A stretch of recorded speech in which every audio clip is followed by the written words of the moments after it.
They wanna give him 109 for following the legal line. Bitcoin Jesus paid his dues. Now they tryna make him lose. Free beer, can't silence the truth. Free beer, breaking their own rules. Free beer, from prison to Spain. Now they're doing it again. First investor in the game, now they wanna kill his flame. Hired lawyers did it right, still they wanna pick a fight. Core devs changed the protocol. Government wants total control. Attorney-client privilege dead. Using compliance plans instead, yeah. First investor in the game, now they wanna kill his flame. Hired lawyers did it right, still they wanna pick a fight. Core devs changed the protocol. Government wants total control. Attorney-client privilege dead. Using compliance plans instead, yeah. Free beer. Free beer. Blockstream got the way back then. 1 meg blocks, remember when? Big blocks meant decentralized. Small blocks kept us paralyzed. Now they're coming for the king, using laws like puppet strings. Spanish prison, McAfee died, making sure Veer stays inside. They can raid the lawyers, what? They can seize the files, yeah. But they can't stop crypto, running wild, running wild. Brownstone dropping truth bombs daily. System going crazy lately. Trying to lock up Bitcoin Jesus, but they cannot defeat us. Fear saw freedom in the code. Now they wanna block his road, but the movement's too damn strong, and this persecution's wrong. Free fear. Free fear. Free fear. Free fear. Down on 9 years for following legal advice. That's not justice, that's a warning. Free Roger Ver.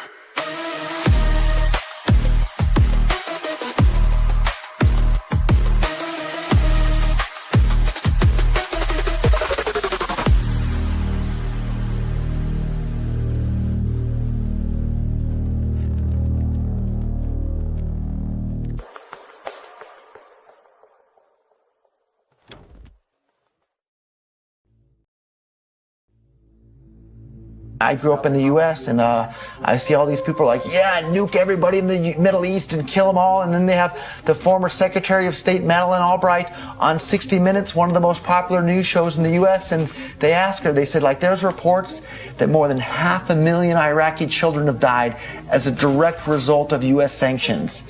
And she looks back at her with a straight face and she goes, it was a really tough decision, but I think that it was worth it. You know, is the price worth it? I think this is a very hard choice, but the price, we think the price is worth it. Worth murdering 500,000 kids because of what the government did? And I apologize for crying, but it just disgusts me from my core when I see government people murdering people around the world. It's not just theoretical, these are real people with real lives. And Bitcoin has the power to undermine everything they're doing to people around the world. And I'm sorry for shouting, but it just disgusts me what these people in government do. And they do it through central banking and through the control of the money supply, and Bitcoin takes that away from them. I gotta stand up because I'm just so excited about Bitcoin. I can't talk about it while sitting down. So, anybody here that's sick of the government inflating the money supply to pay to kill people all around the world? Stop using their money. Use Bitcoin. The answer is here. We can put a stop to all of that. You don't have to support them in any way. Start using Bitcoin. There are so many websites that accept Bitcoin now. More and more are coming online every day. If you have a business, you need to start accepting Bitcoin. What Bitcoin allows every single person in this room and on the planet who has access to the internet, you can have your own private bank account, right? It's called a Bitcoin account, and it's impossible for the government to seize your account. It's mathematically impossible for anyone to block you from sending or receiving money with anyone else anywhere in the world. And if you're careful about how you use it, it can be done anonymously as well. This totally strips government's control over the money supply away. There's nothing they can do about it. There's no way they can stop it. The only way they could stop it would be to shut down the entire internet in the entire world, and that's not going to happen. This is what every libertarian's absolute dream come true. It's here, and it's called Bitcoin, and we need to spread the word to everybody about it. And I'm glad you guys are here, and we're here to answer your questions about it. And when you're done learning about it here today, tell your friends, tell your family, help them set up Bitcoin wallets. Tell everybody that you know about Bitcoin. Anytime you need to buy something, ask the merchant if they'll allow you to pay in Bitcoin. And anytime you receive US dollars, convert them to Bitcoins and then use them as Bitcoins. We need to spread this, and the world is going to be a much, much, much better place because of it. And it's not a question of if this is going to happen, it's just a question of how soon it's going to happen. And with your help, we can make it happen sooner rather than later.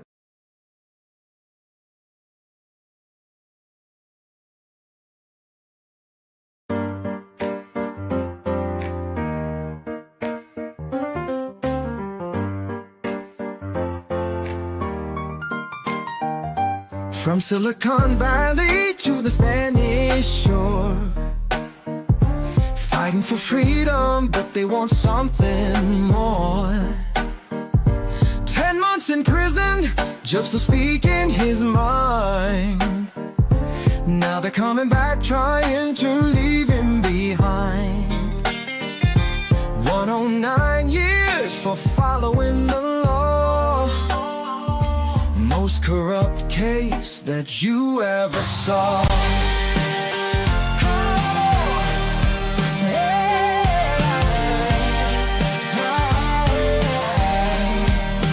They can't silence the truth, they can't change what's right.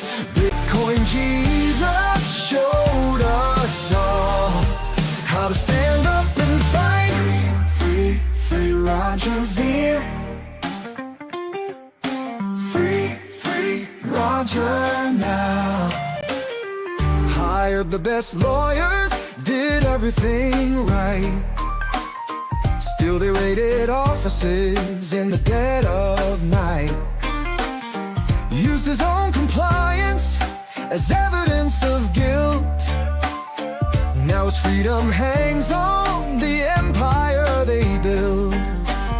Speaking truth to power comes with a price, but we won't let them sacrifice. Oh, they can't silence the truth, they can't change what's right. Bitcoin Jesus showed us all how to stand up and fight. Free Roger Ver. Free Roger. Come for one of us, they come for all. Either stand together now or watch freedom fall.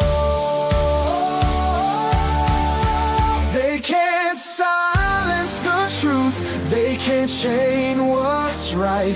Bitcoin Jesus showed us all how to stand up and fight. Free, free Roger Ver. Free, free Roger now.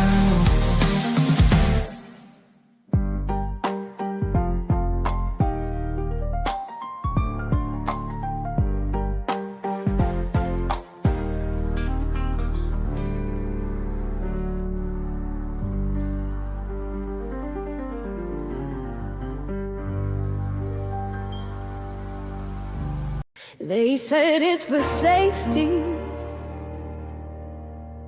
They said it's for peace. But they put the cage up first, then they hid the keys. Roger Ver, 109 years. Ian framed up, engineered with fears. Roman road code made privacy strong. They call it a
don't bow, we don't break, we don't give what they can take.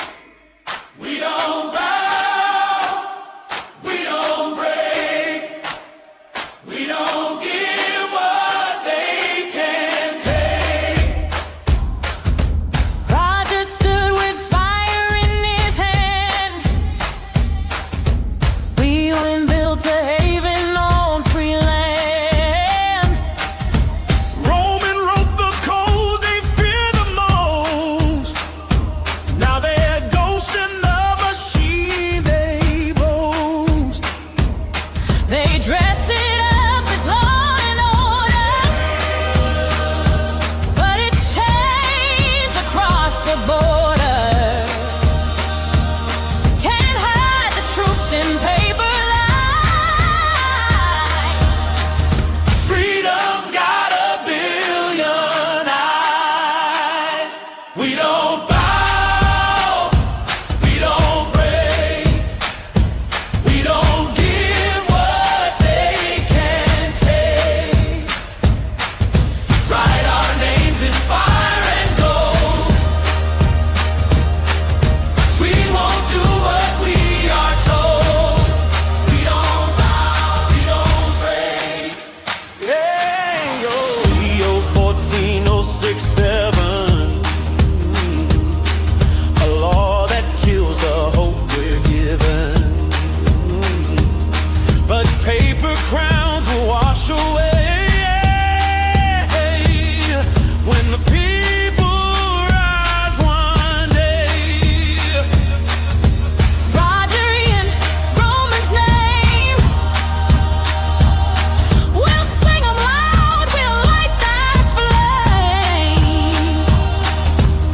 Every cage they try to build, ooh, will break when voices won't be still. Roger, we will stand for you. Yeah, we will fight it through. Roman, your code will run. Freedom's rise has just begun. We don't bow, we don't bow, we don't break, we don't break, we don't give what they can take. We don't bow, we don't break, we don't give what they can take. Write our names in fire and gold. We won't do what we are told. We don't bow, we don't break, we don't give what they can take.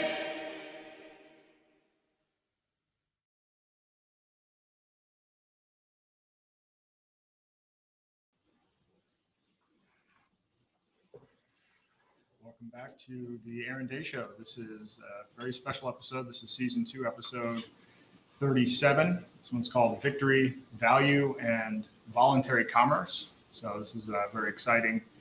Tonight we get to celebrate the fact that Roger Ver is officially free. He's settled his case with the federal government after what appears to have been 507 days since his initial arrest in Spain. And so if you are someone who frequently watches this program, you'll know that this has been a big topic of conversation on this podcast, and something I've spent a great deal of time working on and trying to raise awareness on this situation.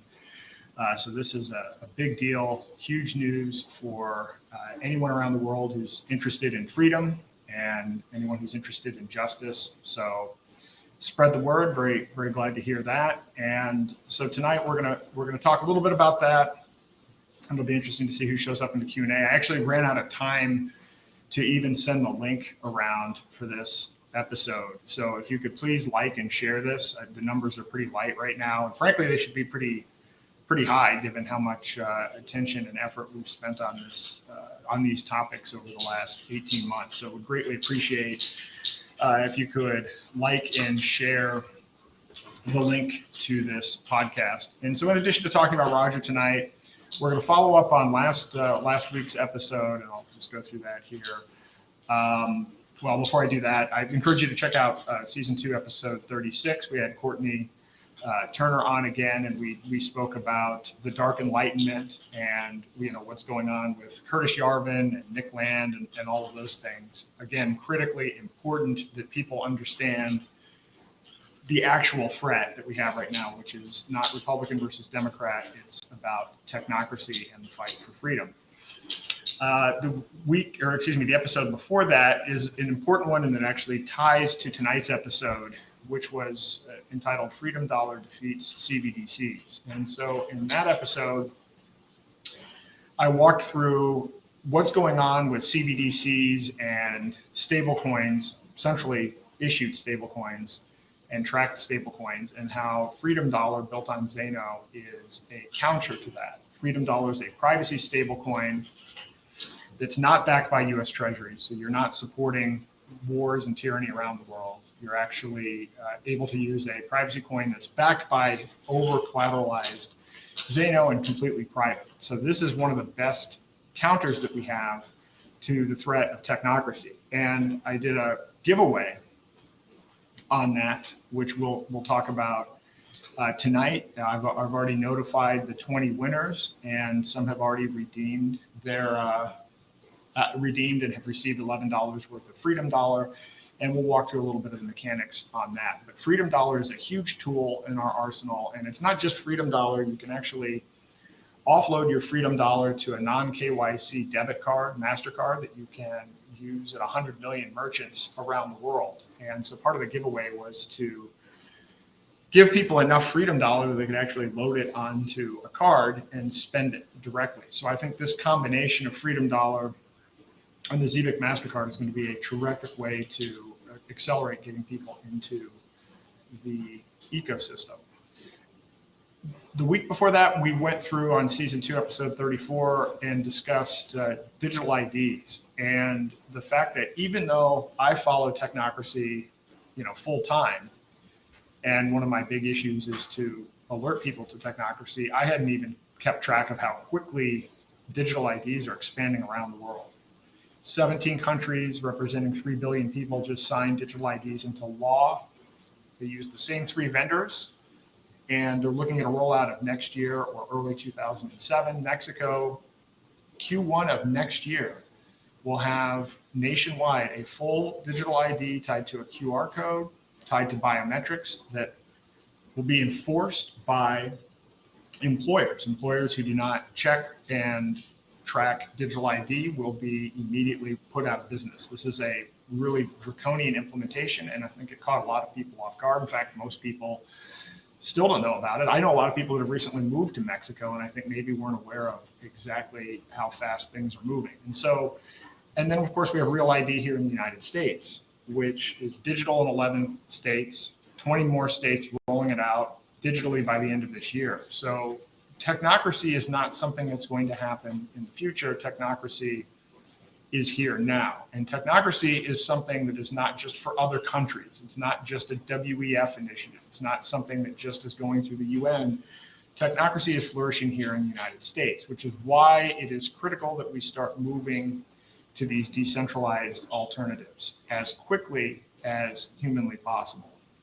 So I'm going to share the official statement. This is the only statement that Roger has made. I don't even know if he's going to be doing any interviews or talking about this publicly at all. So this is all that we have officially, which is I'm very grateful this case has been dismissed and appreciate the Trump administration's leadership and professionalism in working towards this final resolution. I am also grateful to everyone who supported me and sought justice in my case. Roger View. So there it is. Last week, I talked about the fact that there was this New York Times article that stated that there was a tentative deal, and I wasn't so eager to jump up and down about that because, frankly, I thought it unlikely that this news would break in the New York Times. If anything, if it was in the New York Times, it was to try to tank the deal. But I think the deal was official 2 days ago. So it wasn't actually, it was still tentative when the New York Times reported on it, which is why I didn't want to do any kind of victory dance because frankly, I didn't have any knowledge to the contrary that the deal was finalized. So this is the official statement. You could read the official agreement that's online. It's been published. I'm not going to talk about the deal itself or anything other than to say that you certainly know my opinion on government, but I'm very grateful that that Roger is escaping the cage and the world is a better place with him out and free. And so this is great news, but it doesn't change the fact that technocracy is still accelerating at a rapid pace. One other thing, update that happened this week, since I really do focus on solutions. I mean, a lot of this is pointing out what the problem is, but at the end of the day, what I'm trying to do here is build a community of people that want to take their free will back and want to take action and start building alternatives and using alternatives. This is the whole key of this. So to me, this isn't about getting numbers of views or likes or generating ad revenue or anything like this. It's how many people have stopped using the dollar, how many people are moving away from big tech and using decentralized alternatives. Those are the things that ultimately matter as we're fighting technocracy. There's a great tool that was released by Mike Adams this week. It's his Enoch AI. And the Enoch AI has been available through his website for a while, through Brighteon, but now you can actually download the AI onto your local computer and use it without being connected to the internet. And so what I like to say with this is, I always talk about self-custody, the importance of self-custody with crypto, even the importance of self-custody with precious metals. You don't want to, if you have a third party or a vault that's holding your gold, you really don't own it. You already don't own your 401ks, you don't own your ETFs. Well, this is definitely true with AI as well. If you're using it and it's online, it can always be cut off. But if you're using these online models, they're subject to censorship and manipulation, which we know already goes on. And I think we know a lot about the ideology of the people that are running some of these, tied with effective altruism and some other ideologies. So this is critical that you can now download an entire model onto your computer and use it without any connection, without even having to be online. I've actually just did an interview with Mike. He had me on Decentralized TV again today. I'm going to have him on next week. He will be on Thursday, where we're going to go and do a deep dive on this. But I've been playing with it on my own computer. I think this is a great leap for humanity. What he's done here, he's put $2 million of his own money into creating this and giving it away for free so that people can have it on their own computer. And he's talked about how he's trained this. So, he has taken all of the news that he's collected, what's considered alternative health information, which should be the standard practice health information. He was just telling me today that he had some massive amount, 700 terabytes of information or something that he had just translated a bunch of Chinese text and information about health-related matters that he's training the data set on. So this is the data that you're not going to get through any of the other models. And when you use OpenAI or you use, Claude or even Grok, you'll notice that when it scours the results, it's still going to these sources like Wikipedia or WebMD. It's really not trained on interesting information. It's still using largely these sources that are suspicious at best. So this is a great wealth of information. And I will tell you, you can see the screenshot here. This is the first thing that I did with it was I actually asked it, give me the top 10 cures for cancer in a table. And lo and behold, it actually gave that information back. So there's information in here that, you're not going to get anywhere else. And it's very interesting and very useful information. So please check that out.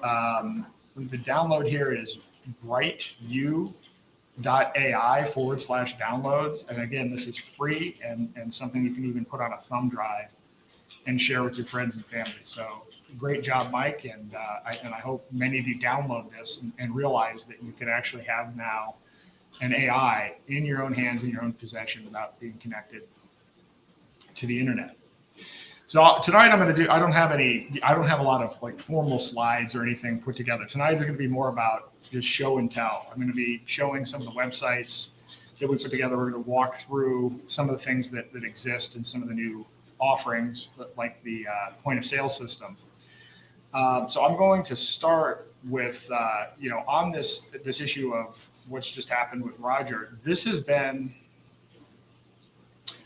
part of a broader initiative that I've been working on, well, for a long time, actually, since before Roger was even arrested. When I wrote my book, when I wrote The Final Countdown, I discussed in the book not only the coming threat of CBDCs, but also the fact that at the time we were going to be seeing a crackdown on crypto. So this is before it actually happened. Well, Ian's case had already happened, but he hadn't been through the sentencing phase yet. And so part of writing the book was to warn people that, hey, Biden had an executive order 14067 that authorized the government to pursue officially a CBDC, even though we've been working on one since 2018. And it authorized the entire federal government, all of the various departments that were relevant, to completely crack down on cryptocurrency. And that's what happened. So Roger, I believe, was brought up, was part of that. And so were many others. And in fact, I noticed that in particular, there seemed to be a lot of focus on people that are at the intersection of liberty and libertarianism and crypto. And I was like, well, why are they being targeted specifically? And the reason is that, these are people that weren't breaking the law, but these are people that are promoting freedom and promoting the use of cryptocurrencies as something other than what are issued by central banks or by government. And so while it's very exciting that Roger his case is now resolved, and before him, Ross Ulbricht, it's important to know that the war on crypto started under Biden, is still going on. And it started even before Roger with Ian Freeman. Ian Freeman, who actually introduced Roger to Bitcoin in 2010 through Free Talk Live Radio, has been an advocate for liberty. He has been promoting the use of cryptocurrencies as a way to stop violence and spread freedom around the world, and certainly with a focus on New Hampshire as well, where he's located as part of the Free State Project. And so he onboarded a bunch of merchants. He had ATMs. He offered services to help people convert fiat to Bitcoin. He got an opinion letter from a lawyer stating that he didn't need a money transmitter license to do this. And he was very clearly targeted by the federal government. They tried to entrap him. They tried everything that they could to manufacture a case against him. And they were very successful doing this. And sitting in on the sentencing hearing, it was disgusting to watch the way to which they omitted evidence, tried to blame him and have him take responsibility for the actions of people that used his services. It was just absolutely horrendous to watch. And so he is in federal prison for 8 years. And it's for actually conspiracy to commit money laundering. It's the largest claim. The judge actually threw out the money laundering charge itself, saying there wasn't enough evidence for that, so it's conspiracy to commit money laundering. So if you go to daylightfreedom.org, you will see there's this Biden Lawfare tab. And so we're going to keep up and we're going to keep raising awareness on all of these crypto prisoners of war, provide information about their case, and more importantly, links to action you can take. So just like almost 100,000 people have signed the FreeRogerNow.org petition, there is a FreeIanNow.org petition as well. And so I encourage you to sign that at FreeIanNow.org. It does help. It really does. It matters. It helped with Ross. I believe that it was helpful with Roger, and we need to be there to help Ian as well. We also need to be there to support Roman Storm. And by the way, there are others. I mean, there are a lot of cases. I mean, I'm not, my primary thing day to day is technocracy and building solutions. So, please don't send me, just random case. I get a lot of emails all the time on various things. I'm specifically focusing on raising awareness on specific cases that I believe are tied to people who were trying to spread and promote freedom and that are really in the crosshairs of this broader technocratic agenda. So Roman Storm fits that bill as well. He developed Tornado Cash, which allows you to mix transactions and keep your transactions private. And with a focus actually on Ethereum, because if you think about Ethereum in a way, if you think about Ethereum as being a world's computer, then people are running a bunch of apps on this world computer. But because it's a transparent blockchain, everybody can see what apps everybody's running. And so his theory was, well, look, that seems like a bad idea.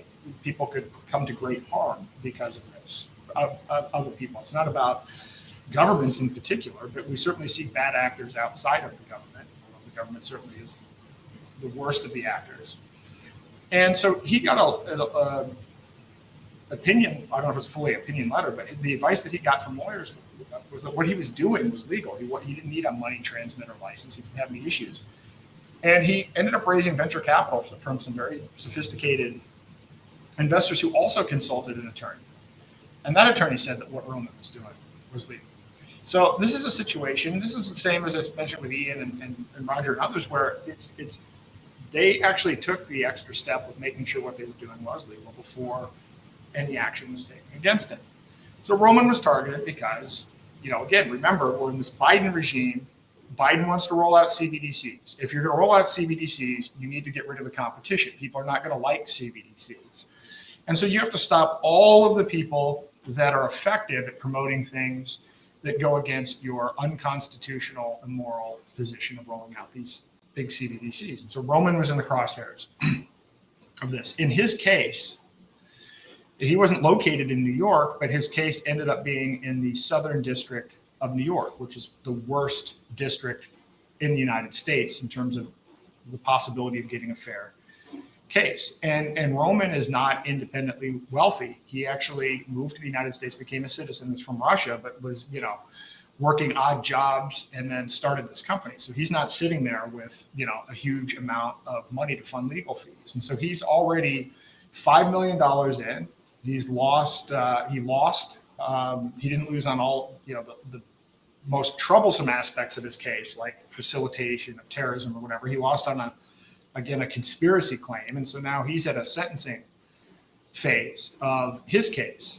And so he's going to fight this on appeal, but he actually needs financial support. So in Roman's case, I encourage you to go to freeromanstorm.com. And if you can, please donate to his legal fund. He's had a lot of people that have stepped up, but he's going to need even more support as he goes through this. So I'm going to continue to support these folks and do everything that I can to help raise awareness. I'm not going to be very helpful in terms of working inside the administration, but to the extent that there's a component of this that involves raising public awareness, daylight freedom is going to be there, and we're going to continue to do this. So freeiannow.org, freeromanstorm.com.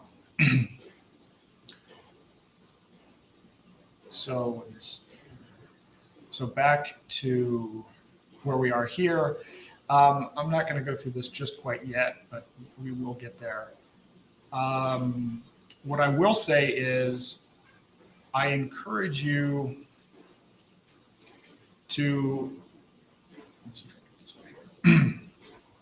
visit the aarondayshow.com. This is the best way to view this podcast moving forward. I've integrated live chat, so you can see there's an additional live chat there in addition to what you have on YouTube and everything else. But I'm building a lot of custom features into this. So for instance, this giveaway of Freedom Dollar is only for registered users of the site. And so we did pick 20 and sent out those emails, and I've already funded, I think, 4 or 5 of them. So, but there are other features on this website that are useful to know and that aren't available through any of the other channels. And so we have all of the episodes on this website, and you can see that they're all tagged, so you can sort all of the episodes by tag. But on top of that, there's an ongoing discussion that happens, so you can comment on all of the episodes. I've added a music and memes tab. So the songs that I play at the beginning, a lot of people requested being able to listen to those songs. There's a way here for you to listen to the audio, and you can see the entire playlist. And then to the extent I've made videos, or if it's not a video, just a picture with the lyrics and an audio visualizer, that's there as well. And so you can vote up or down on these things. You can even comment on the songs. That'll actually be helpful for me to continue to make more. I was going to make a new song tonight, but I started doing AI music specifically to raise awareness around Roger's case. So that's how I actually even started playing around with this. So the very first song I played, They Want to Give Him 109, that was like, you can even tell when you listen to it, that was one of the earlier versions of the AI that I use for this, called Zano. But I enjoy making these songs, and usually what happens is I create the content for the episode in advance, and then I create the song and the lyrics off of the content. So the songs themselves kind of tell a bit of a story in a condensed way. So anyway, you can comment on those songs and provide feedback as well. I'm also generating memes. Not all the episodes have memes. This has been something that I've only been doing somewhat recently. But I think that this is important as well. Sometimes this podcast goes on for 3, 4, 5 hours. A lot of it's the Q&A at the end. It's not me necessarily delivering that much content. But there are some powerful ideas here, and I know a lot of people aren't going to listen to all of it. So in addition to making clips of the episode itself, we also have memes and the music. And I think some of these memes are pretty powerful. And again, you can provide your feedback on the memes as well, and comment and provide your feedback. Also, I've worked through this as well. I mean, I've done probably, 150, 200 interviews on other podcasts. I don't have them all up.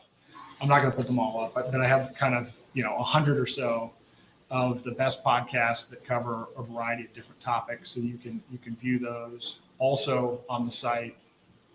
There is the First Principles Project. This is something that I've announced that we're working on, which is, look, my argument is the US, I've been saying for a while, America 1.0 is over. And some people think that you can save it. I think I could probably prove, and we will, my wife and I, try to walk through how the political process actually works and what would be required. Usually when something gets to the level of collapse, or where it's so inverted from its original intent, usually these things collapse. There's no historical precedent. I've researched this. I've talked to other people that study this type of thing. You don't see turnarounds. Like, this isn't like a turnaround for a company. This type of governmental structure doesn't usually get reformed. And so that leaves the question of, okay, well, is what this country was founded on, did it fail because of the first principles that it was founded on, or did it fail because of the implementation? Kind of like Bitcoin. Did Bitcoin, I would argue, fail, but did it fail because of the original design of the white paper, or because what happened after when it was implemented in code, or because of what happened at the layer beyond that? But the point is, I don't think we understand governance. I don't think we have good answers. I think that, the US was certainly an upgrade from what we had prior to that, because we had a lot of monarchies and other dictatorial regimes, and now we're kind of phasing into that. But then there are a lot of questions that you could think about, even if you are one of these people that believes that, well, this was the best system ever devised and somehow you can't come up with anything better. When you start thinking about the implications of AI and some things that we've learned over the last 250 years, and you try to test that against the original design, there are some flaws. So to me, I don't have the answers, but it seems like nobody's really talking about what the important core ideas are. So on this principles tab, you can submit first principles that you think you'd like to see discussed. And I'm going to set this up as kind of an online, I'm going to call it a discussion or discourse, not a debate, because I hate these debate processes where it's just everybody trying to get in their talking points or whatever. The whole point behind this is to actually have depthful conversation and allow each person to make their own mind up as to what they think about what they just heard. It's not designed to be a gotcha moment type of thing. It's actually intended to be a fruitful conversation that people may come out with different takeaways from. So you can submit your principle here. You can nominate speakers. So, some of the topics that people proposed: free will, self-funding social productivity, equal moral standing are some examples of first principles. Some speakers that have been nominated include Mark Passio, Thomas Greco Jr., Courtney Turner. So this is just in the early stages, but at some point, I'm going to host one of these, and I may do these once a month. And I think that this is useful because as the US and as institutions around the world collapse, I think it would be helpful if people, even if you're creating a network state, if you at least understand from first principles what it is that you're trying to do, and maybe don't repeat some of the same mistakes. And this can apply to your personal life as well. I mean, how do you govern your own life? What are your own core principles? So I think this can be useful in many different ways. It can also be useful, and I think probably maybe one of the biggest use cases is when we have this conversation about AI and what to do about AI. Because again, as much as I think about it, and we've talked about this a lot, some people just aren't aware of what AI, the implications of AI. They want to shield themselves from it, or they'll say, well, it's a bubble, or they worry about that it's going to take away their job. I will tell you, and I'm sure I'll end up doing more episodes. I'm going to have Mike Adams on again next week. AI is going to, and already has, but will profoundly reshape the economy and many other areas. And it's not a bubble. It may be a bubble in the sense that so many people are investing in compute power. And I think that probably what's going to happen is AI will figure out how to make AIs that run in a way that's more energy efficient. So I don't think that this whole arms race of spending trillions of dollars and everything, that might be a bubble. But the impact of AI is unprecedented. And I've experienced this. I use a whole bunch of AI, even for putting together the sites and the show and the music and everything else. And I've been really building into this. I just bought this new NVIDIA supercomputer. I'll have it tomorrow. And I'll show you some of the things that I can do with it. But you do realize as you start using it and understanding it, that it is going to profoundly change the productivity landscape. And, some people call it a post-labor economy. I don't know what the answer is or how this is going to work, but I do know that the productivity gains from AI are significantly better and will be than any other technology that we've seen in our lifetimes, for sure. And so what do you do with that? How does that actually work? A lot of people propose UBI. This is a very popular thing. You see everybody from Peter Diamandis to Elon Musk to others talking about this. So here's the problem. The problem is with something like UBI, which, by the way, the idea behind UBI goes back to Thomas Paine, or even before that, Thomas More, who wrote the book Utopia, and then others that you might be surprised about, like Milton Friedman, have also promoted the idea of having a negative income tax. The problem is that when you understand the ideology of some of these technocrats, they don't value free will. They don't even value a humanity-centric approach. So UBI, if centralized by technocrats, does not value. You might come at this from the standpoint, a lot of people just assume the Constitution or assume inalienable rights are built into these systems. They are not built into these systems. The technocrats that are predominantly pushing this don't believe in that. So like I said, I don't have the answers, but I do truly firmly believe in free will and, and the primacy of our own consciousness. And I will tell you that is not the default position of the people that are having the policy conversations about how AI is going to move forward. So I hope that this principles thing turns out to be, I certainly don't think it's going to be a big hit, but I think for people that are actually genuinely interested or have the humility to say, hey, you know what? We don't have the answers. We've just screwed this up. I use this as the example. It took 250 years for the US to get to this state. Bitcoin is collapsing on itself in 16 years. So I don't think anybody should, be arrogant enough to think that they figured it out. I think we have to realistically say we don't have all the answers, but at least let's examine where we are. And then let's take the challenges or opportunities that are coming up because of technology and some other things and throw that into the mix and see what happens. So more on that. There, as I said, there are online discussions going on every aspect of the site, whether it's on the episodes or the music or whatever it happens to be. I want this to be a place for engagement. We're building a movement here of people that want to be sovereign. and that want to take control of their own life. I want this site to be one of the ways that you can go about doing that. So you can also see, again, kind of a snapshot here on the community tab of everything that's going on. This is also a place where you can request booking me for either being on another podcast or for doing speaking events or whatever it happens to be. And I'm getting a lot of people who want to be on the show as guests. And what I want to say about that is I do have guests. I'm going to start figuring out how to segment this better moving forward. But the focus of this show and the reason that I'm doing this is in this broader context of technocracy versus freedom. And so there are these three areas only that I want to focus on. One, waking people up to the threat of technocracy. Most people don't know what technocracy is. And it's frightening when you do understand it's almost 100-year movement that has an ideology behind it that is, I would argue, anti-free will. And when you do understand that, then it'll change the nature of how you prioritize what you're working on.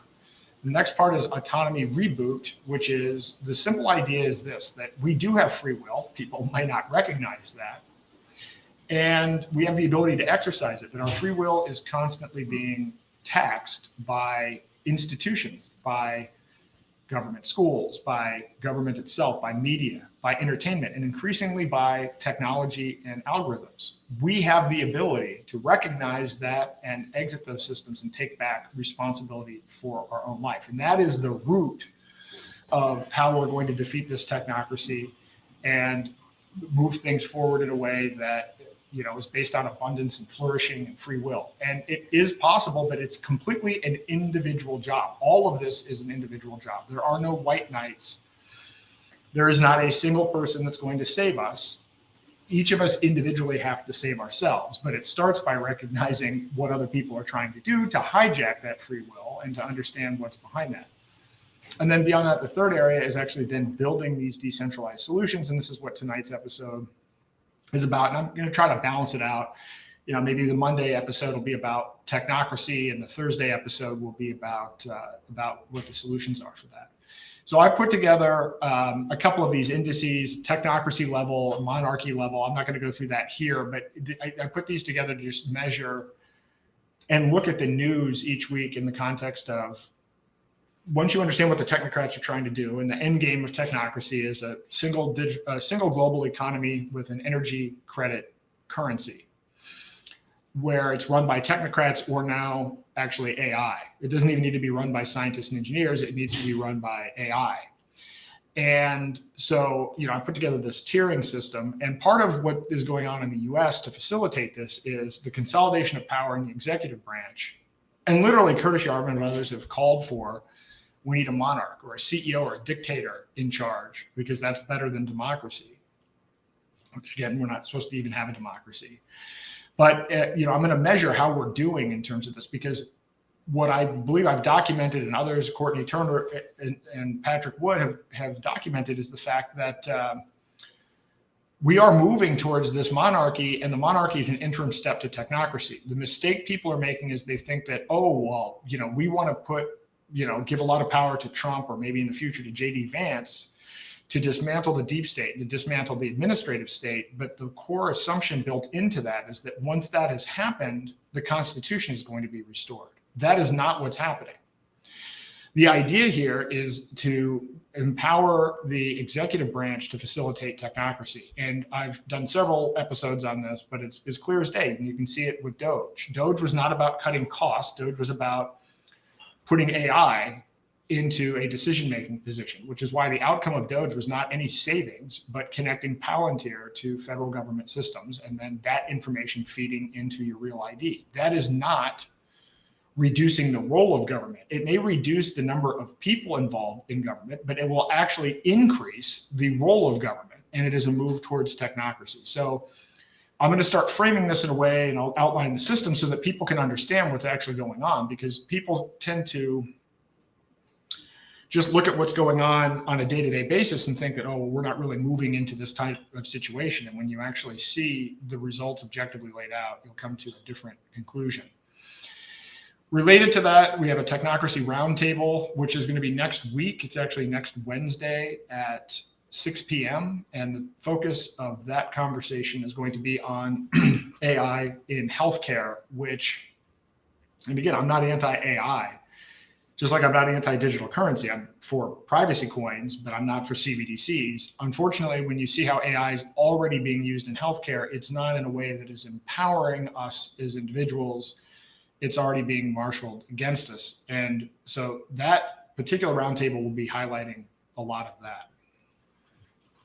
All right, on to the main focus for tonight, which is around two things. One, the Freedom Dollar giveaway. And so last week, what we discussed was, I said I would give away, if we got 100 people to sign up for the website, I would pick 20 at random and then give them $11 worth of Freedom Dollar, which is enough that you could then load a debit card, a ZBEC debit card, and use that debit card to buy anything anywhere in the world, basically 100 million merchants. And I'll actually play a clip where you can see from Bree Teresi, you can actually see her using a MasterCard that was funded with Freedom Dollar. Guys, I'm here in Santana Row today, and I'm going to be doing a little bit of shopping with Freedom Dollar. Freedom Dollar is the first ever private stablecoin. Did you know that over $2.5 billion worth of Tether has been frozen? If money can be frozen, that means it's not your money. Let's get this shopping spree started using Freedom Dollar. Let's go. Okay, I just found my favorite lip gloss. It is 35 Freedom Dollar. Let's go check out. Thank you.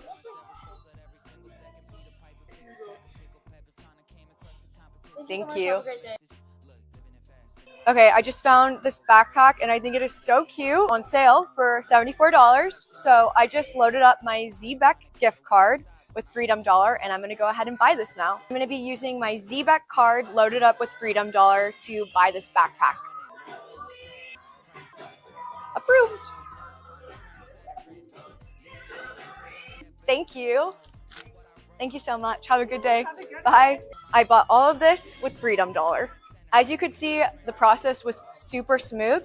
All I had to do was load up a ZBEC gift card, and I bought everything today with Freedom Dollar. So that's a very powerful solution. Now, again, the whole point of this is not, MasterCard, right? The whole point of this ultimately is to get to direct peer-to-peer commerce, but this is a great intermediate step because it gets people using a wallet, and it gets you using your wallet to fund the card. And so it's then the easy next transition as more and more merchants start taking Zano and Freedom Dollar directly. You can even cut out having to use the MasterCard. But right now, I live on crypto. I've been living on crypto since 2019, and I am 100% at this point, almost 100% in the Zano ecosystem. So I use the ZBEC MasterCard, and I use all things related to Zano for all of my transactions now. And this ZBEC MasterCard is a game changer because I've used various crypto debit cards over the years. They often take a long time to load. You may have to wait 2 or 3 hours for the funds to get onto the card. Sometimes you run into issues where the card isn't accepted. It's a big issue. And my kids have given me a lot of grief over it because it's like, we've been shopping. It's like, all right, well, let me buy this gift card, and you have to wait 10 minutes for the gift card. And it's just kind of whatever.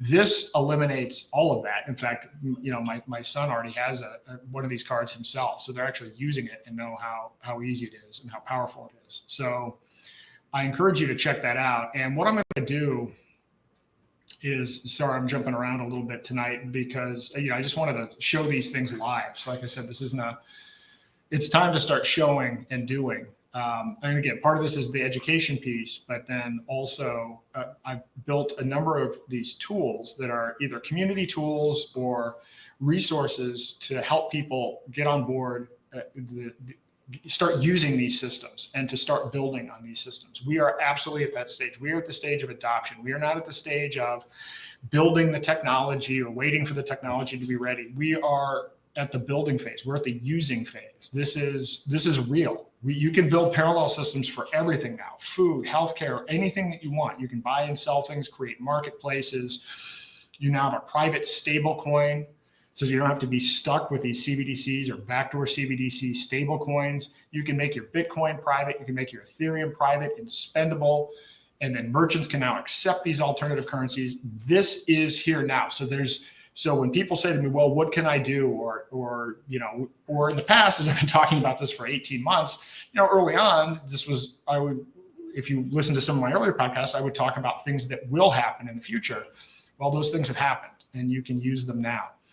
So if you go to freedomforge.io, we're going to spend a little time on this site tonight on a couple of areas. And I'm putting the link into the chat, freedomforge.io. What we're going to talk about tonight is a couple things, but we'll start with the Freedom Dollar. So this relates to the giveaway that we just did. So this is pretty straightforward. You can go through here and it gives you step-by-step guides. By the way, I'm going to be doing online courses and I will be doing in-person workshops as well. But my goal is to empower and onboard as many people as possible. So I'm going to always make this information freely available, and we'll continue to try to work to make it easier to understand. So give me feedback on this. Sometimes it's tough. I've been using computers for 45 years. I mean, I'm kind of sometimes, you can be so embedded in a situation that you think something is easy or natural, and you realize that for people that maybe haven't used any of these systems before, it's not completely intuitive.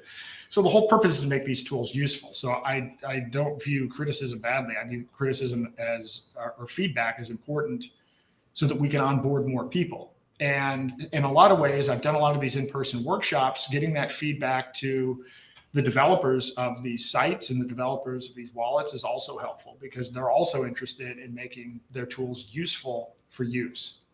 So when you click on this Start with Freedom Dollar, this gives you a real easy step-by-step process. You pick which wallet you want to use. And in this case, what I have promoted for the Freedom Dollar giveaway is to use the Zano, official Zano mobile wallet or the desktop wallet. And the reason for that is you need to connect your wallet directly to the ZBEC website in order to fund the card. And you can't do that with these other wallets yet. So this is why I'm recommending that. But you will see there are videos to watch tutorials. So you can pick a wallet and you can actually watch an online video at your own speed and go through and get your wallet configured. Then once you have your wallet configured, you go to the next step. And the next step here is to configure Freedom Dollar. So you have to add Freedom Dollar. Freedom Dollar is an asset. It's an asset created on the Zano blockchain. So Zano allows you to create tokens, privacy tokens that represent other assets. And those other assets could be a stock, it could be a stable coin. You can even tokenize Bitcoin itself. You can tokenize literally anything. NFTs, there's no restriction on what you can tokenize, but in order for you to be able to view those tokens in your wallet, you have to actually specify, you have to do what's called whitelisting the asset. And the reason for this is that people are creating thousands of tokens all over the place, and your wallet would be unusable if you went on there and you just saw, 5,000 different tokens. That's not very useful. Plus, you want to keep out spam or scammers or people that might, this happens a lot with Ethereum where, people will, because you don't have unique token names, people will scam people, whatever. So you want to make sure you have the right asset ID. So you whitelist that in your wallet, and then boom, and now you're able to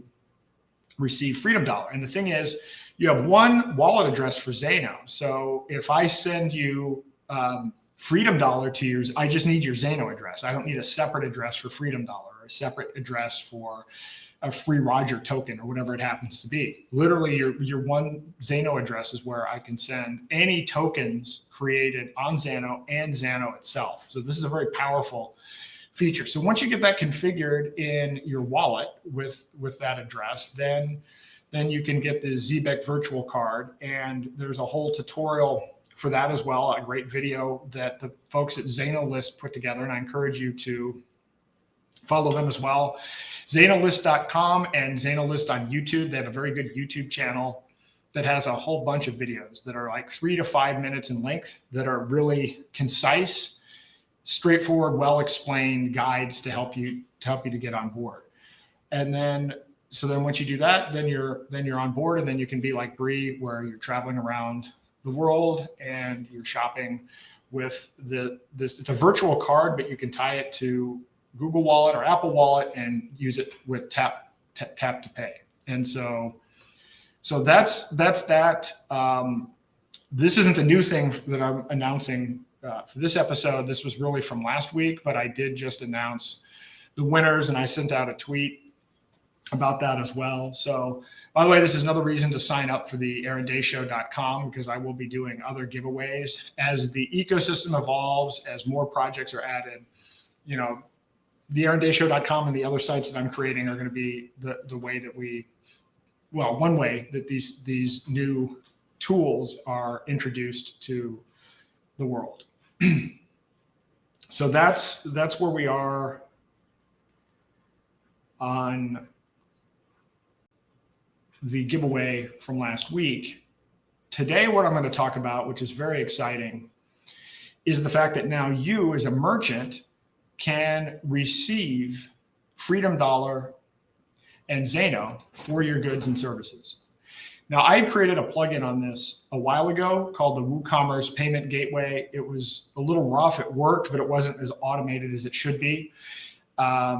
There's a new plugin that's been created, and I encourage you, and we'll walk through this today, and I'll even show you the video, called AnyCoin Payment Gateway. And so I'm using this myself. I'll show you the store that I've created using the AnyCoin Payment Gateway. So this allows you to accept Freedom Dollar and Zano, and I've been told that they will soon be offering the ability to take BTCX and ETHX. Well, what is BTCX and ETHX? These are the privatized versions of Bitcoin and Ethereum created using confidential layer. So this is one of the amazing developments in the Zano ecosystem, is now you can take your Bitcoin and Ethereum and tokenize it and make it private and spendable using Zano.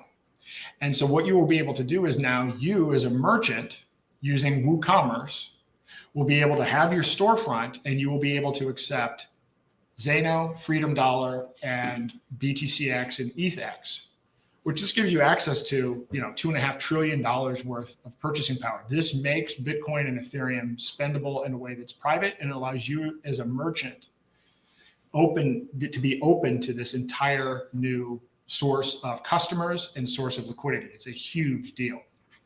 So 40% of websites in the entire world use WordPress. So WordPress powers 850 million sites.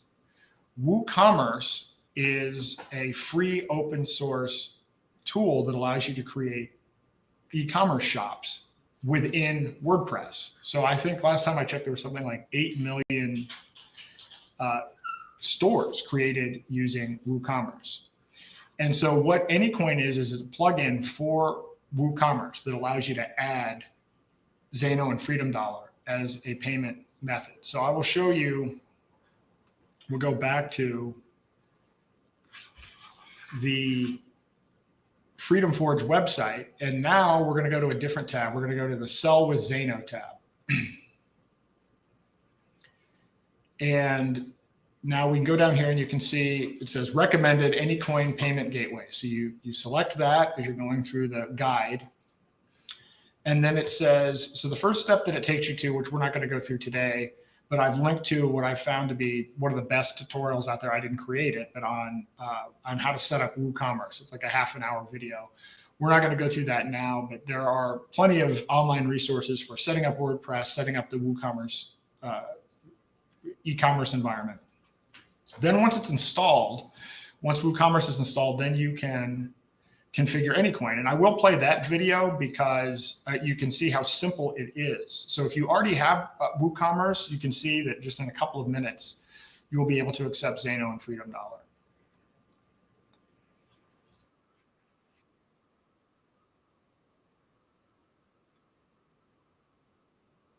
Accept FUST and Zano. Start that. Hello everyone and welcome back to another Zano list video. In this video, I will show you how you can accept FUST and Zano on your WordPress WooCommerce store. So as you can see, I have an example WordPress store here. It's completely blank. So what I'm going to need to do first is go on over to plugins on the left side here. I'm going to click add plugin. And first, I'm going to need to download WooCommerce. I'm going to go ahead and search this in the directory here. Then I need to download this one here, WooCommerce. I'm going to click install, and then I'm going to click activate again here. Then I can go ahead and go through this setup guide. And for this video, I am going to skip this guide. Okay, as you can see, I now have WooCommerce installed. Now I can go ahead and add the payment processor. So I'm going to click add plugin again. And this time I'm going to type AnyCoin. I'm going to click search. And here it is here. So I'm going to click install. As you see, it's now installed. And then I can click activate. Then, as you can see here, you can now see AnyCoin added here. I'm going to go ahead and click that. And here you'll be able to see your AnyCoin transactions. So every single Zano and FUSD transaction will be recorded here. So to set up the plugin, go into settings, go into payments. And as you can see here, I have AnyCoin payment here, which is currently inactive. So I'm going to go ahead and enable it. Now I need to click manage. And here I can tweak the settings. So AnyCoin already comes with a Payne and IB verification API, which is completely free to use. But if you want to use your own, you can go ahead and do so. But otherwise, you can leave it by default. So I'm going to go ahead and enter my wallet address. And then I enter my private view key. And the private view key allows AnyCoin to view a transaction that has happened into your wallet. And I'll link another video in the description of how you can find your private view key. Then you can add a price buffer. So for example, if someone sends $100 and there's a difference of 1%, so $1, then it's going to approve the transaction. Require confirmations. How many times do you want the confirmation to go through? Then I can go ahead and click save changes. And once I'm done with testing, I can obviously uncheck this and click save. And this will then enable the plugin. That's how simple it is and easy to install and set up AnyCoin plugin so you could accept FUSD and Zano on your website. Thank you guys for watching, and I hope you have a great day.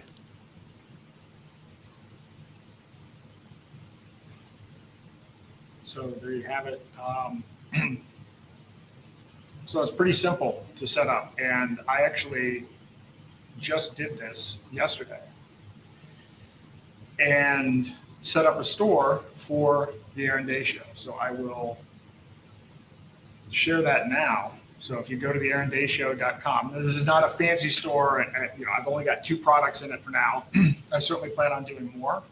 But I wanted to get this up and see how easy it was to get configured and make it work. And so you can see here's our Aaron Day Show store.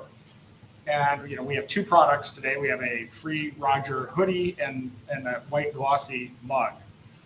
And so this I created with the plugin. And so now you can go through the process. You can add to cart. You can pick the size that you want, quantity, just standard, you know, whatever process.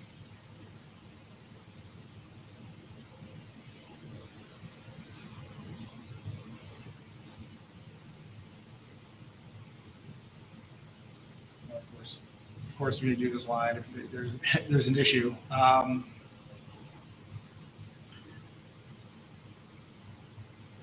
right, here we go.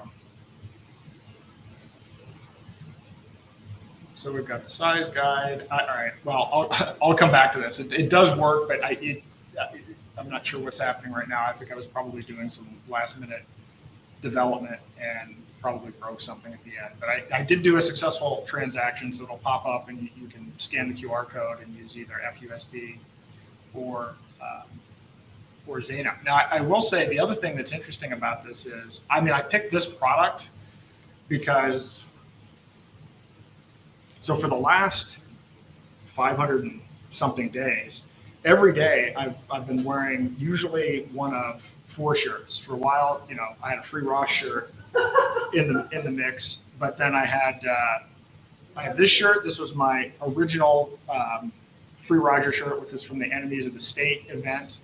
that Dan O'Neill and others put together at the Libertarian Convention, that's where Trump came out and announced that he would pardon Ross. So that this has been one of the shirts, and this one's faded.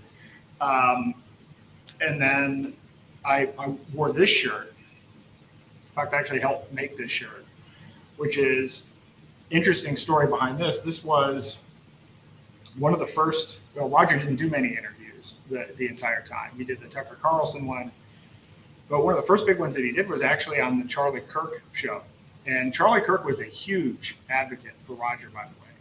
So, I mean, who knows, maybe someday I don't even know all the details of what happened at the end. People ask me, how did this get done? But, he had some great people advocating on his behalf, and Charlie was one of those. And so I actually created this shirt by taking Roger from his Charlie Kirk interview, where he was actually sitting there next to Tracy Thurman with this censored piece of tape over his mouth while wearing a Free Ross Day One shirt. So that was actually from Roger's Charlie Kirk thing. So then I put that on a shirt and then put Free Roger Day One on it. And so I've been wearing this, probably 1 out of every 2 or every 3 days for, this entire time since the Charlie Kirk interview.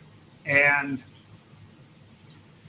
so what I decided to do was basically replicate that and make a version of it available now as a hoodie and then on a coffee cup.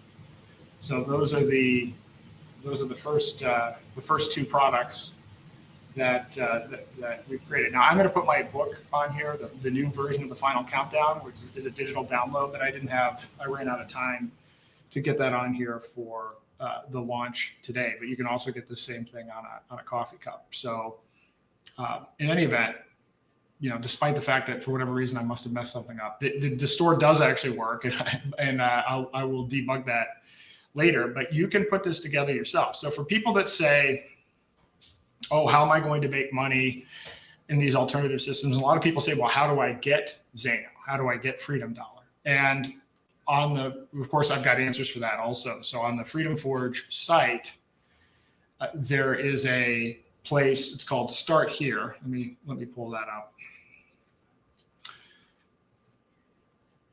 So there's the Start Here tab, and this actually walks you through, if you're brand new to Zano, you can walk through and you can pick which wallet you want. So let's say you want the Bitcoin.com wallet. And by the way, I just saw today it was announced that Bitcoin.com is doing a $1 million Freedom Dollar giveaway. So I don't know the details on that yet, but that's pretty exciting. So you walk through, you get a wallet, and then how do I get Zano and Freedom Dollar? Well, you can buy it directly. So you can use, if you're in the US, you can use Alchemy Pay. The only downside of this is it's KYC. Or you can use an exchange like Mexi. And if you're in Europe or other places outside of the US, you can use DFX, and you can actually buy Zano and Freedom Dollar with, I believe, your bank account and Google Wallet and Apple Wallet directly. So this is how, if you want to buy it directly. An alternative way, and a way that I actually prefer, is to swap another cryptocurrency for Zano or Freedom Dollar. And I actually prefer, the one I use the most, it's just maybe out of habit, is XLX. So you can actually go through this guide and you can click on, start swap through XLX. And the way these swapping services work is you send one crypto, so let's say Bitcoin, you send your Bitcoin to one address, and then this service sends you to your Zano wallet, the Zano or Freedom Dollar. And they're kind of a swapping service in the middle. What I like about XLX, and I believe Trocador as well, is they're non-KYC. So this is a great way to get onboarded if you already have cryptocurrency. And then another solution for this might be, because depending on how much you want to buy or what the situation is, using the credit card and debit card through Alchemy Pay or whatever will only get you so far for so much. It's the only time I would advise using a stablecoin, but buy a stablecoin from an exchange if you already have an account, pull it off of the exchange, and then swap that transparent stablecoin for Zano or Freedom Dollar using one of these swapping services. So those are some ways to get Zano. But now that you know about WooCommerce and the WooCommerce plugin, one way to start accumulating Zano and Freedom dollars to start selling your goods and services for Freedom Dollar and Zano directly. So that is what this empowers you to do. So think about how exciting this is now. So now that we can make Bitcoin and Ethereum private through confidential layer. And on that front, maybe next week, it depends on if this gets done in time, but Edge Wallet has announced and has integrated the ability for you to swap your Bitcoin for private versions of Bitcoin, and I believe Ethereum as well, right within the Edge Wallet. So you don't have to do any steps. It's just like how you would exchange any cryptocurrency. You say, I have this much Bitcoin and I want to swap it for BTCX, and it happens automatically in the wallet with the click of a single mouse button. So that's really powerful. So right now there's a $500 minimum, but they're lowering that threshold. When they lower that threshold, I'm going to do a podcast about that, because this is what this means. What this means is now you as a merchant can quickly set up a WooCommerce store. If you already have a WooCommerce store, add the plugin, and then you'll be able to take Zano, Freedom Dollar, and then you'll have access to the $2.5 trillion worth of Ethereum and Bitcoin out there that could be made private and spendable. So this is real adoption now at this point. So we're at the point right now where if you look at what is possible, this is now an ecosystem. The Zano ecosystem can scale. This is something that has the ability to be meaningful for people, and something that can be a realistic alternative and parallel system to the current system that we have, and then the even worse, more dystopian, complete technocracy that awaits us. And so stay tuned on that. If it's not next week, it may be the week after, where I'll walk through the Edge wallet and how to make your Bitcoin, Ethereum, BNB, and other cryptocurrencies private and then spendable. And then you couple that with now what you've learned about WooCommerce, and now we've really got something. Now we're opening trillions of dollars of assets are going to be made available in a private and spendable fashion. So I'm super excited about that. And you see if there's, so that's really it. I mean, for in terms of the walkthroughs today, I just wanted to go through the update on these sites, show you how this new plugin works, how the new AnyCoin plugin works, and then let everybody know that we are sending out the Freedom Dollar as part of the giveaway, and that you can use that Freedom Dollar to get your ZBIC MasterCard today. And by the way, you didn't have to participate in the giveaway to start using the ZBIC MasterCard. You can do that yourself right now. You can buy some Freedom Dollar or Zano and set up an account with ZBIC. It takes like 5 minutes, and in a real short period of time, you can have crypto that you can offboard to a non-KYC debit card and spend anywhere in the world. So these are all really big tools, really exciting developments, and more to come as well. And the thing about this Freedom Forge website, so it's here to be guides and everything else, but my real passion, of course, as you know, is to warn people about technocracy threats, but then to build a community and to start brainstorming and creating projects to counter these threats. So let me give you an example of what a threat is and what a counter might be. So the biggest threat of all is the threat of, I would argue, CBDCs and regulated stablecoins, right? Because this gives the government and other third parties the ability to censor your financial transactions and to program your money. What is the counter to that on Zano? The counter to that is Freedom Dollar, which we discussed, a privacy stablecoin that's not backed by US Treasuries. Or what are some other threats, and how might we counter those threats? Well, public health tyranny is a threat. And we've already experienced this with COVID. We've experienced this with vaccines, mask mandates, and actually the entirety of how the healthcare system works and how big pharma works. Well, what is a counter to that? You could build, and I'm working on this right now with my wife, a global P2P healthcare marketplace, medical tourism, with a reputation management system where people are engaging in transactions privately, but you're still building a reputation management system on top of that, completely outside of the government, completely outside of insurance, and global. Likewise, okay, what's a threat? Centralized food. We could be forced to only eat GMO products or insect protein. What's the counter to that? Build a global P2P food marketplace, private food marketplace, connect farmers all over the world with customers and with a reputation management system that's outside of central control. You could even take something like, and this should be something that's on your radar. You don't own your 401k. You don't own your ETF. You've already given away the voting rights to BlackRock and Vanguard. You've done that contractually. And the next stage to that is when there is a financial collapse, it's called the Great Taking. If your broker goes under, your investment instruments are actually going to go to the creditor of your broker, which with a special emphasis on the 4 largest banks. So you don't own your stocks, you don't own your retirement portfolios. You could create an entire new stock market. And again, when I say this isn't going to apply to a lot of people are like, oh, it actually pisses me off. I see people like, oh, are people going to use XRP with banks? Well, one, they're not, but two, why would you even want that? Right? There are a lot of people that are like, people get excited about BlackRock. I've been telling people this for a long time. I've been involved in tokenization since 2018. And I got involved with Ravencoin. And, early on people thought, and Patrick Byrne thought, well, hey, Ravencoin's great. It's a fork of Bitcoin. Now we're going to be able to have transparency in the equity markets where there's all this fraud and all these third parties involved.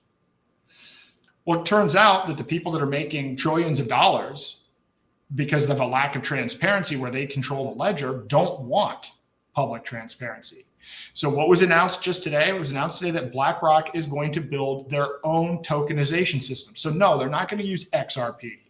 They're not going to use Ethereum. And also they're not going to use Zano because they want control.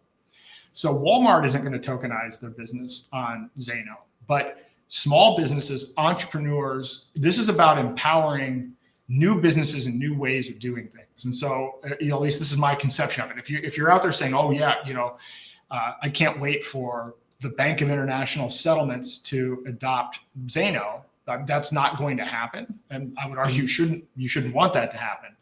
But if you want to create a parallel future that's private, where you own your assets and can trade those assets without other people being able to see what you're doing, that's what we can build on Zano. So you can submit your own technocratic threat and you can submit your own solution. And the idea behind this is that we will incubate some of these ideas. We'll connect people. I mean, over time, I may invest in some of these things. I may just advise. I may give away a whole bunch of ideas.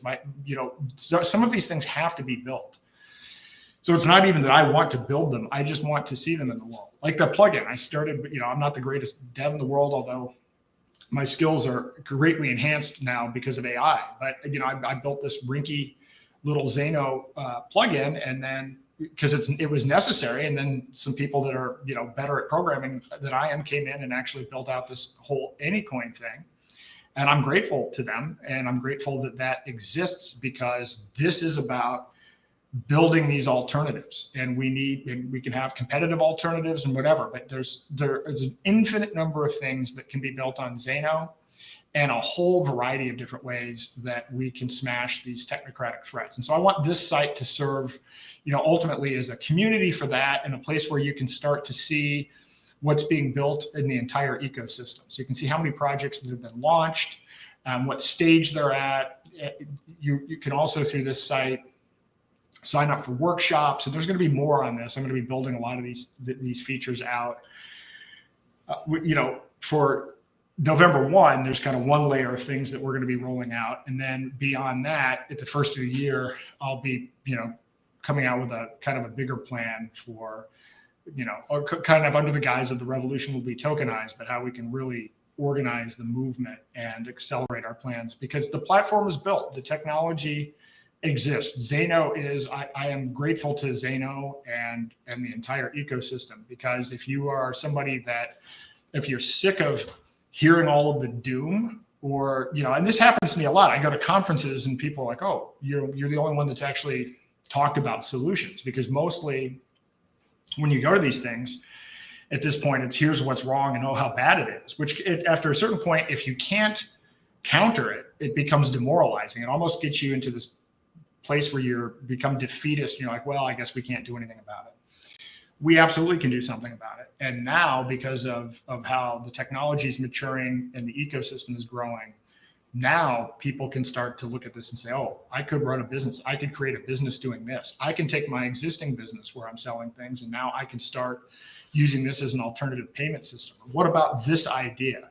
So I'm working on a book which is going to accompany what's going on at the launch of next year, where I kind of lay out and explain very clearly what tokenization is all about and why it's going to happen regardless. The only question right now, so when BlackRock comes out today and says, we're building a system to tokenize equities, they're going to build it. So your equities are going to be tokenized. You don't really have a decision anymore about whether or not it's going to be tokenized. Your decision is, are you going to have and utilize this technology, which can be a liberating and powerful technology? Are you going to use this in a way that gives you more freedom, or are you going to get stuck in a digital prison? And the book is going to lay out what's going on, and you will see, as I make the case with what's happened with the Genius Act, with what's happened with the Clarity Act, with what's going on with Howard Lutnick, and now the plan to create a sovereign wealth fund, and they want to tokenize the assets of the United States of America and sell these things off. Once you see what's going on, you will realize when I say the war is freedom versus technocracy and the battleground is tokenization, you'll get it. Then the back half of the book is, all right, what are we going to do about it? And I'm going to introduce these websites, and I'm going to introduce the ecosystem and the projects. But more importantly, I'm designing this to try to inspire people to come up with their own ideas. And I want to see workshops in the future where it's entrepreneurs and developers and other people working together to brainstorm. Maybe we do a hackathon. Who knows? I mean, I'm open to exploring a lot of different ways, but this is about building a movement. This is about getting people working together. That's the stage that we're at. That's where I want to be spending my time, is educating people, but hopefully providing tools to get people to build and to start taking action themselves. Because again, there are no white knights, but every single one of you has the ability to take back your free will and to start building outside of this, every individual. And so I'm very excited that we have the tools to be able to do that. So with that said, I am going to open this up to Q&A. I'm sending a link around, and I apologize. I was kind of last minute.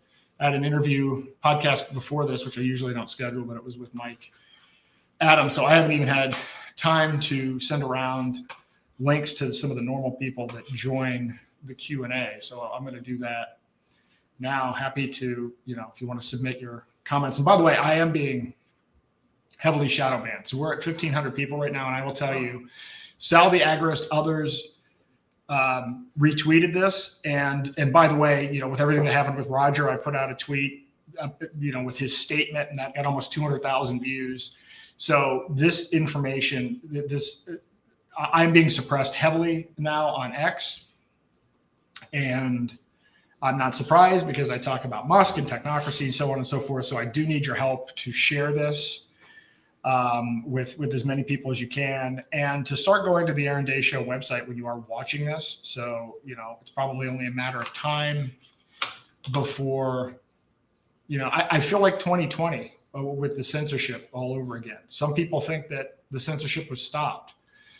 It has stopped if you're talking about COVID that happened 5 years ago. It's stopped if you're talking about things that involve people that are no longer in power. If you're talking about things that involve the people that are actually in power now, and by people in power, I mean the technocrats that are actually pulling the strings behind the scenes, you have no more free speech. You have the illusion of free speech, because the algorithms are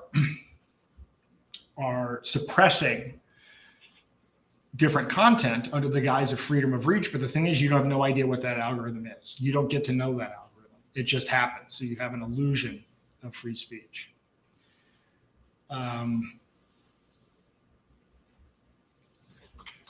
So if you want to join the Q&A, I'm just sending. And actually, all right, let me see here.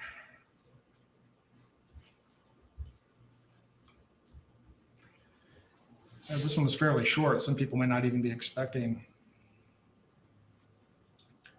the Q&A. All right, you know what? I'm gonna take a brief break. So I'm gonna play a song real quick, and then I'm gonna come back and we'll continue the Q&A. So don't leave. I'll be right back.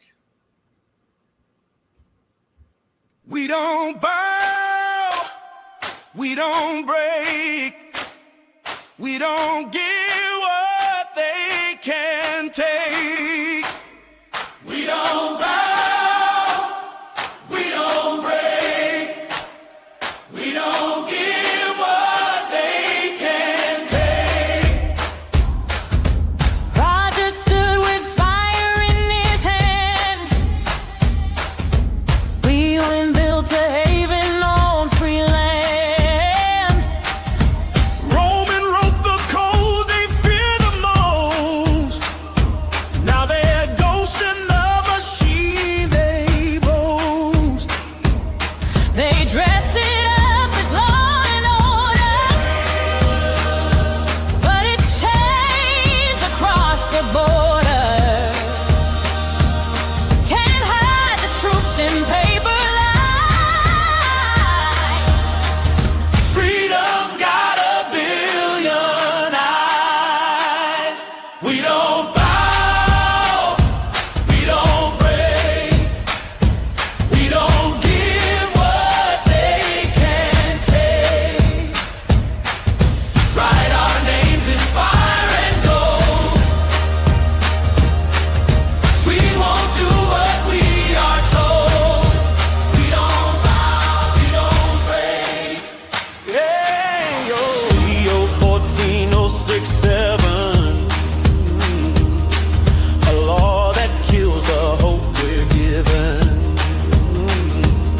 But paper crowns will wash away when the people rise one day. Roger in Roman's name. We'll sing 'em loud, we'll light that flame. Every cage they try to build, ooh, will break when voices won't be still. Roger, we will stand for you. Ian, we will fight it through. Roman, your code will run. Freedom's rise has just begun. We don't bow, we don't bow, we don't break, we don't break, we don't give what they can take. We don't bow, we don't break, we don't give what they can take. Write our names in fire and gold. We won't do what we are told. We don't bow, we don't break, we don't give what they can take.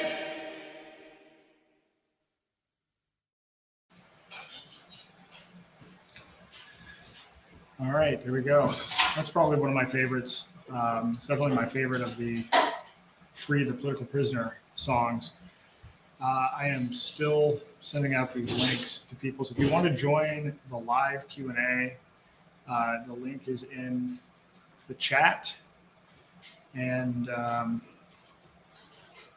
so while that's going on, I'm surprised we don't have more people. Again, I would have thought this one would have been very well. You know, some of these live streams have gotten to 25,000, 30,000 people. So this shows you, you know, this is an issue that I've talked about every podcast that I've had since I had Roger on. So Roger was on, he was season 1, episode 3.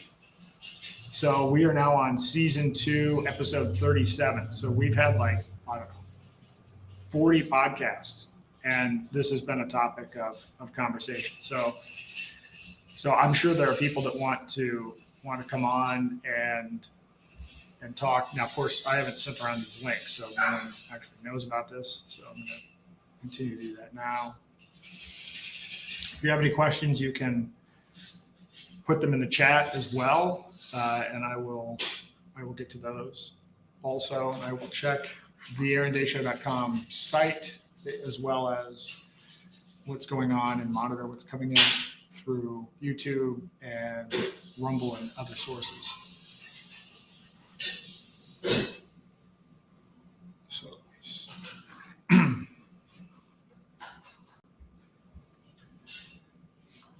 right.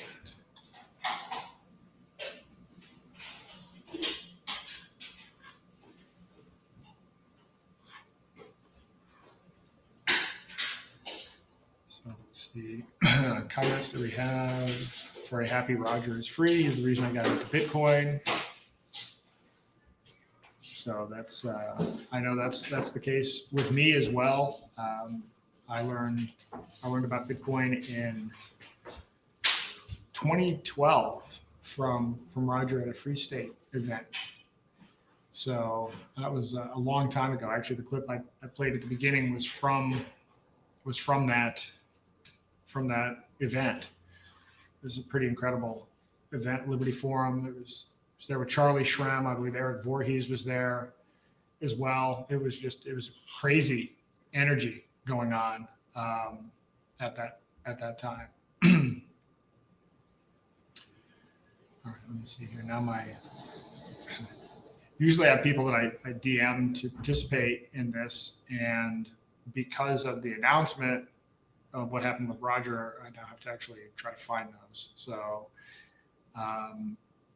so it might take me a while to even get these links out. So if you want to put some things into put your comments in the chat, I'll deal with those while we're waiting to get some people on the live chat. Let's see. All right.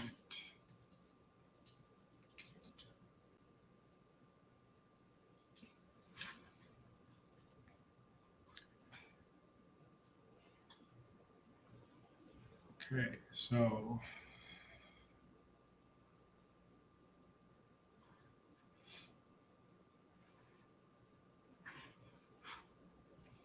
let's see what else we have here.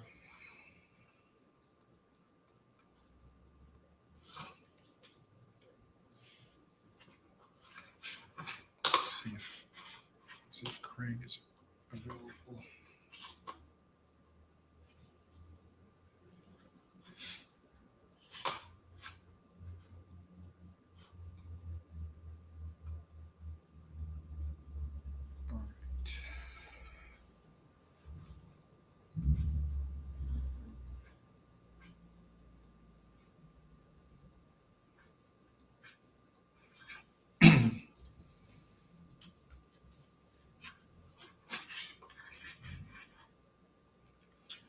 I'd also love to get feedback on the Freedom Forge site in particular. I've been putting together the guides. I'm not sure how easy to use they are. Thinking about, maybe even putting together like a system where people get NFTs or whatever for completing the various guides. Not sure how overly complicated I want to make that, but I think making it action-oriented is critical. Again, not just passively consuming content, but actually taking steps. I've been doing these workshops and talks for a couple of years now. And when we've gone around the country, even though the book that I wrote has the entire back half of the book is how to get into self-custody, crypto, gold, and silver with step-by-step guides that are completely out of date until the new version that I just put together, which has a lot of emphasis on Zano and the entire ecosystem. But a lot of people approached me and said, look, yeah, you gave me the steps and it was clear and everything, but they were afraid to take that first step. That is a really big barrier, believe it or not. I mean, to just get a crypto wallet, you have to appreciate the fact that less than, I think, 0.5% of Americans, the last survey I saw on this, actually bought something directly with crypto in the last quarter. And that part of it has been going downhill. And it's been going downhill in part because of this narrative that Bitcoin is a store of value, which, as I said at the beginning, is now solidified by Bitcoin, the Bitcoin Twitter handle, which now states that Bitcoin is trackable digital gold. So, I mean, if you're listening to this and you're already in the crypto community, you know, this may seem foreign to you, but the 99% of people that have never used crypto to make a transaction, most of them have never even heard of the fact that you can use crypto as a currency. They've only been presented with Michael Saylor talking about store of value. They've only seen what's on Fox News. They've only seen what's on CNBC, or what they heard from Fidelity or BlackRock or their financial advisor. And by the way, most financial advisors are absolutely clueless on this to the extent that they're involved in it at all.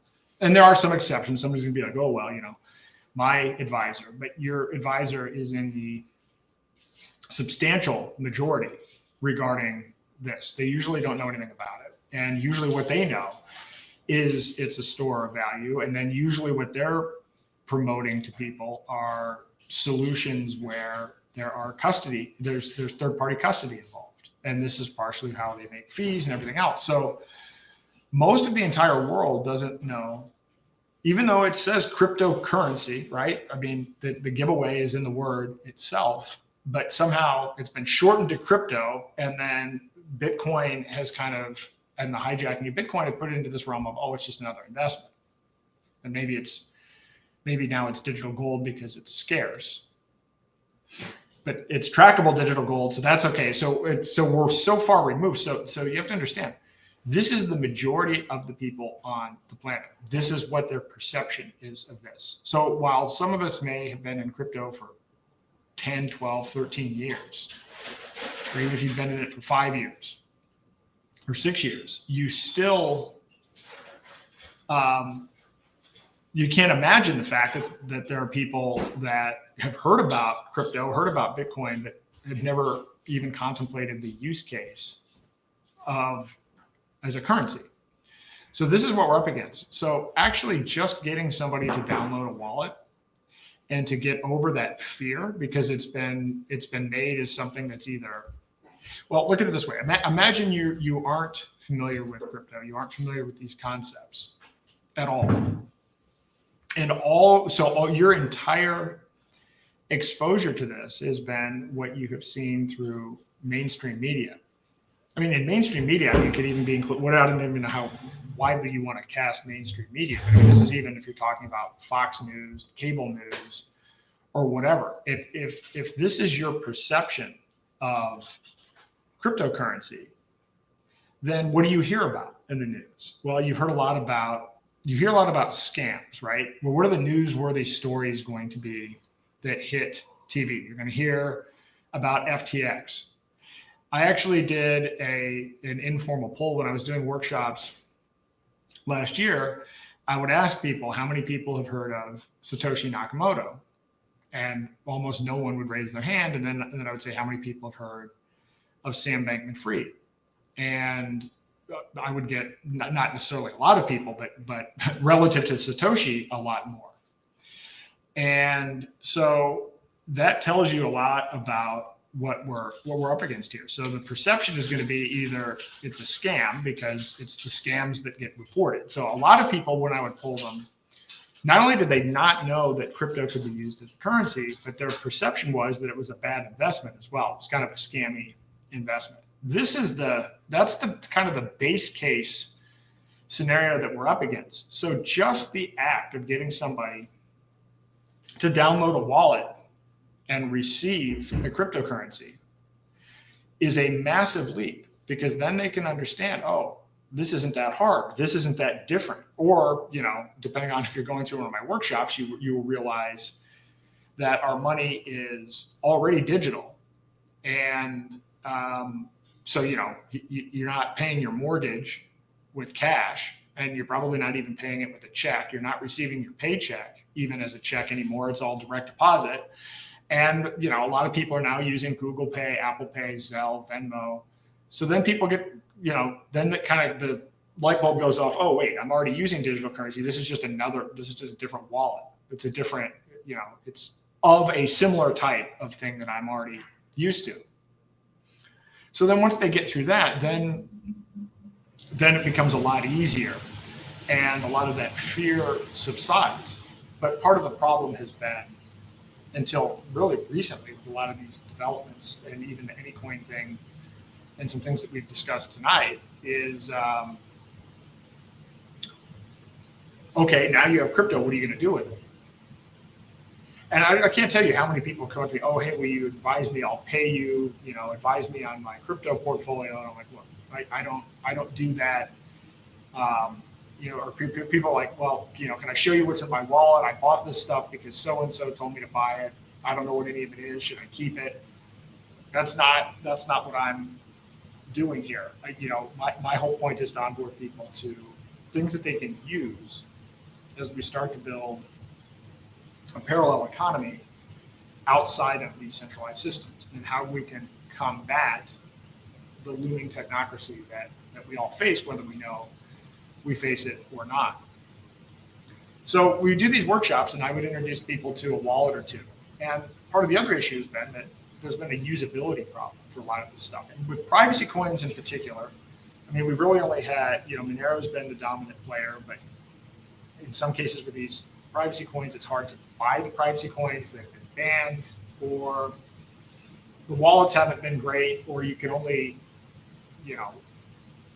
get one particular type of privacy coin works with one wallet or whatever.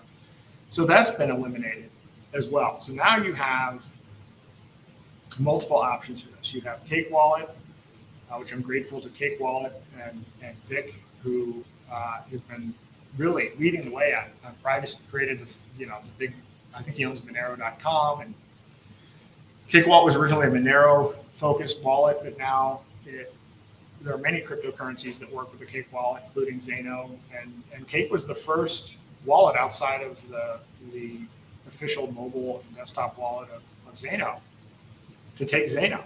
And so that's great. So that opened up usability, because within the Cake Wallet, you can not only use it to hold your crypto and to buy and spend directly, they have a gift certificate system built in. You can buy gift certificates directly with crypto. You can buy debit cards with crypto.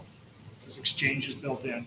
So now we have tools that are usable. And then we have, after that, we had Bitcoin.com added it.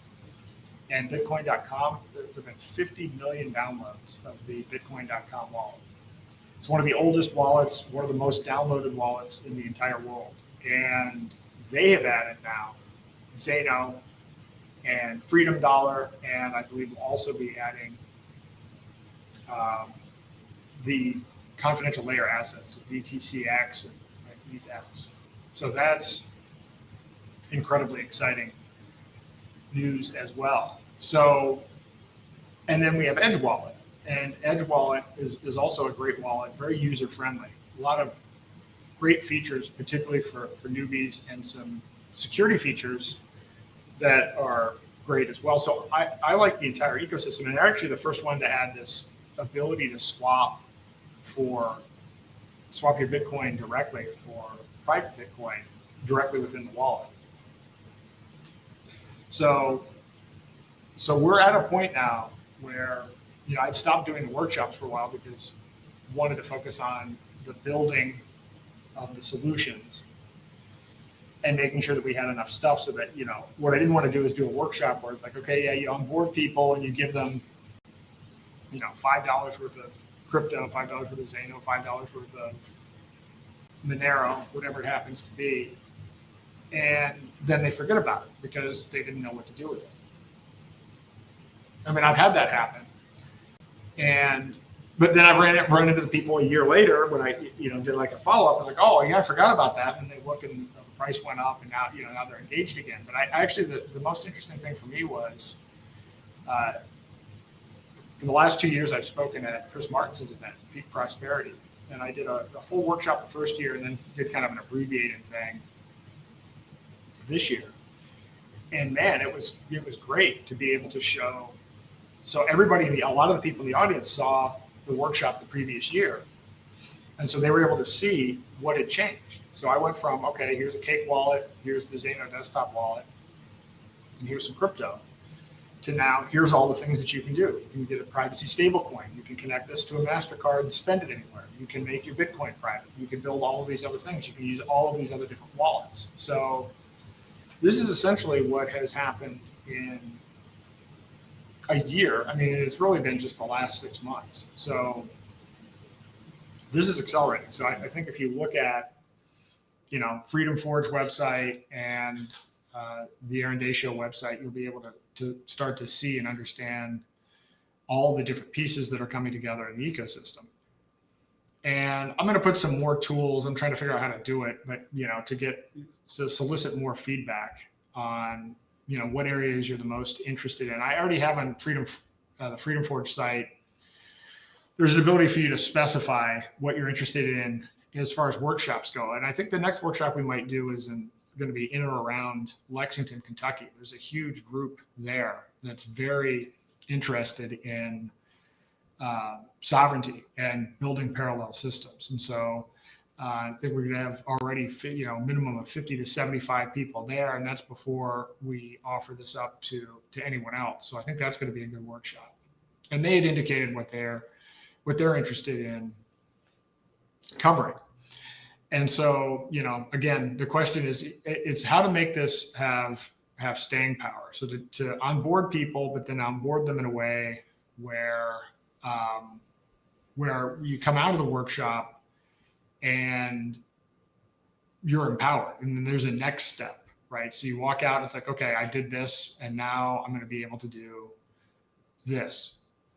Now I can buy this. Now I can think about adding this to my own business. Now I can think about creating an entire new parallel system to the things that already exist.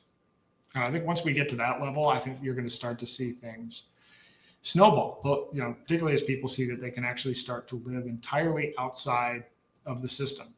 This is why I always talk about how we need, privacy solutions for food and for healthcare.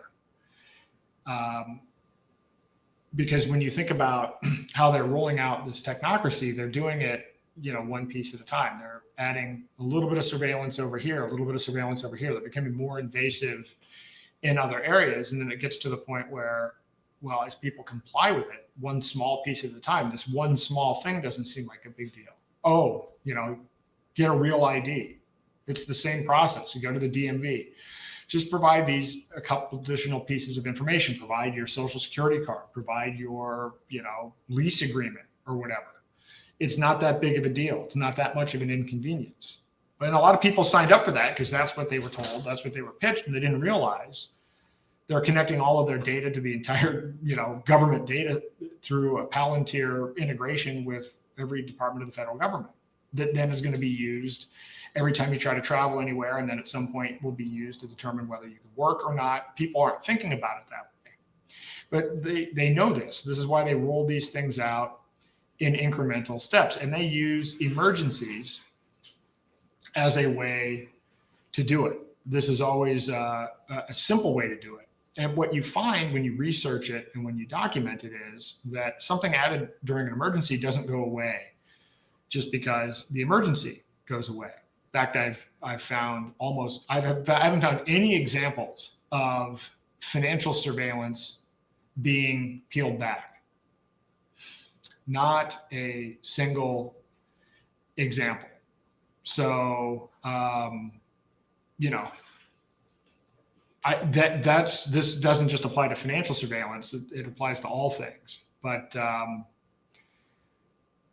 so this is something to keep in mind. So they keep on adding these things. So when you think about something as being innocuous, this is why I'm doing these technocracy index and monarchy index, so that you can take a step back and look at, okay, what all have they added?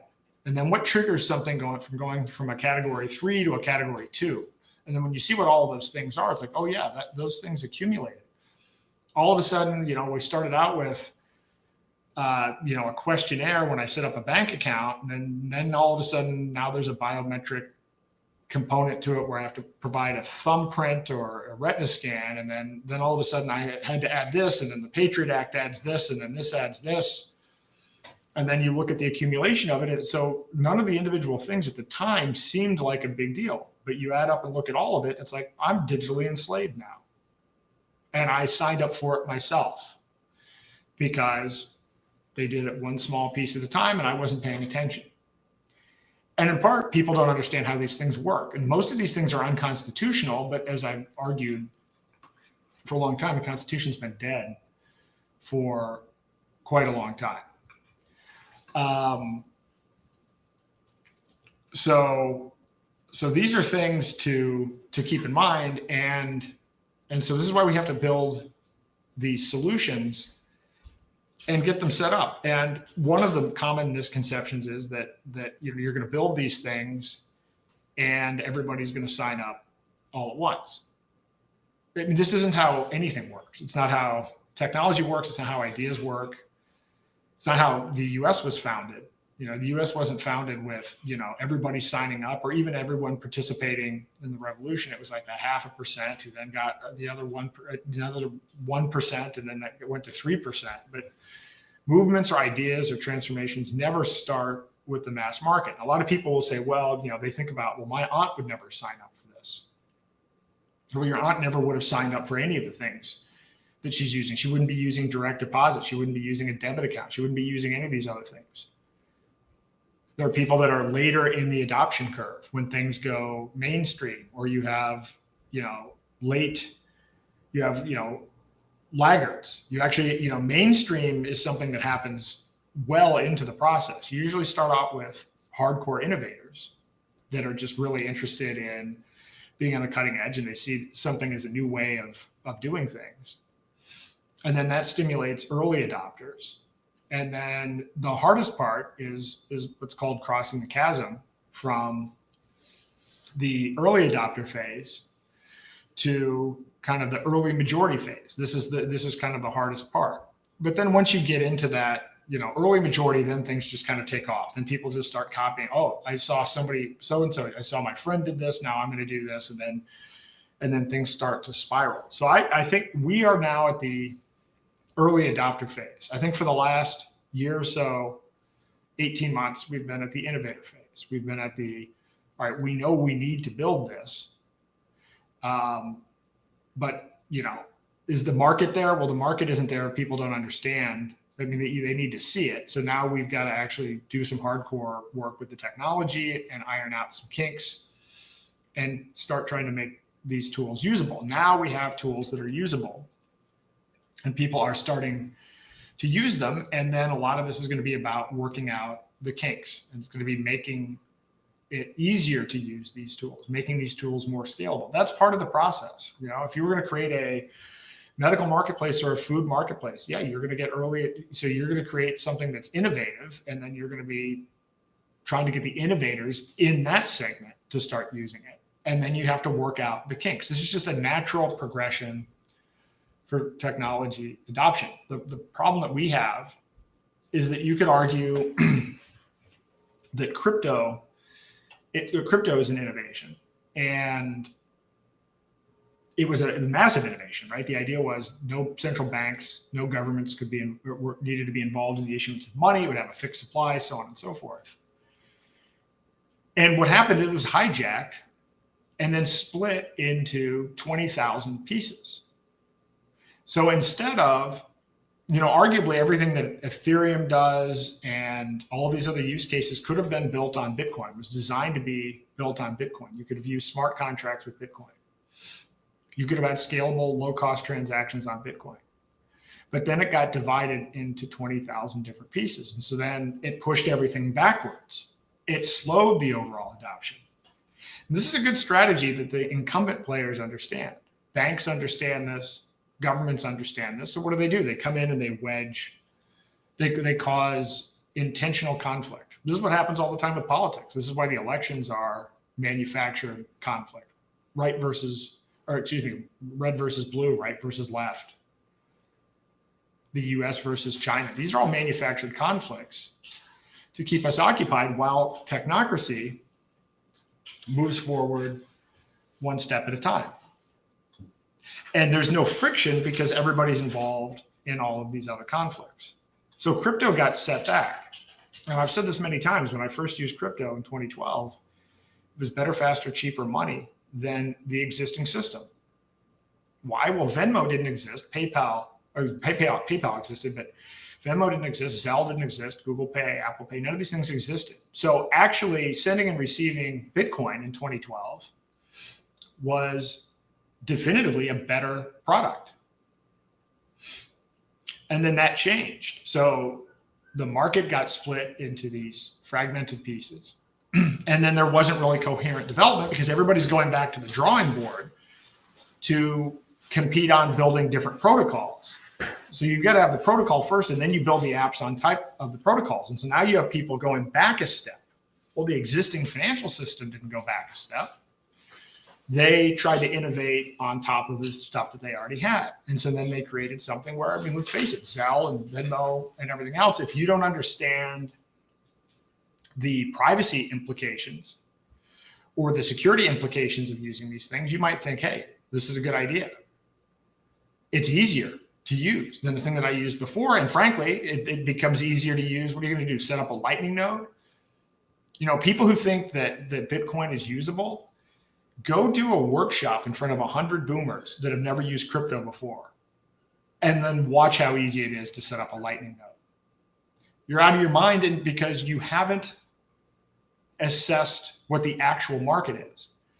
You're not competing against other cryptocurrencies. You're competing against everything that exists as a payment mechanism, including the existing fiat system and including other cryptos and other things that might be innovative. And you layer on top of that regulatory challenges and the fact that it's hard to get people to, you know, change from where they are. And most people wouldn't even, because they don't understand how money works, wouldn't even consider it. To begin with, this is how we end up where we are right now. We're kind of stuck. But in a way, people are using digital currencies. You have $27 trillion worth of stablecoin transactions last year. So no one can say, there are a lot of people that say, well, you know, it took a long, Rome wasn't built in a day. Bitcoin's only been around for 16 years. It takes a long time before a currency gets adopted. Well, no, stablecoins have been adopted. People use stablecoins all over the world. They're not using Bitcoin for day-to-day transactions. That is not a function of people being resistant to using the technology. They're even willing to use crypto. That is all about usability. And that is a failure, a market failure. It's a failure to build things that are easy to use. It's a failure of building things that are competitive in terms of fees. So this is what has happened with crypto. And so now we're on the defense. In 2009, 2012, even 2015, we had the advantage because we had this new technology that was better, actually better, faster, cheaper, but also decentralized, that had those things that are important for freedom, human freedom. And now we're on the opposite side of that. Now the people that we were trying to displace and create a freer, better system have come in. They have caused internal division amongst the people with the innovation, and then they've taken something that was supposed to make people free, and they've created a surveillance version of it. And now they're trying to use the force of the state and their incumbent position to facilitate adoption. And it's working. So when I see, look, this headline today that I saw, BlackRock is set to unveil Genius Act aligned money market fund designed for stablecoin issuers. So let's talk about how many levels removed we are from peer-to-peer digital commerce, how many levels we are away from actually halting central banks. We've completely lost the plot. We now have BlackRock creating a financial instrument to create a money market fund, a centralized fund that will manage cash and treasuries and other things that people buy through a broker. And that financial instrument is going to be used to back a digital token, which is a trackable, programmable, and centralized form of fiat. We have added more intermediaries here than we used to have. So peer-to-peer means I have something in my custody and I trade it with you directly and no one else is involved. Now we have like 3 levels involved in just the money market fund. And then on top of the money market fund, now we have somebody issuing a token on top of that, and then somebody managing the custody of those tokens. I mean, by the time this is done, you're gonna have like 8 intermediaries. In 8 intermediaries in a process where the thing can all be centrally controlled, and it's all based on fiat, where the core thing backing the digital token is fiat. That's how highly hijacked. It's not, this isn't even about hijacking Bitcoin. This is about hijacking the concept of cryptocurrency. It's more than just about one coin being hijacked. It's about the whole idea of cryptocurrency itself has been hijacked. So what's problematic about this is the post that I just read about this BlackRock announcement went viral. You know, it's got 1,500 likes or whatever. Let me look at the stats. So this post, it's got Larry Fink with laser eyes. This is the post. 134,300 views, 1,500 likes. That's what we've got. Larry Fink with laser eyes. In fact, I might even pull this thing up. And by the way, if you want to join the chat, the link is in the notes. I'm gonna talk for a while just because I think it's so early that people usually this thing doesn't start. The chat doesn't even start till 8:30. So I think I threw people for a bit of a curveball. So there's enough to talk about here anyway. So let me pull this up so that you can see what I'm talking about. So we have.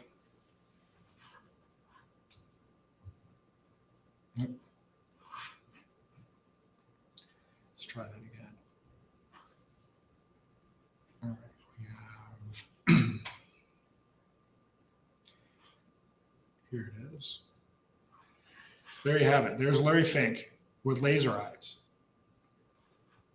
So what you find now, again, and I talked about this several episodes ago, when you actually consider the traffic, 70% of the traffic on here, these are bots. So, and you can even tell a lot of these are AI. I mean, do I think that this person wrote traditional finance is finally catching on that stablecoins are becoming the backbone of global liquidity?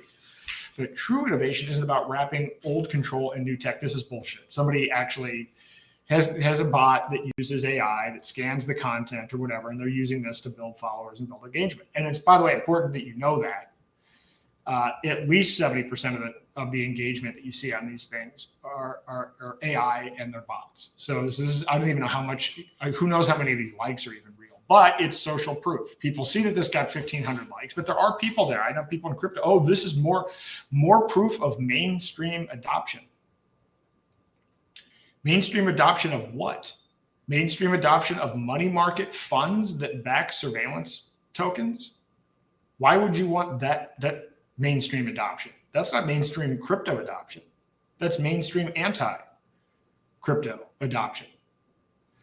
So it's mind-boggling to me that this is going on, but where is the resistance to this? And, you know, for me, having been involved in this since 2012, I mean, early on, if you went to a crypto conference, the whole theme of the crypto conference was about government and central banks, and yeah, we're going to beat these guys. Because remember, this started after the 2008 financial collapse.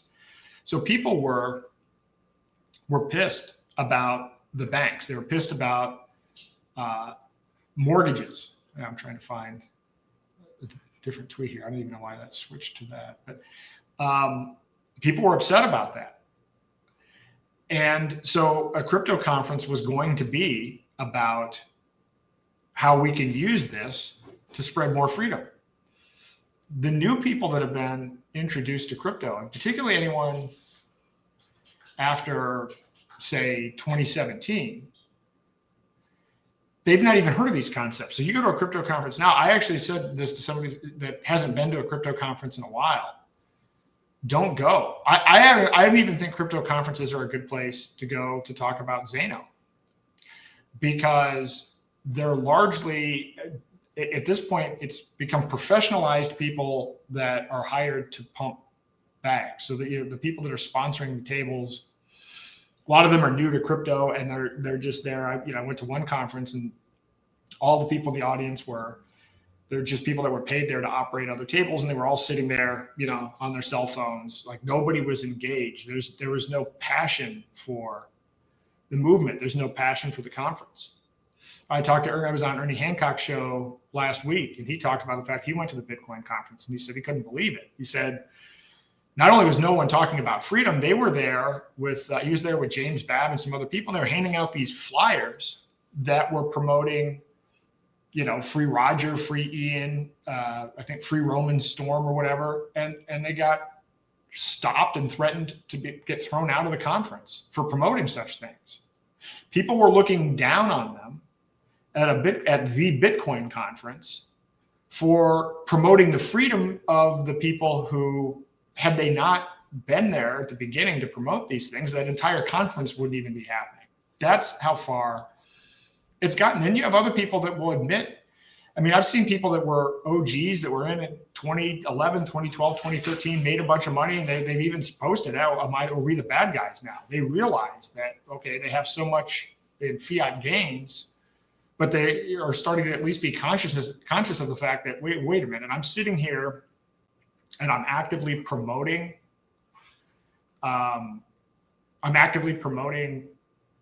Michael Saylor's company getting put into the S&P 100 or whatever, so they'll pump my bags. Listen to a Bitcoin Maxi podcast these days.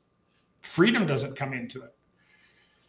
Best case you're going to get is, their own personal freedom, but I don't think that they've thought through the implications of all of this. And I do want to say something else. I'm having issues with sharing out the right account here on this browser, but I saw yesterday that Elon Musk posted that one of the great things about Bitcoin is that it's backed by something. It's backed by energy. So that somehow that means that it has intrinsic value. This is a complete kind of lack of understanding of that. There's no such thing as intrinsic value. Something's worth it because people think that it's worth it. Just because it costs a lot to produce doesn't mean it's worth something. You can design or create anything that's really expensive to build. That doesn't mean people would or should pay for it just because it costs you a lot to make. But then Jack Dorsey amplified and retweeted what Musk said. Now, here's what's important about this. The cornerstone of technocracy is energy credits. The whole point of going back to the 1930s, you can read, they have textbooks about this, they have manuals and everything else. The whole point was to transform the economy, not so it's a price-based system based on supply and demand, but you have energy credits, which are fixed in supply. And this is the total circulation of currency. And then this is where you bring in the scientists and engineers to determine the allocation of these energy credits. And then based on your social credit score, whether you're complying with what the scientists and engineers say is the best thing for all of humanity, that determines the portion of energy credits you're getting. Elon Musk is a technocrat. His grandfather was the head of the technocrat party. He has tweeted on 3 separate occasions that Mars should be a technocracy. He has promoted UBI. He has promoted energy credits. And then yesterday, he promoted that concept, which was amplified by Jack Dorsey. And I see a whole bunch of people cheering this on. This is faulty, not only economic theory, but it's not intended to be faulty economic theory. It is political theory. It's technocracy. And people are cheering it on. I have shown the clip from the Doconomy MasterCard, which is MasterCard people are voluntarily signing up for, that tracks your carbon and then shuts off when you use too much carbon. That is what Elon Musk supports. And by supporting Bitcoin in the way that he supported Bitcoin, he's actually actively promoting it. And so in a weird way, so Bitcoin is turning into the ultimate rug pull. And I'm going to tell you what I think is going to happen unless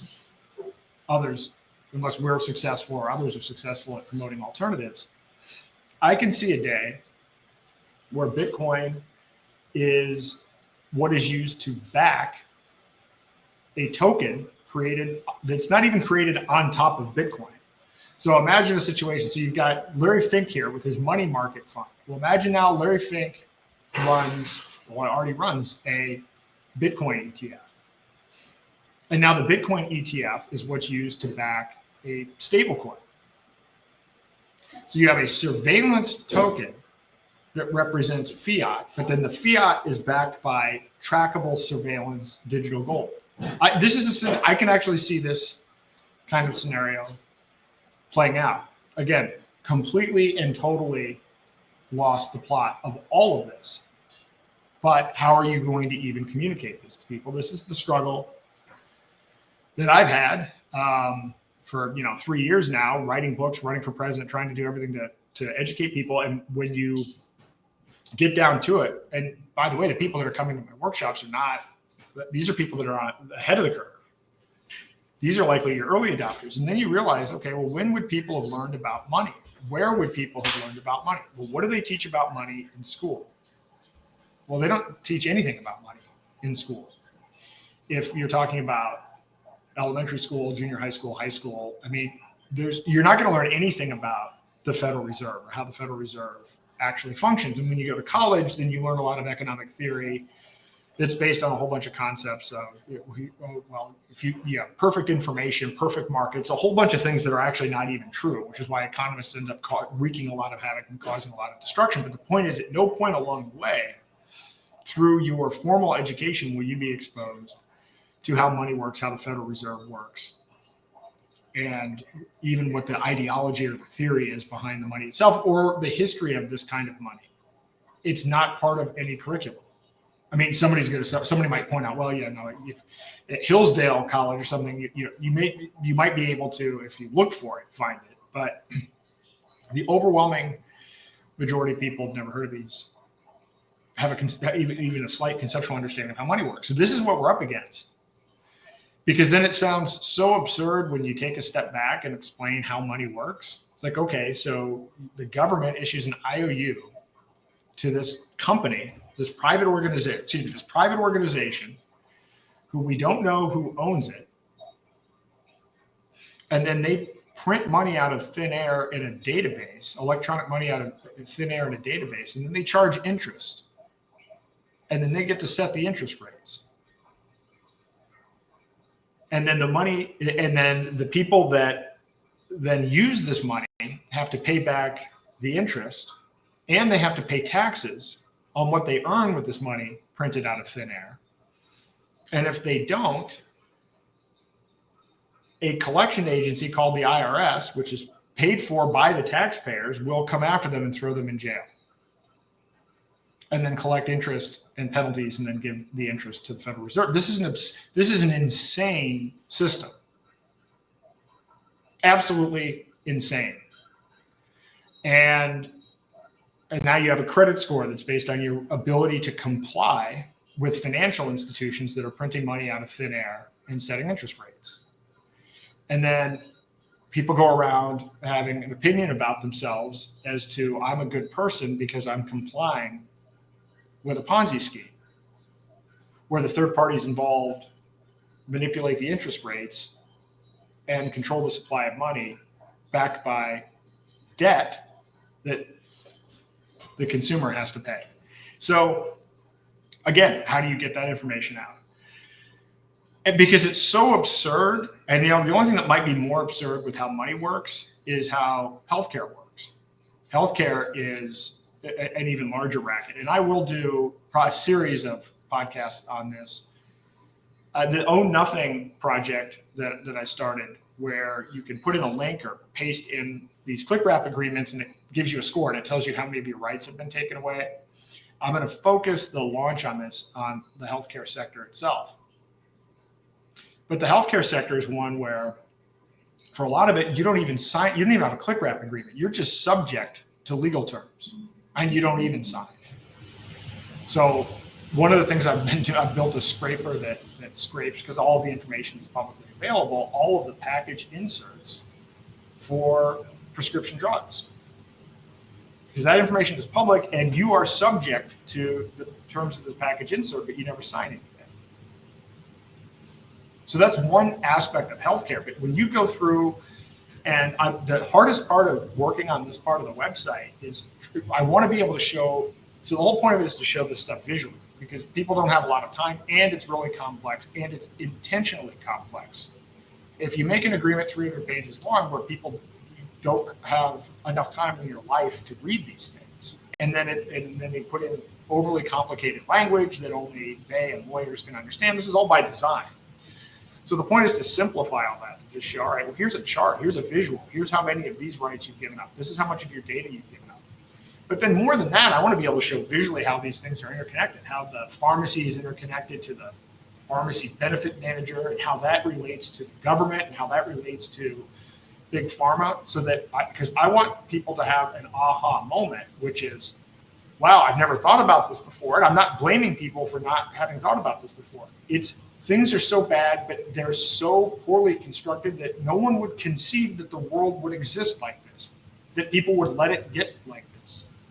You know, you're probably going to assume, hey, my doctor knows something about health. You're not going to be, you know, it's a far cry from that to, like, you know, 100 years ago, Rockefeller decided to completely transform medicine so we could sell more oil and services through this entire medical complex, and then he's going to fund all the medical schools, and then he's going to fund all of these other things, and the whole thing that we have, the whole system that we have, is a lie and not built on optimizing people's health. That's a hard pill, no pun intended, for people to swallow.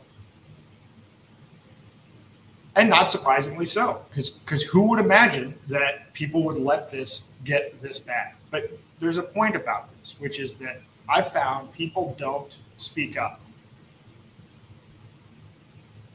So this is why, you know, when we fight for these political prisoners, it's really important to speak up. When Roger was first arrested, I panicked. And, you know, I hope Dan O'Neill, Dan, if you're listening, I hope you join this Q&A. I'm shocked that nobody's joining, because it's usually we have 4 or 5 people on here, and on top of that, this is a pretty important topic and an exciting topic because of everything that's going on with Roger. But I see Steven's there as well. So when Dan called me with this idea to do this Enemies of the State party, at the time, I was one of the only people talking about Roger's case. And why? I mean, it's like, I'm not close personal friends with Roger. I've only seen Roger in person one time. It was like 13 years ago, almost 14 years ago now. But I was focused on the CBDC issue, and I knew what had happened to Ian, and I knew what was happening to other people. And one thing I've learned as an activist is it is completely possible that everybody will sit around and do nothing because they think other people are doing something. This happens all of the time. People just assume somebody else is going to do. I know people won't do things. But one of the most valuable things that you can do is just take action. It doesn't matter. You don't have to be, you know, I mean, think about the people that have had some of the biggest impact. Like, I think Lynn Ulbricht is a hero. I think I first saw her in 2014, 2013, something like that, at PorkFest. Right? I mean, she'll say it herself. She's an unlikely hero in all of this. But what did she do? She stood up for her son and just wouldn't take no for an answer, wouldn't stop. That's the driving force. We all have that driving force, but we don't think we do. And then a lot of times people will stand around and do nothing. Oh, somebody's asking for the link for the Q&A. I'm putting the link in. I apologize, this might be on my end. Usually the reason I'm playing the music at the beginning is so that I can send the link around, because the way that X works is you can't really, well, you actually can now schedule the link in advance. The problem is that it doesn't get as much reach. I don't know why it works like this. Some of these things are stupid. So I can't actually send around the link to the X screen until the podcast actually starts. So I play like 15 minutes worth of music, and what I'm doing behind the scenes is I'm posting a link in groups, I'm posting links in Signal, I'm posting links in Telegram, and DMing my friends, you know, people that I know that would be interested in, and hopefully they're resharing it as well. That's pretty much the hack that I've come up with for this. Well, today, it turns out I didn't have the right links or whatever, so I got like halfway through the songs and I hadn't even contacted anyone yet. And usually what I do as well is I send a link to the StreamYard for the interactive chat when the podcast starts, knowing that the chat isn't going to start until after the main discussion has taken place. And today I didn't have time to send out any of those links. So I do apologize for that. This is part of why probably not as many people are on, and then certainly why the Q&A, because nobody had the link. But we're rectifying that now. I hope someone pops on. I'm going to continue to rant though anyway, just because it's, or not rant, but these are important things. And to me, this is, I've spent so much attention on these prisoners of war. It's almost not even real to me that the Roger situation has happened, because it's it seemed like it was just going on and on and on forever. And so like I said, now I need to get new shirts. All I have are these free Roger, free Ross shirts, and so I've got to pick some new clothes. But related to this, and I am so excited and grateful that Roger is out. People are complaining about the deal and whatever, and I look at it this way: it's I don't think we were expecting a lot from the government, but the fact that he's free is absolutely phenomenal. And so outside of whether people thought the terms could be better or not, doesn't really matter. I mean, it's certainly better than the alternative. But it does highlight something that I've experienced as an activist for 20 years now or whatever. And if you're a liberty activist, most of your wins are when either yourself or your friends or colleagues don't go to jail for speaking the truth. But the thing that they were talking about, we didn't get the big victory was the truth that they were trying to expose to begin with. And I've got a long list of these kinds of wins where it's like, big thing in New Hampshire was we had people that spoke up during COVID, and there was this one woman, Therese, who was facing jail time because people were protesting everything that was going on, the masks and everything, to the point where they were moving the executive counselor meeting to the state police headquarters so that they could control the crowd, right? So again, these are public hearings. And by the way, the protests weren't in any way violent. It was just people lawfully exercising their First Amendment rights. Well, she's at this now executive council meeting. And at the end of some part of the executive council meeting, she says amen to something. She gets arrested. And she was looking at prison time for this. So this became a whole big deal in New Hampshire. And I attended one of the hearings or whatever. They ultimately dismissed the case after a long time. I can't even remember if it was a year or 2 years. Sometimes this stuff blurs together. And so it was like this big celebration of, we won. We won. Somebody didn't go to jail for saying amen in a public hearing that had to be moved to a state police headquarters because our governor didn't like dissent. People were also protesting outside of his home. Other people got arrested for that. Again, none of it unlawful. So even in this case that we have, I'm grateful with what happened with Roger, but let's not forget we lost time. We lost 18 months of his voice. And related to that, again, this is Biden era stuff that triggered all of this. So, but related to that, one of the things I've been saying the whole time Roger's situation has been going on and Ian's situation has been going on is not only should we always continue to stand up for these people, and now for Ian and for Roman, but we can't let them have the chilling effect that they want.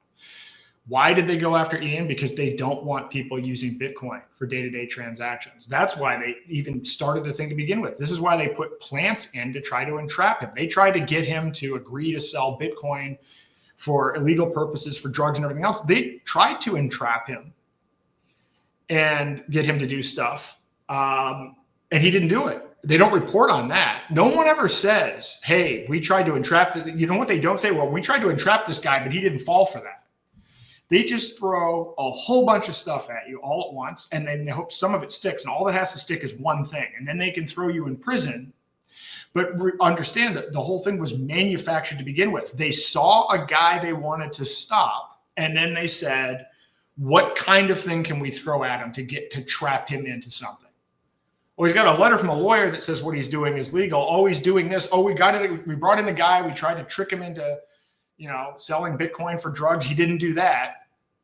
So here's what we'll find. We'll find a customer of his that did something illegal without his knowledge. And then we'll try to hold him accountable for that, because the crime that was committed by the customer was a bad crime, and it looks bad optically, and it'll look bad in front of a jury. So if we do that, let's stuff that in front of them, and then we can throw them in prison. Why do they want to throw them in prison? Because they don't want people engaging in peer-to-peer commerce outside of central banks. They don't want people using money that they don't control.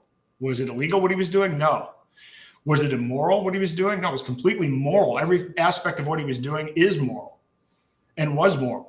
That's why they go after these people. In the case of Roger, whatever. I don't necessarily want to, go into any of that, but he did write a book, Hijacking Bitcoin. And, all of a sudden now we have a Bitcoin strategic reserve. Now let's talk about this Bitcoin strategic reserve. Here's another piece of news from this week. Our Bitcoin strategic reserve went from 200,000 to 325,000 Bitcoin. This is another thing. I should probably find a tweet. People celebrating this. Yeah, America, and we're number one. The United States government has the largest, Bitcoin strategic reserve of any nation on earth. How do we get the Bitcoin reserve? Theft, civil asset forfeiture. Some of Ian Freeman's Bitcoin are in the Bitcoin strategic reserve. Some of Ross Ulbricht, in fact, the largest chunk of this Bitcoin strategic reserve is Ross Ulbricht. He's been pardoned. In theory, he should be entitled maybe to get that Bitcoin back. But it goes on and on and on. So now there's this recent thing in Asia, and they seized a whole bunch more. And now people are cheering this on. People are cheering on civil asset forfeiture as a way for a state to accumulate an asset. How is this freedom? Who is celebrating this? I'd ask anybody in the comments here. I'm sure no one listening to, if you want to defend this, come up. I mean, this is a thing I'm not expecting, if you're listening to this, at least this long into this, that you're gonna challenge this. But why are people celebrating these things? So I said early on, in addition to supporting them and doing everything that we can to advocate for their freedom, one of the other things that we can do is not let it have a chilling effect. Use the state's attempt of weaponizing the law for political purposes to turn it into a marketing event for the legal activities that they are trying to suppress. So if they're going after Ian because they don't want people to use cryptocurrencies for day-to-day transactions, then start using crypto for day-to-day transactions. Start onboarding merchants. If you're a merchant, start accepting cryptocurrency. Make it so that when they violate people's rights and they weaponize the law for politically motivated purposes, that it backfires. That's the thing that you can do in addition to everything that you can do through the system to advocate on behalf of those people. So with Ian, if they don't want to use cryptocurrency, then let's use cryptocurrency. In the case of Roman Storm, if they don't want privacy, which again, we have a Fourth Amendment to the Constitution, but they're going after Roman Storm because he implemented a technology that a lawyer said was okay for the purpose of protecting people's Fourth Amendment rights, protecting people not only from the government, but from other bad actors. Well, if they're going to try to have a chilling effect on Roman, and if people don't step up and advocate on behalf of Roman, not only within the system, but by using privacy technology, then that's how they win. So yes, let's get Roman out on the merits because the case is absurd, but let's also make sure that we're adopting privacy coins, because the people that are the victims of political lawfare, in particular, whatever it is their activities were, those are the kinds of activities that are probably on the morally justified side of things.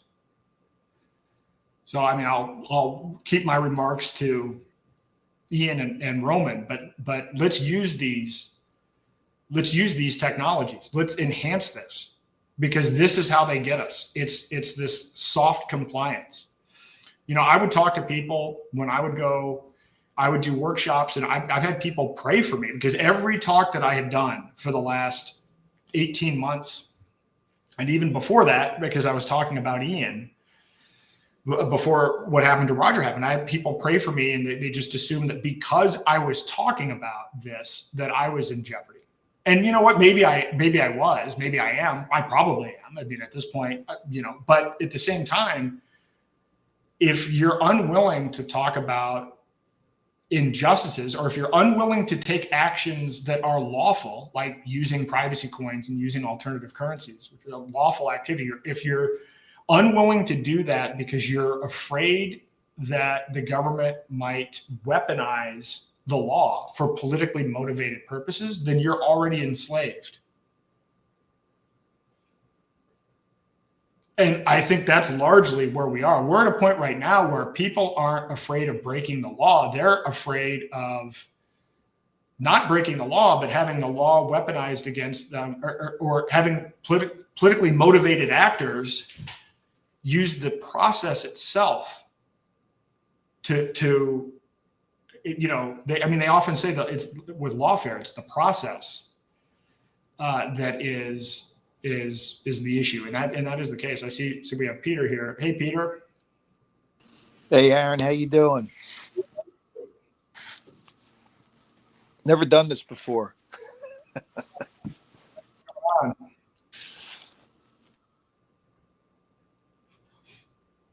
What's going on? I see you're muted.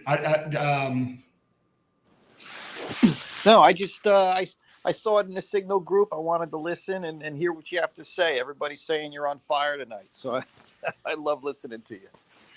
Oh, I appreciate that. And it's good to get people on. Usually I get more notice on the chat, but you know, look, today's a big milestone. There's a lot of stuff going on. And you know, and I think it's important that we do have a win with Roger, but we have these ongoing issues. And I mean, at this point, I'm just voicing what I've experienced is people are unwilling to speak up, even though what they're saying is true and not illegal. There's still fear, and we have to get over that fear, because our rights are being trampled on every minute of every day, and it's accelerating right now in a massive way, with Palantir, with stable coins, with the government collecting databases of DNA on children. It's just on and on and on and on, and people are not speaking out against it. And some people are thinking that, oh well, it's 3D chess or something. And it's like, it's not 3D chess. There's no 3D chess to government databases of genetic information. It's not a 3D chess move. I hear you. It's a scary world we live in. I'm totally in agreement. I don't know what to do myself. AI is taking over everything. Well, AI is an interesting conversation. I was just on with Mike Adams today on Decentralized TV. I'm going to have him on Thursday next week. And AI could be a great thing. It could be a phenomenal thing that improves our free will and gives us more choices. I will say, people that are worried about jobs being wiped out, yeah. But the question is, if you had technology that could make the economy 1,000 times more efficient, then we might be in a situation where people actually don't have to work, where your survival, most people have attached their identity to their work, and which is necessary for survival. You would have a different set of priorities if you didn't have to work just merely for survival. It would open up other opportunities. The problem is that the people that are controlling the AI, and in particular, the way that government is working with those people, is not one that values humanity first. And that's where the big, I think, conversation needs to happen. I may actually do a few podcasts. I'll ask, I don't even know if I'm going to be able to show it properly, but I have been amazed. I've been using computers since I was 5. I started my first tech company when I was 19. I'm not anti-tech at all, but this technology is evolving faster than any technology I've ever seen. And just in the last 90 days, what has happened Yeah, I'm most afraid of losing touch of what's real and what's not real anymore. I feel like that human connection is leaving society faster than I could ever imagined.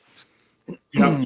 No, that's true. I mean, there is definitely the possibility of that. And, even with what's going on with video, the video stuff it does make you wonder when you see these new video models, this stuff has been around, right? It's not like we're not getting it right as it's released. So you wonder how much of an advantage and how long people have been using this. Like, how long have deepfakes been used?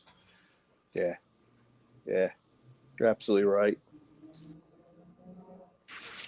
Steven says over 3,000 listeners on X and less than 20 reposts. Yeah, I don't know. There's something going on. So, I used to get a minimum of 3,000, in some cases 25,000 on the high end for the live stream. And then I started talking about Curtis Yarvin and technocracy.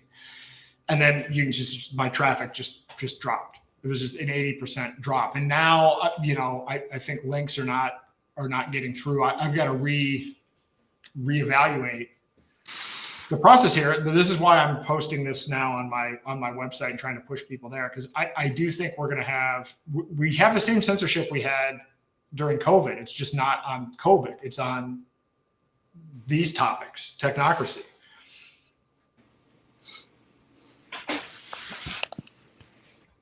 Going into listening mode. Yeah. All right. I hear you. So I don't know what gives. The comments are light too. And again, this Larry Fink laser eyes money market fund thing for the Genius Act. These are the kinds of posts that go viral. But when you study the algorithms, I did this probably 5 or 6. I can't remember which episode it was, but we did a real deep dive on social media and independent media.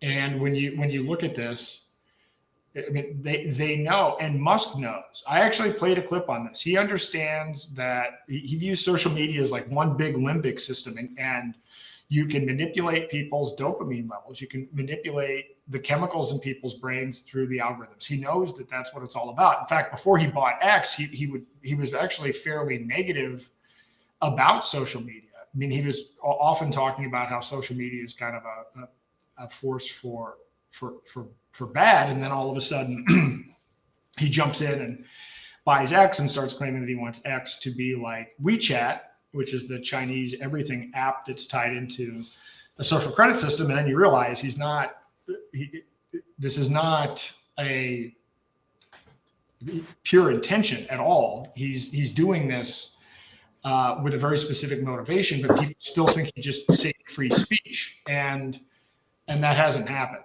So.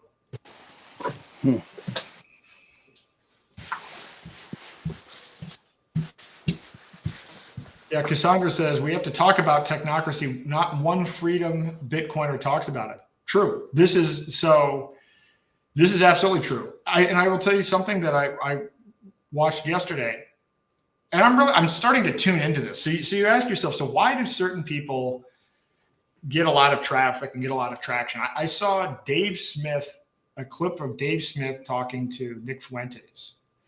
And, and I'm scratching my head and I'm looking at this, and like Dave Smith's whole thing is that it's the neocons that we have to fight. Like, he's not even in the right. He's like 20 years out of date with even the thing that he's focused on. I've never heard it, in this chat, he's talking about, well, JD Vance may be a good guy. Like, he has no understanding of what's going on with Peter Thiel or JD Vance or technocracy. Libertarians don't talk about it. Bitcoiners don't talk about it. I've talked about the fact that I was at a dinner with some people that are very, very much pro-liberty Bitcoiners, or not even Bitcoiners, pro-liberty crypto people. And when the topic of technocracy came about, it was very clear that their view of technocracy was that it's just applying technology to make things more efficient. Not that that's technology, right? That's the potentially, but it's not technocracy. Technocracy is actually having scientists and engineers, or now AI, make decisions for people to actually replace humans from the process, not only at the level of the government, but then dictating what decisions people can make in their personal life using AI as the governance system.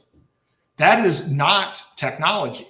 And so part of the problem is that nobody's heard of technocracy. And I wonder if now, I mean, again, the algorithms, I guarantee you, based on my own traffic stats, or nobody's interested in what I'm saying. And I know that's not true because I've actually talked to people about it. People are interested in this. So that's not the cause of the drop off. I think technocracy is one of those keywords that's like COVID from 5 years ago. If you're talking about technocracy in a negative light, well, it's technocrats that Elon Musk is explicitly a technocrat. He owns X. Rumble is owned by technocrats. JD Vance, Vivek Ramaswamy, Howard Lutnick, Peter Thiel. These are people that have a big stake in Rumble. These social media platforms are controlled by people that push this ideology. So it's almost impossible to get the word out. Now, Patrick Wood is the authority on this topic. He's been covering it for 45 years. Oh, Stephen Honeywell is saying StreamYard not working for me. I wonder. Hold on, let me make sure. I want to post the link again just to. All right, let me try the link again. We may be having some problems. Hi, Sylvia. Good evening. Sorry I'm late. No worries. I think we may be having some slight technical issues, but I only learned about Patrick Wood 3 or 4 years ago. So I hadn't even heard of him. And then somebody actually on my X feed, it was like, oh, hey, take a look at this. And it was this link to a YouTube video that had a PowerPoint presentation. And it shows these people wearing gray suits that are in this whole technocracy movement, but it was like in the 1930s, and it was like a cult. So it was almost Nazi-esque. Everybody was wearing the standard uniform. It was called Technocracy Inc. And then I'm going through and I'm looking at all this stuff. I'm like, I've never heard of this entire history. And then I'm like, is this even real? Then you dig into it, you find out, yeah, this is a complete thing. And when I was researching my book, I wanted to understand, and what I always try to understand is, what is the source of things? So where did CBDCs come from? Where was the idea hatched? Who's been pushing it? Who are the organizations that are involved? And you keep asking the question, pushing and going back and going back and going back and getting the history. And then you delve into and you find, the Trilateral Commission pretty much picked up the technocracy movement in the 1970s and pushed forward after there was infighting, a little bit of a lull for a while. And then you find out, this is this ideological movement. And then you can track here the organizations behind it, here the players behind it, here the companies behind it. And you do this long enough, and then lo and behold, you find that 17 countries pass digital ID laws all at the same time using the same 3 vendors. And then it doesn't surprise you because you understand who's pushing this. And you find out that, you have the Tony Blair Institute nonprofit that is actively consulting with 40 different countries on this. And then you study which organizations Tony Blair's involved in. It can all be mapped out. People always like to say, who is they? And then they try to put into some group. It's, this religious group, it's this, it's this. No, it's a network of people. And it's an evolving network of people. But it is a trackable network of people. You can actually find out who they are, and there are some common themes and common organizations and nonprofits that have been around for decades that have been in the middle of it the whole time. So all you have to do is just ask I should say, all you have to do is ask the questions. You can't necessarily get the answers. You used to be able to get some of these answers out of AI, and then they started censoring these things. And again, this is some soft censoring. Because you're like, all right, well, who's been on the board of the Club of Rome, Trilateral Commission, Council on Foreign Relations, and Bilderberg Group? I used to be able to get that information out. Can't get it out now. And so I can't say it's easy to just press it. But here's the thing: Patrick Wood has been collecting for 40 years the members of the Trilateral Commission. The Trilateral Commission is. That might be, let me see if I can pull that up. People might find that interesting. So the Trilateral Commission doesn't keep their roster available publicly. This is not a thing. Let me see if I can even, have this document on this computer. So my first interaction with Patrick was I was writing my book, And I was researching the Trilateral Commission, and I'm like, well, I wonder who's involved in this, who's actually on the board. And so I did this, and I reached out to him through his website, and he sent me a PDF with the current active members. And he's been he's had this database that he has been following for 40 years. So he's been tracking. So it's like most organizations and boards, they have, terms. So you're on there for like, whatever, 2 or 3 years, and then your term is expired, and then new people come on. And so he's been slowly kind of keeping track of all of that.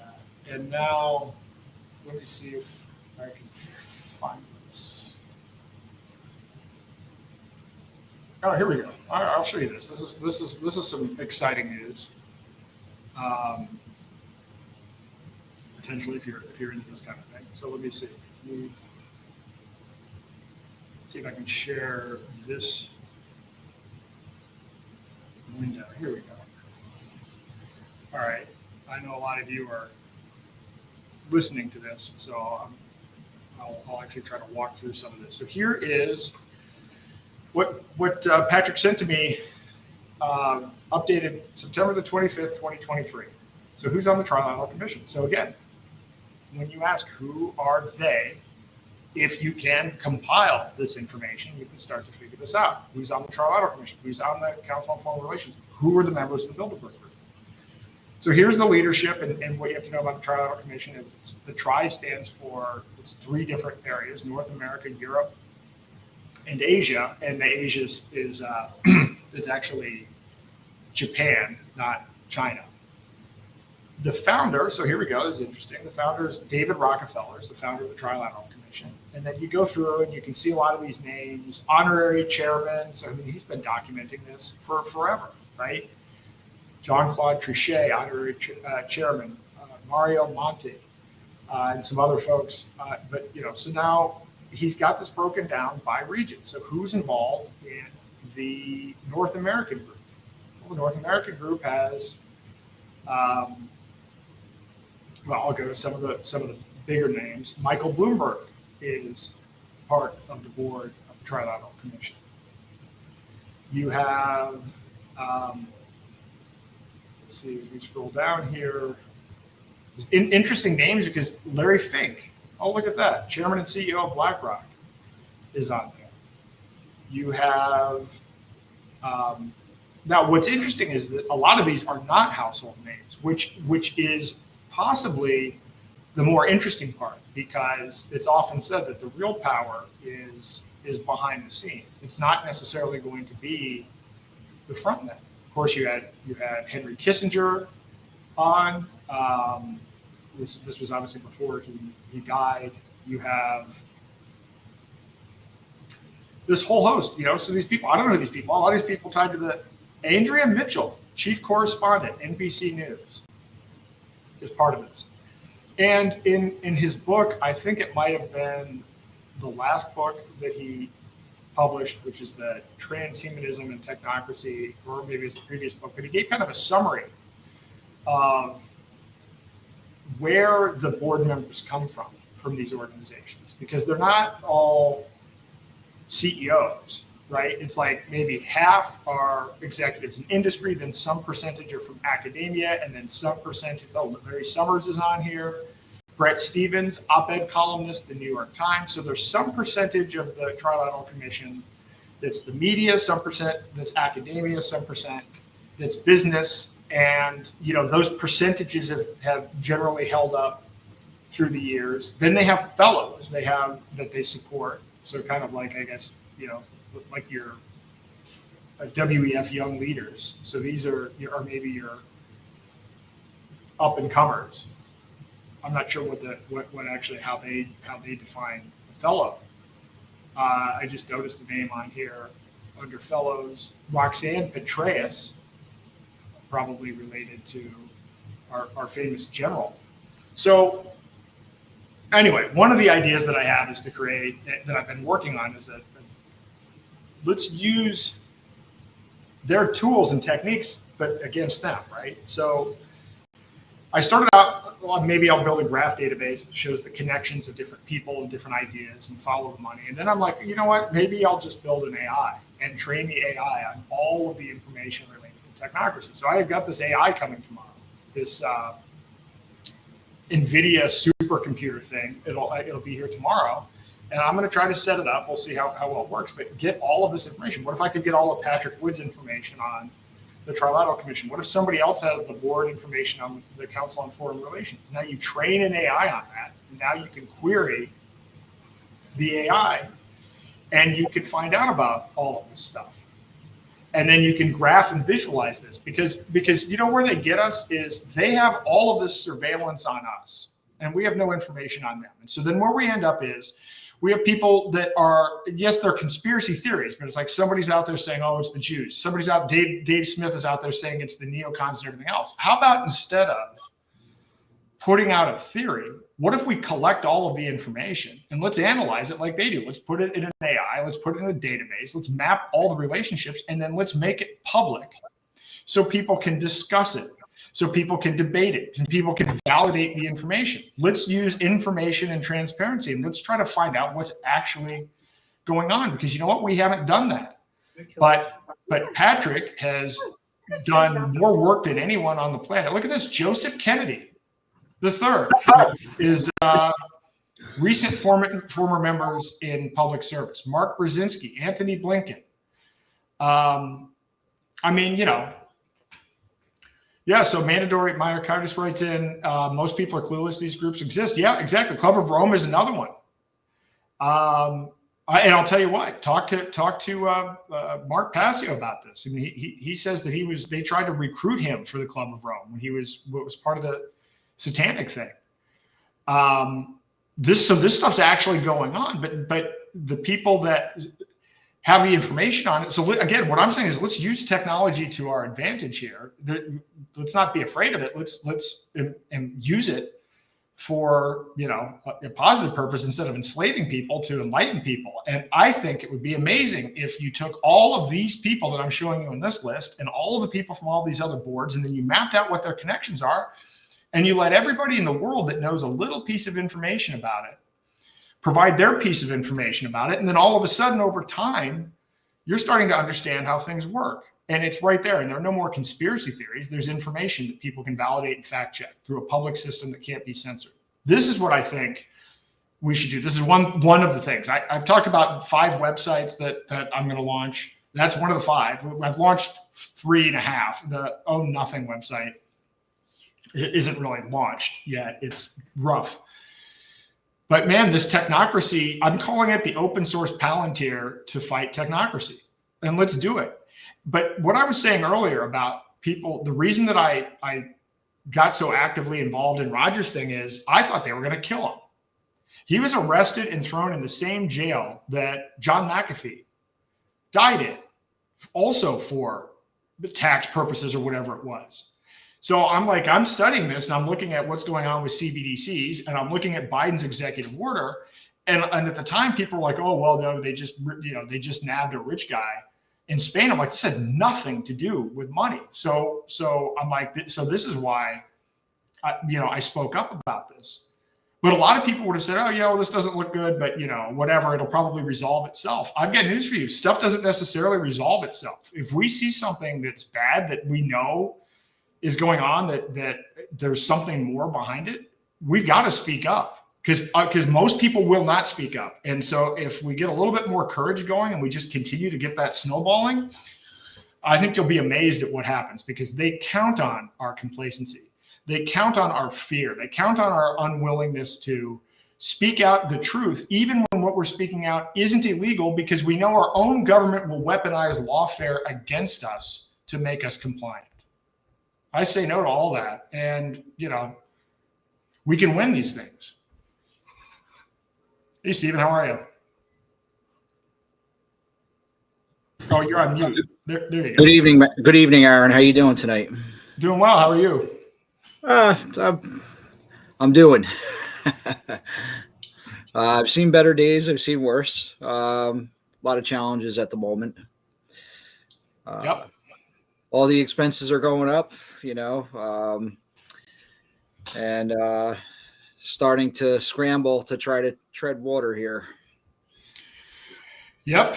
Yeah, this is tough. This is absolutely tough for everybody. And the thing is, here's the thing: where are you seeing in the news that people aren't talking about inflation? Right? I mean, so it was a story under Biden, but then if you see something out of Trump, it's look at the price of eggs, right? We beat inflation. Funny thing is, they were going to bring in a guy was it Department of Labor or whatever, BLS, who wrote an article in Brownstone, and along with God, I can't remember his name now. But basically saying, look, all of these stats are wrong. Here's what the real stats are regarding inflation and labor markets and everything else. And they were going to bring him into the Trump administration for this role, and he was just rejected like within the last 2 weeks. And they're trying to say, oh, well, he's out there and everything else. No, this is a guy that put together an analysis that showed what was actually going on with inflation, because they change what they're going to use in the basket to compute inflation and everything else. Inflation is ridiculous. Food prices are absolutely, completely insane. Yeah, I mean, I just walked in the door and looked on the kitchen table, and there's a notice there. I live in an association. My dues just went up. I just realized that my insurance premiums have gone up $600 a month. Wow. My property taxes are up. I'm paying like my mortgage is like about $600 more than it was when I first started paying mortgage because of my property taxes going up. So, I mean, the daily costs of living is just going up, buying food, gas, everything is up. I mean, gas is down a little bit, but it's not really significant, compared to a couple years ago with the fuel. But I mean, and I have repairs to do on my house. I have repairs to do on my cars. And I just don't know where the money is going to come from because there's less money and more things that need to have money spent on them. So it's challenging. Yep. Yeah. So I don't, I don't know.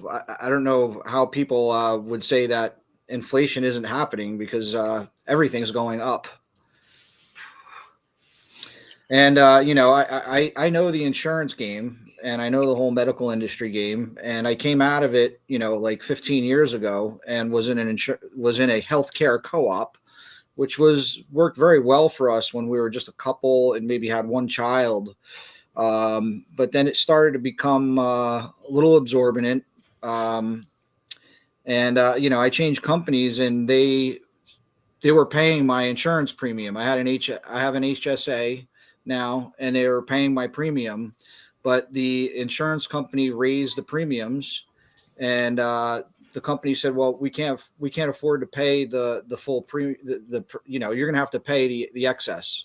So now, I have this extra $600, cost per month, and that's not even inflation. That's just the establishment tightening the screws on everybody. So, but yeah, it's getting harder to live.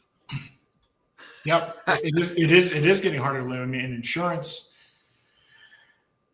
again, insurance is just disconnected from reality. There's no incentive within the system to actually contain cost or improve health, and their business model is locked in through regulation. And so this kind of thing is absurd. Yeah. So how many people now I've got a high deductible plan with an HSA and you're still paying money into it. This is why I'm doing the medical tourism thing. So it's just like, because people will realize you can travel to a different country to get a procedure done often, and it's less than your copay. That's how bad and out of whack the system is. It has no relationship to anything. But part of the reason for this is now over half of healthcare costs are paid for by the federal government. So it's the federal government that is dictating terms. And of course, it's not hard to completely defraud Medicare or Medicaid or, the Veterans Administration. People make millions of dollars defrauding those things. There's no real oversight in that. And then you have situations where the government may underpay doctors and people in the medical community, so then they have to overcharge other people. And the whole system is out of whack, and there's no incentive to improve it. Nobody has any reason to make things more efficient because the inefficiencies are codified into law. But it's funny, I looked up inflation just to see what's trending on X. So I'm curious to see if other people in the comments have this similar experience. So this guy says, one of the charts I'll be working with tonight on my crash mode blog post. Oil is at a 5-year low as we transition from inflation to deflation. Is that a narrative? Y'all thinking about deflation? Is deflation on the horizon? Oh, we shouldn't worry about inflation now. We should worry about deflation. Are you kidding me? 10-year now trading at sub 4%. I mean, of course, we do have silver and gold. Gold at $4,200 or whatever it is. Silver 54. Well, at least last time I checked. I mean, we do have banks collapsing. So there's a bunch. I just got somebody tweeted something. Some of these banks are down like 3, 4, 8, 9, 7%. Nobody's explaining why. The banks are completely in debt. Like we're teetering on the brink. The problem is that we're teetering on the brink, and they know we're teetering on the brink, and that's why they're putting in place things like digital IDs and programmable currency, because when the S hits the fan, they want to be able to roll out the solution that they've been secretly putting in. Everybody knows. I think my friend Josh Stylman said that we've been living in a since World War II, we've been living in a Ponzi scheme, and now the bill's due. And no one wants to pay the bill, and there's no way to pay the bill. And so, we're now in a pretty desperate situation. So I'm curious, Aaron, I mean, like I just re-enrolled, right? And I didn't realize that the cost was going to jump so much. I figured maybe I'll have to pay like an extra $100 a month or something. But then, bam. It's like I asked my office manager, and she's like, "Yeah, it's going to be like $300 more out of each pay." I got 2 pay periods, right? So, how do you handle healthcare? How do you go out of the country like you said when you need healthcare? I mean, if you need something done, I haven't needed. I haven't needed anything. I haven't been to a doctor in 10 years. I haven't had any need to use it. But if I did, I would use medical tourism, which is part of why we're building this online marketplace, because I've been researching this subject for years. And so now I'm kind of like, okay, I'm just going to build it. Because I mean, you can go to, and it sounds weird because you say something like, oh, go to Mexico for healthcare. And somebody's like, oh, well, it's this dirty environment and everything else. No, there are doctors that are well-trained doctors that specifically move, and there are pockets of medical professionals in different countries and different places all over the world, because they know that they can be more successful. They can actually make more money and have more freedom working within a foreign country with other medical professionals than they can work trying to attach themselves to a hospital with the reimbursement system with the government and health insurance. So a lot of people just assume, if I say medical tourism, you can go to the Dominican Republic, you can go to Jamaica. There are places that you can go, and the immediate assumption is, well, these people, they think of these movies from the 80s where it's like people going to the Caribbean medical school or whatever for rejects or whatever. Everybody always just jumps onto that. But it's not true. First of all, the care in the United States sucks. We do not have the best healthcare in the world based on outcomes at all, nor have we for, I don't know if we ever did, but I remember when I actually studied public health for a while, and we were 17th then or whatever, right? So our healthcare outcomes aren't great. We've sold ourselves on that we've got the best medicine, the best people, the best trained people, not based on objective data. So I think if you laid out all the medical tourism and then you put a reputation management system on top of it, this would be incredible. And by the way, I'm not even talking about minor stuff. I'm talking about heart transplants. I'm talking about, a lot of people might assume that I'm talking about, cosmetic procedures or whatever. We're talking about major surgeries.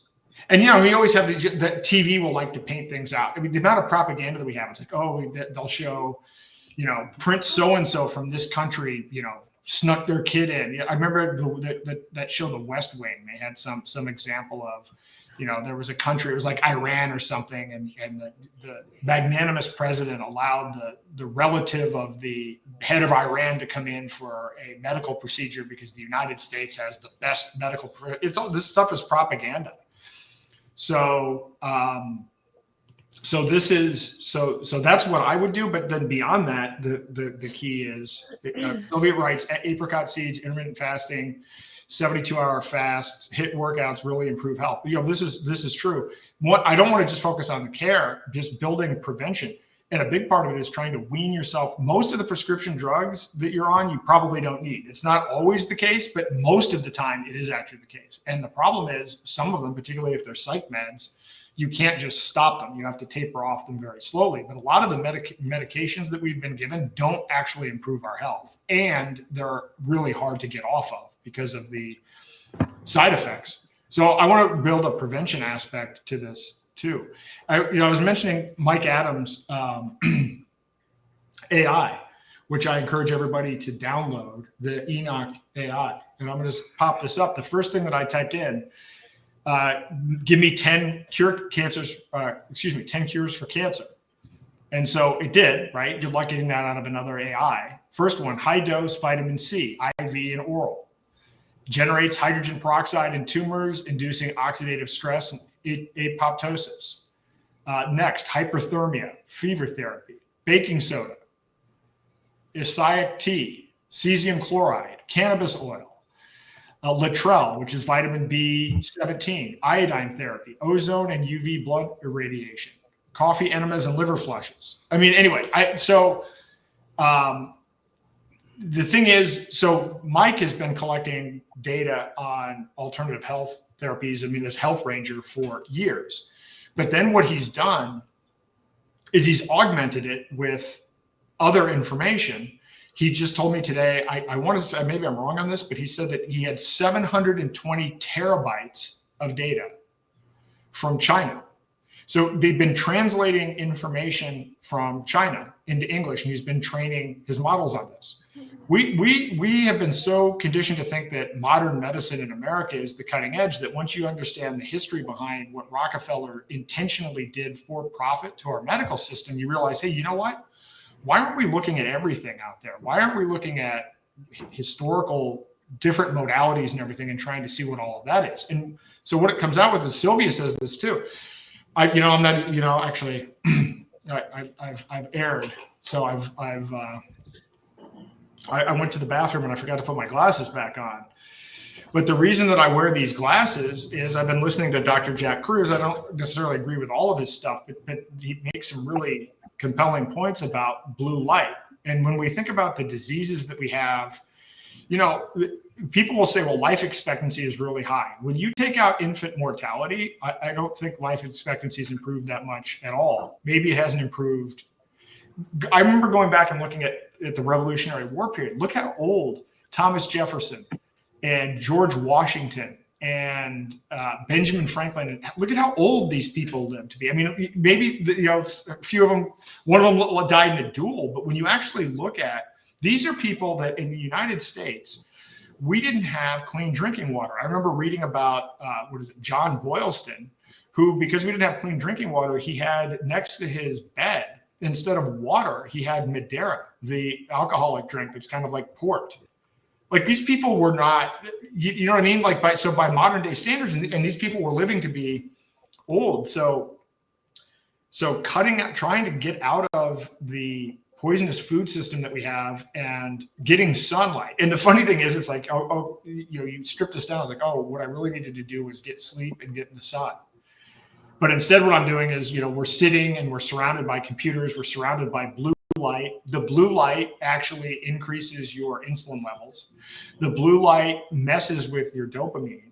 Some of the studies that Jack Kruse did, he's like, look, they've been doing, we know about mind control and MK Ultra and all of these other things. And they used to do these experiments where they put plant something, an electrode in a bowl or whatever, and then try to operate it by remote control to change the behavior of the bowl. And then they realize they don't even need the implant. They can actually just use different frequencies, like blue light. So this is kind of one of those things where you got to fight fire with fire. So I wear these red glasses to block the blue light to stop the disruption of my sleep cycle.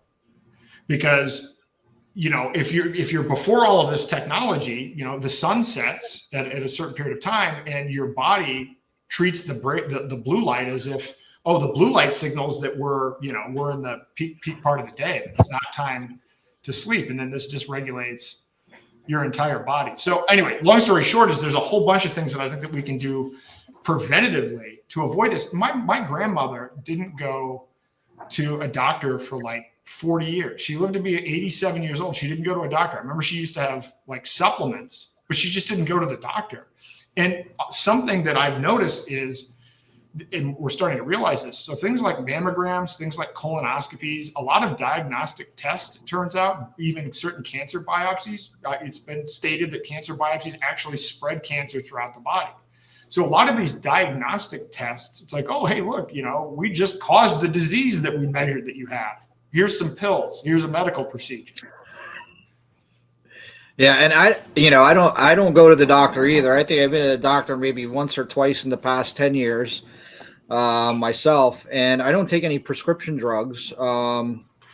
And I do have a story to share. Actually, I was on my honeymoon with my wife in Jamaica. I had to get 5 stitches. The guy came to the infirmary on the resort.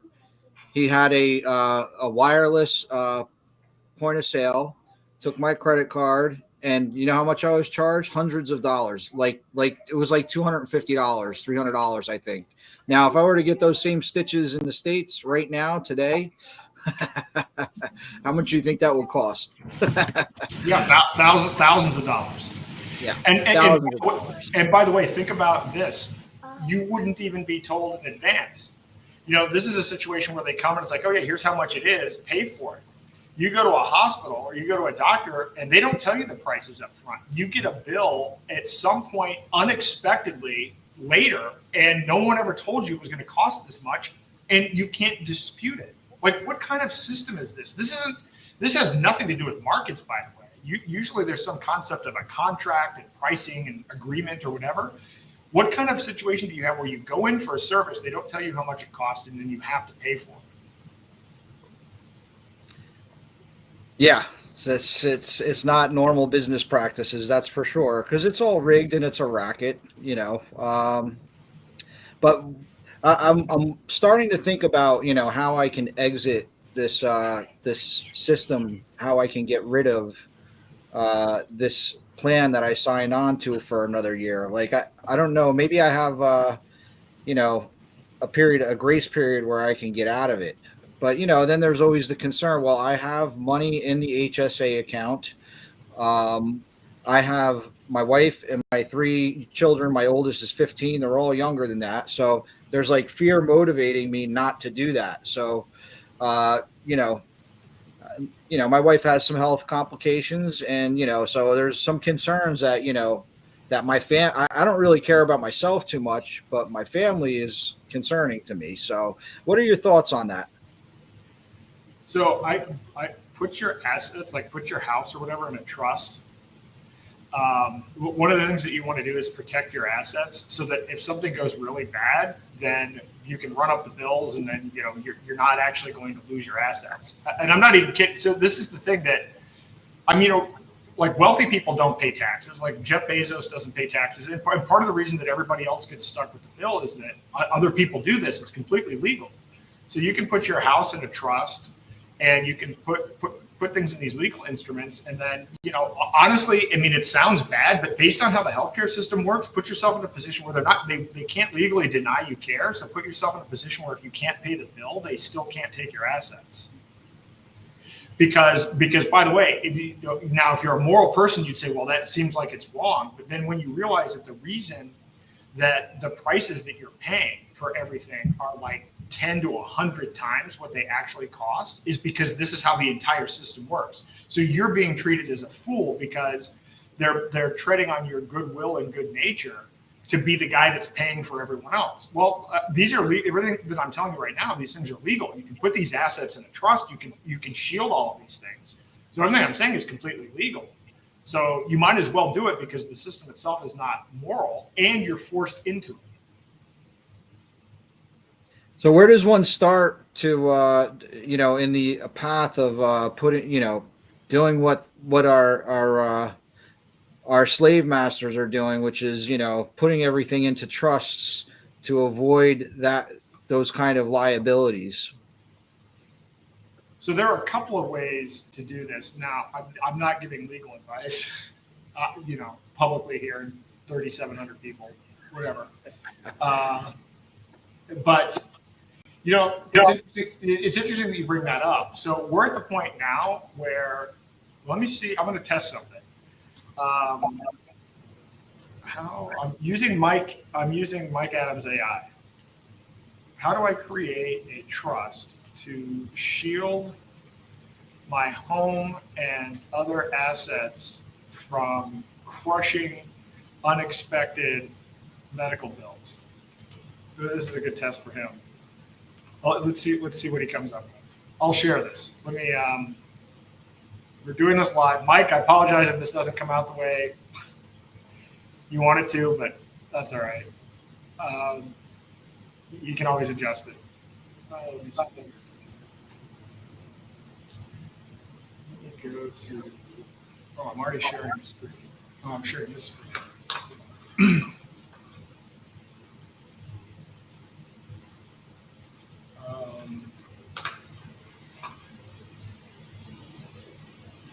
All right.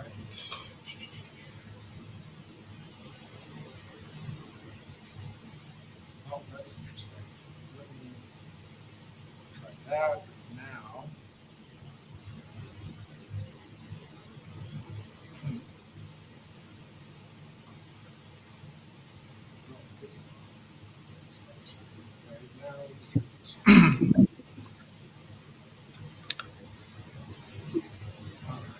Here we go.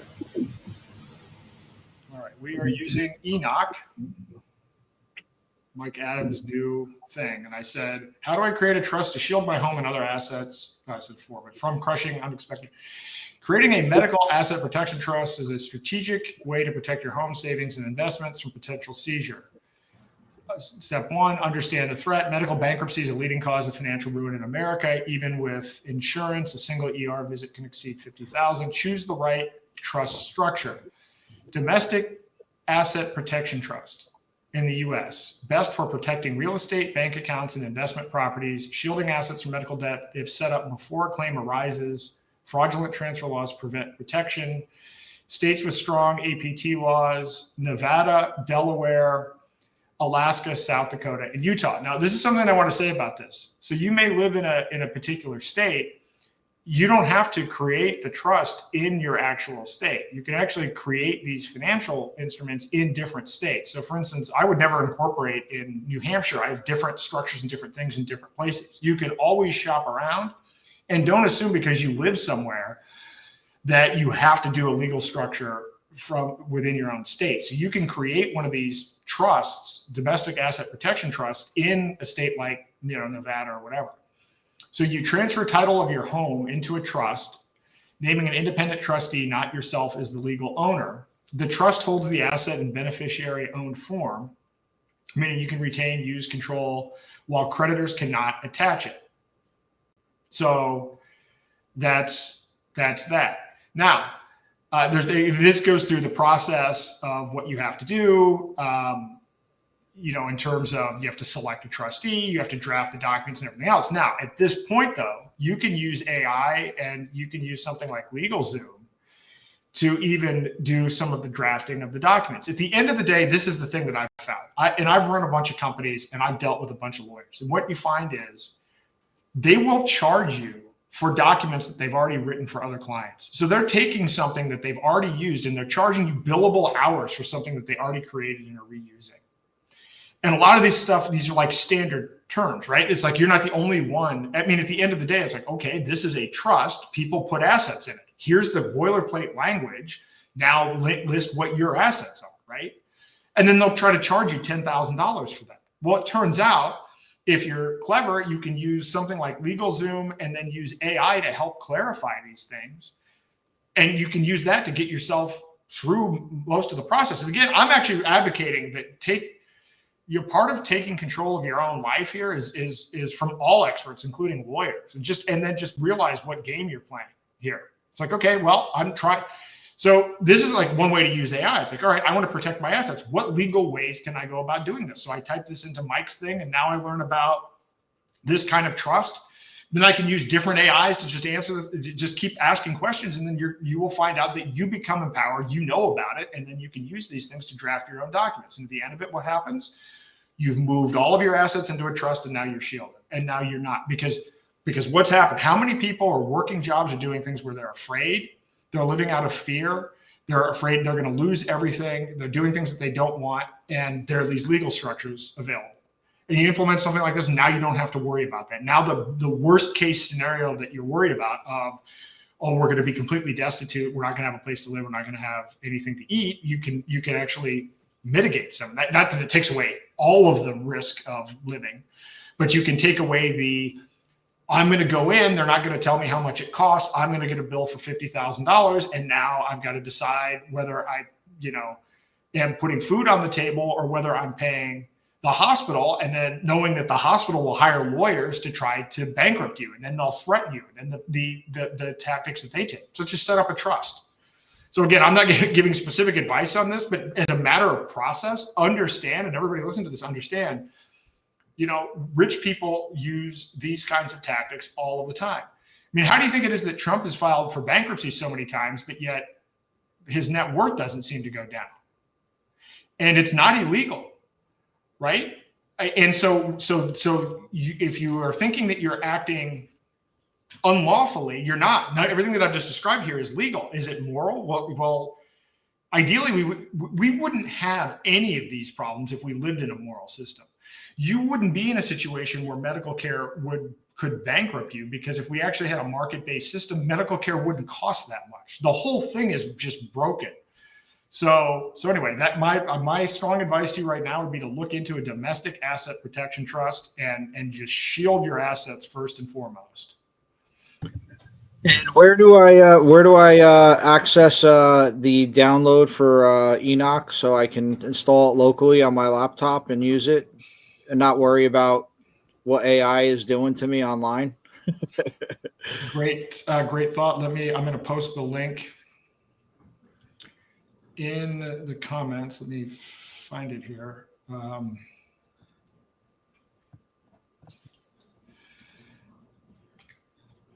I can't tell you how happy I am that he did this. I had him on my show and he was talking about doing this. I didn't know for sure if he was going to make it happen, and he finally got it done. So I'm posting the link right now. And for those who are listening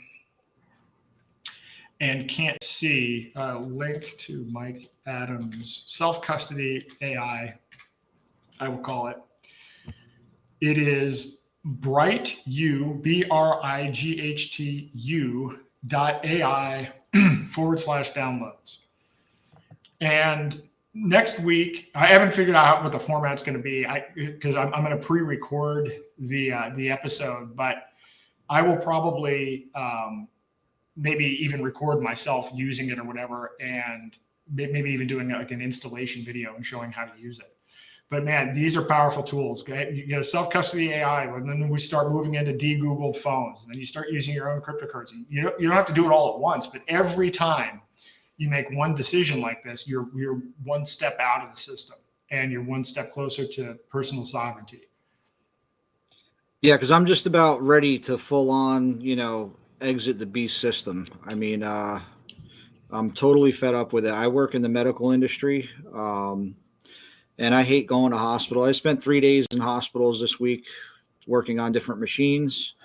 I don't believe in the medical system at all, and yet I'm working in it and slaving in it and providing profits for that. I feel like it's blood money. Everything's a lie. And here I am contributing to it. Yep, that's how they get all of us. So this is why, again, the Zano thing.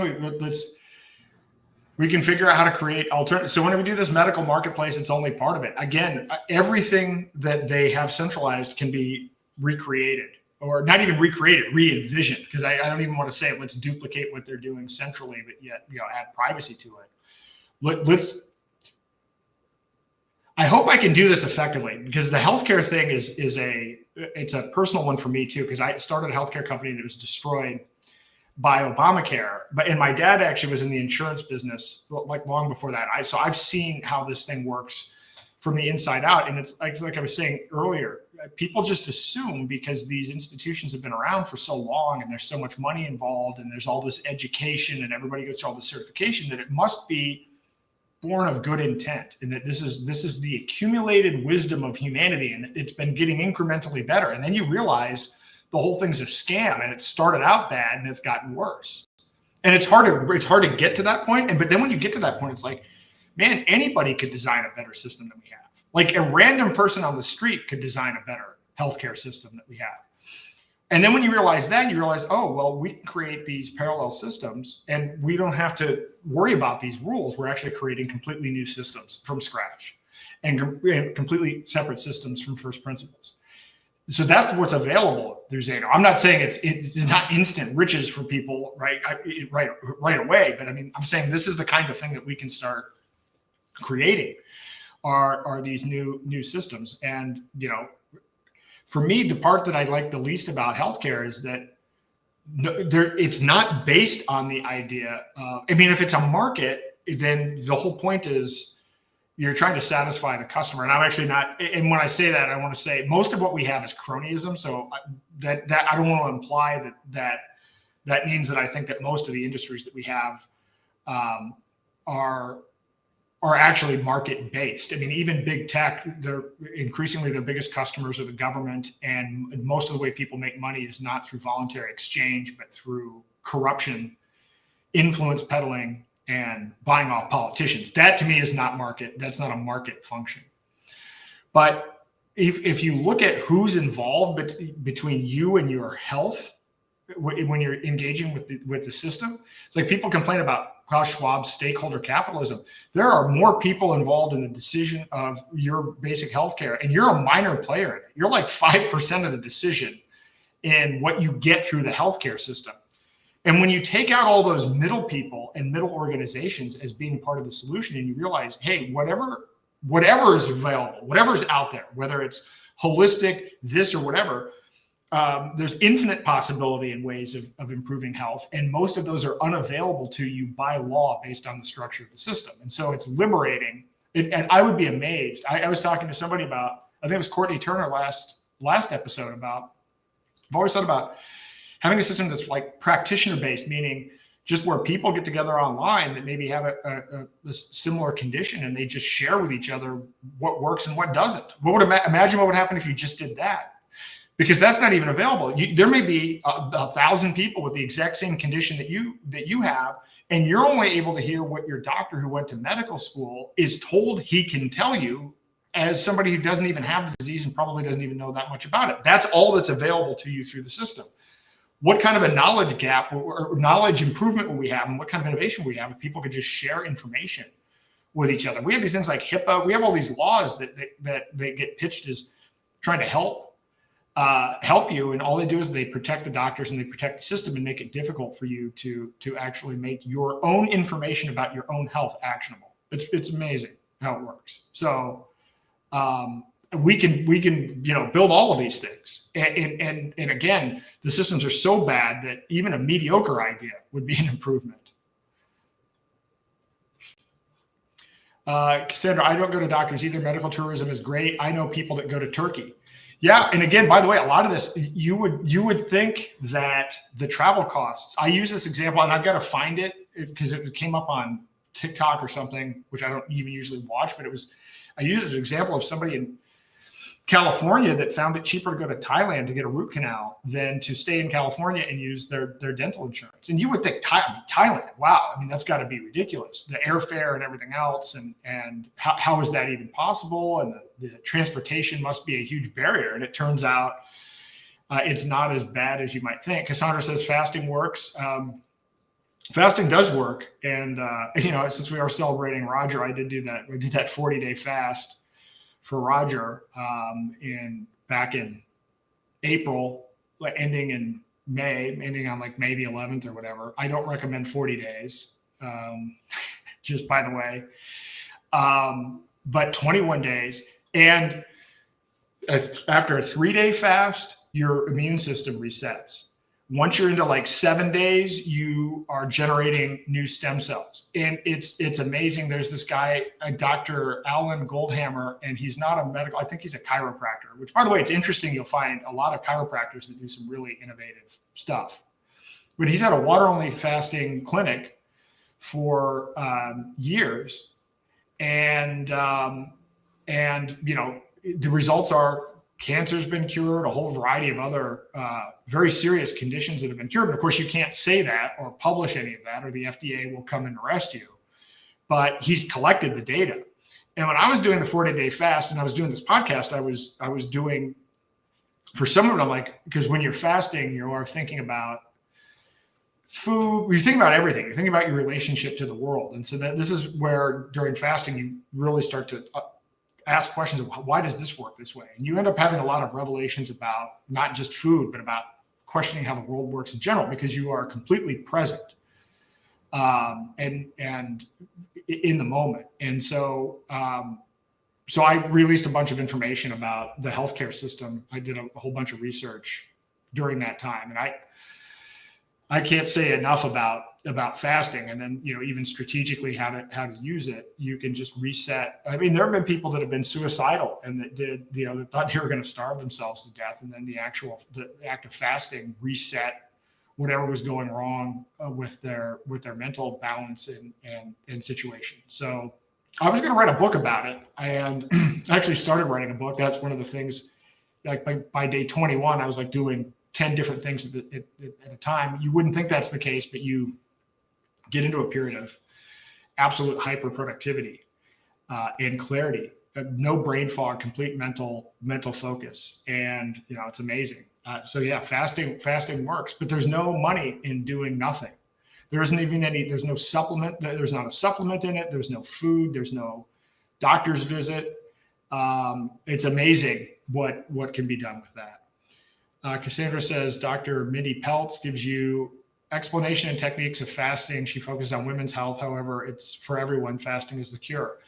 So I haven't checked that out, but I mean, I would look into that. Yeah. So Dr. Mindy Peltz. So that's definitely worth looking into. So Mindy Peltz, Dr. Fong, F-O-N-G. There's Goldhammer, and I'm trying to think. Dr. Berg is actually pretty good on intermittent fasting. He hasn't done as much on long-term fasting. I know Dave Asprey had done some stuff on this as well. So the funny thing is, when I was doing the fast, you know, so certain things would happen. And I'd done a 37-day fast before I did the 40-day fast, and I had to stop that because of my mouth. I couldn't sleep because it was just because you stop producing saliva, and there's all kinds of weird stuff. So I tried to mitigate against that, but I was having other issues. And so I was asking AI. So I'm at Jason Fung. So I'm like, I'm on day 37 and this is happening. What do I do? And the AIs, including Grok, were telling me, oh, you shouldn't do a fast that long. It's not safe. And so then I would ask it questions like, okay, well, what's your data that suggests 37-day fast isn't safe? And it's like, well, oh, you're right. We don't actually have that data, but that data doesn't exist, and an independent review board probably wouldn't even validate doing a 40-day fast because it's not safe. Well, that's a non-answer. So then I asked Mike Adams, this is before he released his thing, and he actually had from some data set somewhere a list of different diseases and conditions that had been mitigated by prolonged fasting, including like some examples of MS, various cancers, and everything else. You cannot get that out of any AI. And, you know, even mentioning something like this, I mean, this will be, you know, the few people that I can reach on YouTube. This might get me a strike to even mention these things. You mentioned cures for disease related to anything, and that's a red flag. You certainly couldn't talk about that. It's not like I'm like, you know, what are they going to say? Oh, I'm trying to scam people out of not eating to improve their health, right? I mean, it's not, there's no argument. Anyway, there's a whole long story we could do about the FDA and things that they've done to censor valuable and helpful information from getting out. This is one of the reasons I recommend Mike's AI, it's great for a lot of things, but one of the areas that it excels in is in being trained on this different alternative health information, which is completely not in any of these other AIs. They're not trained on it. They wouldn't even consider it. And I love AI. So I will say I love AI in particular for programming, right? I actually, Claude is a great AI for coding, right? I'm trying to make a website. I'm trying to scrape information here, do whatever. It's a great AI. But if you ask it questions about technology, I get censored. It will not give me a response more often than it gives me a response when I'm looking for that kind of information. So after a while, I mean, the approach that I take is I probably use, I'm not even kidding, 20 different AIs, maybe even more for different things. And you get to learn like, okay, this one has been trained to censor around this. This one is good for this. So you use all of them as different tools, but Mike's is great for health data, for things that are, off the grid, alternative currencies. If you want to find out, things that the government doesn't want you to know that these other AIs aren't likely to be trained on. It's great. So again, AI isn't bad, but you really got to be careful about how understanding, what goes into the different AIs versus what comes out. Sylvia says the circular reasoning of AI. Yeah, no, some of them are, but I'll tell you, there are truly breakthroughs, and it really is a game changer. So I probably will. I don't know how to do it.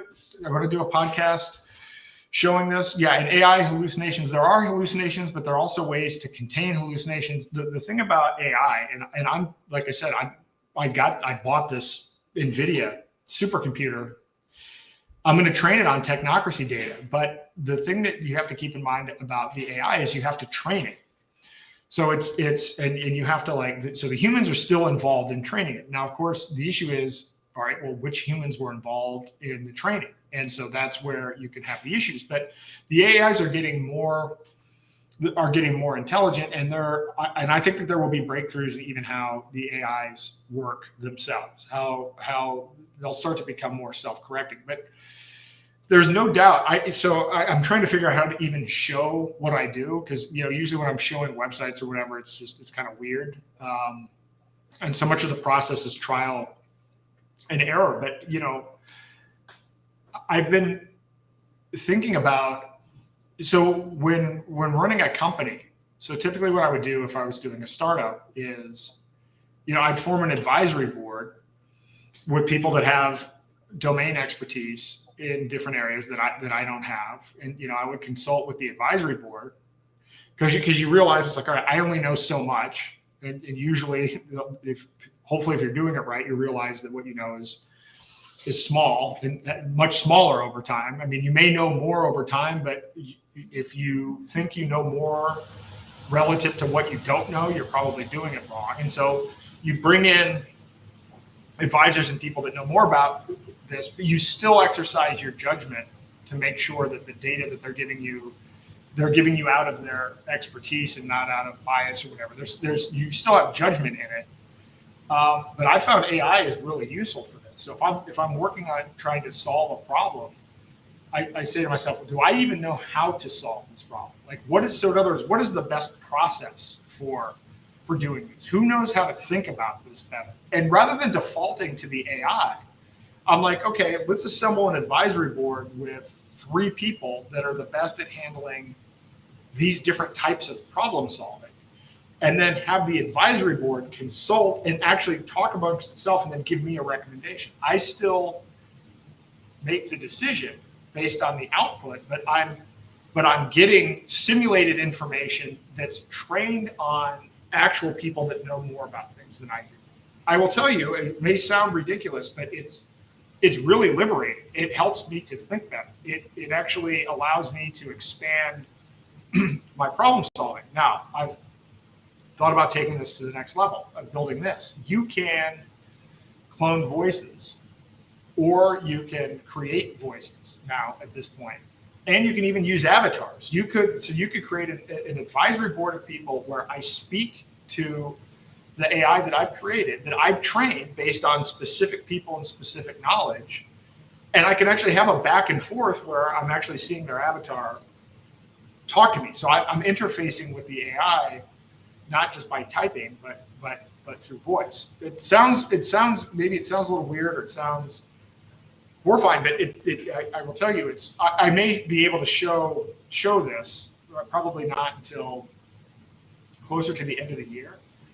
But I've also thought about having this first principles discussion. So people will often say, well, what would the founders do? So we look at this decay of the US, right? We look at what's happened with the country. And there are some people that are diehard that believe that the Constitution was, so I've got a question here. Well, I don't have a question yet. I have somebody that wants to do a question. But that believed that the Constitution was the end all be all. And I'm not saying that it's bad. I'm saying that it's conceivable that in 250 years, there might be a better way of doing things. But what if you train an AI? You could train an AI on the complete and total works of Aristotle, and you could create an avatar that's trained only on Aristotle's actual works. You could do the same thing with Plato. And so now you're interacting with the avatar, but the avatar is just a way of presenting that particular person's body of work, but it's trained on their work. So when people think about AI and what they don't like about it, they're like, well, okay, it's hallucinating, or what's this data based on? How is it spitting back the results? Well, you have the ability, and again, I'm saying this as a way to do this, where you could train your own AI. I'm not saying this is easy to do or that everyone's going to do this, but I'm thinking about training an AI. And here's the Thomas Jefferson avatar based on Thomas Jefferson's complete works. Here's one on this. Then you could set up a simulation where you've got Thomas Jefferson talking to Alexander Hamilton based on their own works. Now, is it actually them? No, it's not actually them, but it's based on their own work, and you're training it on their work. Well, isn't that useful from a standpoint of if you wanted to have a brainstorming session to be able to interact with a avatar version of these people that's based on their actual words? I think you can learn something from that. It doesn't mean that it's definitively them, but I think it's an interesting way to, as an individual, learn and to interact with this material. So I don't know, that may sound weird, but I will tell you, I'm playing around with a bunch of different things that this is the opposite of a technocratic system. This is about you being able to engage with ideas and people for yourself. Like, this is a private thing, or it could be a public thing. It's just fascinating to think about. We'll see what happens. So hold on, can I read this question? So I just got a private chat. I'm going to try to get permission to. Okay. So our oldest 15 just started college classes. They are asking him to use ChatGPT to get information for his classes. What are your thoughts? I had to sign in to help him today. So here's my experience with this. So for instance, with writing, because I write articles and I've written a book and I'm working on another book. What I found is that AI, first of all, it's really bad at writing. Like, it can give you like generic stuff, but it's not actually good cohesive writing. Maybe getting better. But when you use it, it can be a good research tool, provided that it gives you the original sources. So because it can hallucinate sources. It can actually make up that, it'll make up publications and dates. It'll put it in like the format that you would expect to see a bibliography or a citation in. And then when you go to look it up, it turns out it doesn't exist. The article doesn't exist. The publication doesn't exist. So it's good at finding. So as long as, and it's all about what prompts you use. And by the way, it's getting better at this. I would recommend Perplexity for that, for doing that, because Perplexity will actually give you back research with citations. And ChatGPT has maybe gotten better, but I actually stopped using ChatGPT when I actually found it wasn't even reliable for giving me sources, let alone information. But that was a while ago. So the models are getting better, but I say always try to get to the first source. So even if you're getting a source from something that it says is a source, like make sure you can find the link and actually get to the first source. And in that respect, I mean, think about it. I like to think about it this way. So, you know, when I was in school, or when I was 15, remember, you know, we used to go to the library and we have to use the card catalog. And we'd actually have to find physical, you know, pages of things or whatever, and then document these in a bibliography. Well, I mean, AI is useful if it can search all of the information in the world and give you the exact citation and the exact quote without you having to do any of that work. That's a useful part of AI. But if the information it's giving you is wrong, that's problematic. So I would say this: double check. Now, sometimes the double checking is not hard, because usually it's just clicking on a link that it's spitting back to you. But always, you know, always verify.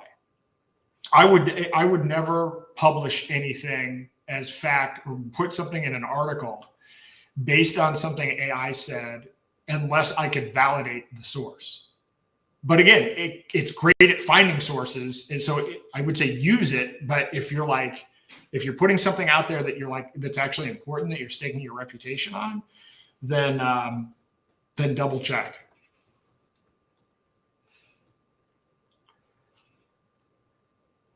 So, all right, Sylvia says, "Oh, we made our will using ChatGPT." Yeah, I mean, you can use ChatGPT, you can use the different models. I like to triangulate models as well. One of the things, while AI is not good at writing, it's good at editing, and it's good at, I'll use it to like set it up as like an editor. Say, okay, rate this article based on these 5 dimensions, and then actually get different AIs to rate it. And then I'll ask it, give me your top 5 suggestions for improvement. That's a great way to use AI, in my opinion, for writing. Not in writing itself, but in researching sources that you verify, and then it's really good at editing and making some adjustments. So, and I don't know which, and I know a lawyer, I'm not going to say his name, but I mean, he told me, he's like, it has changed his practice. He's gone all in on AI. He has all of his lawyers use AI, and he said, you know, he can, with his small staff, he can defeat large law firms just because they're really good at using the AI. And when you think about what law is about, you're trying to find case law, you're trying to find precedent, and then you're trying to you assemble your arguments based on what information you can find, which, by the way, is a whole other thing about law when you think about how ridiculous this is. You know, you're in a lawsuit, you hire a lawyer, and your lawyer is trying to dig and do research to find the case history that makes your best case. The other side is doing that, and then they give that to, depending on the kind of litigation, a judge. Let's say it's not a jury trial, and then the judge has his clerks go and try to do research to figure out which side's claims were better. I mean, to be honest with you, that is something that AI is better at than people, because it's about analyzing text. So, but that actually leads to more important, glaring issues that we actually have with the legal system itself. So, Sylvia says, your discussion about AI avatars is fascinating, but I'm going to need to watch the rest. Okay. Yeah, I mean, look, I have to show, I don't know if I'm going to be able to make it work the way I want it to make it work. And some of this is just me having to figure out how to train these models. But I know that I find that I do a lot of brainstorming. I do a lot of my best thinking walking or whatever, or talking through things. And so the ability to be able to have a conversation with people that know more than you, but to be able to do it in a way that's not just typing. I mean, again, people learn different ways, and people respond better to different things. But I think it might be an effective tool with a lot of applications for people to be able to create these simulated environments where you're interacting, and then another where you have different avatars interacting with each other. And I know some people are horrified by a lot of these ideas, but I think that it's worth testing, because I think a lot about what companies are and how they're structured, and man, you get a lot of, inefficiency in businesses because you have processes that are out of date, but then the people are trained in those processes. And so then this is why companies die, because they become so rigid and inflexible that they can't adapt. And so, so AI is going to revolutionize a lot of things. And it's scary if your outlook is that we live in a world of scarcity and this is going to put me out of a job and then I'm going to starve. And that's a risk, but this is where the whole kind of discussion of what do we do with this. On the other hand, if it increases economic activity, if you've seen some of these robots, I can't remember the model, they're all like version 3 of these things now, but they have them where they show doing dishes or being able to have enough fine motor control and the ability to pick up a grape without piercing the skin or breaking the grape. So it's like these things are already at that level, and then the AI is being put in there. That's scary. I mean, you see the Boston Dynamics stuff, and you see the military applications of that, which are horrifying. On the other hand, is it so bad if you never had to do housework again? I mean, now we're kind of like we're in the Jetsons with what was the name, Rosie or whatever, the robot. I mean, is it necessary? It's not necessarily a bad thing in that regard. But if the people that are controlling it are psychopaths that don't think that humanity has any value, it's a problem. If this AI is being ushered in under kind of an understanding that, humans have inalienable rights, then this could free people up. I've shown this quote the last couple of times from John Quincy Adams. It's like, I'm a warrior so that my son might be a merchant, so that his son might be a poet, something roughly like that. It is a mind shift, a significant mind shift to go out of being in a state of scarcity to being in a state of abundance. In fact, to the point where it's imperceptible. It's almost hard to imagine, because we've all in humanity's always been in a position where we are fighting over perceived over scarcity and from a place of survival. But this is even kind of like how your body works. You're either in fight or flight mode or rest and digest mode. It's kind of a switch, right? In a way, AI could offer us the ability to go from being in this state of fight or flight to as humanity going into a place of rest and digest, or going from a place of survival to a place of creation. But there are a lot of ramifications with all of this. Cassandra says, my husband wanted to set up health tourism for Karachi, to help Karachi, good doctors, mostly trained in the US, UK. Yeah. When we put out this website, I'm not sure how we're going to roll it out yet, but when people I'm trying to visualize seeing just a global map where you can drill in and see medical service providers all over the world and see the pricing in real time and see the reputation management system, see the actual reputation based on customers where you're paying with a currency that doesn't have 8 layers of middle. You will be so blown away by what that looks like. It's like what Steven said about being in a foreign country and the stitches being done for $250. Actually, if you sit back and think about it, why does this stuff cost this much? We used to have doctors that went and treated people at their homes.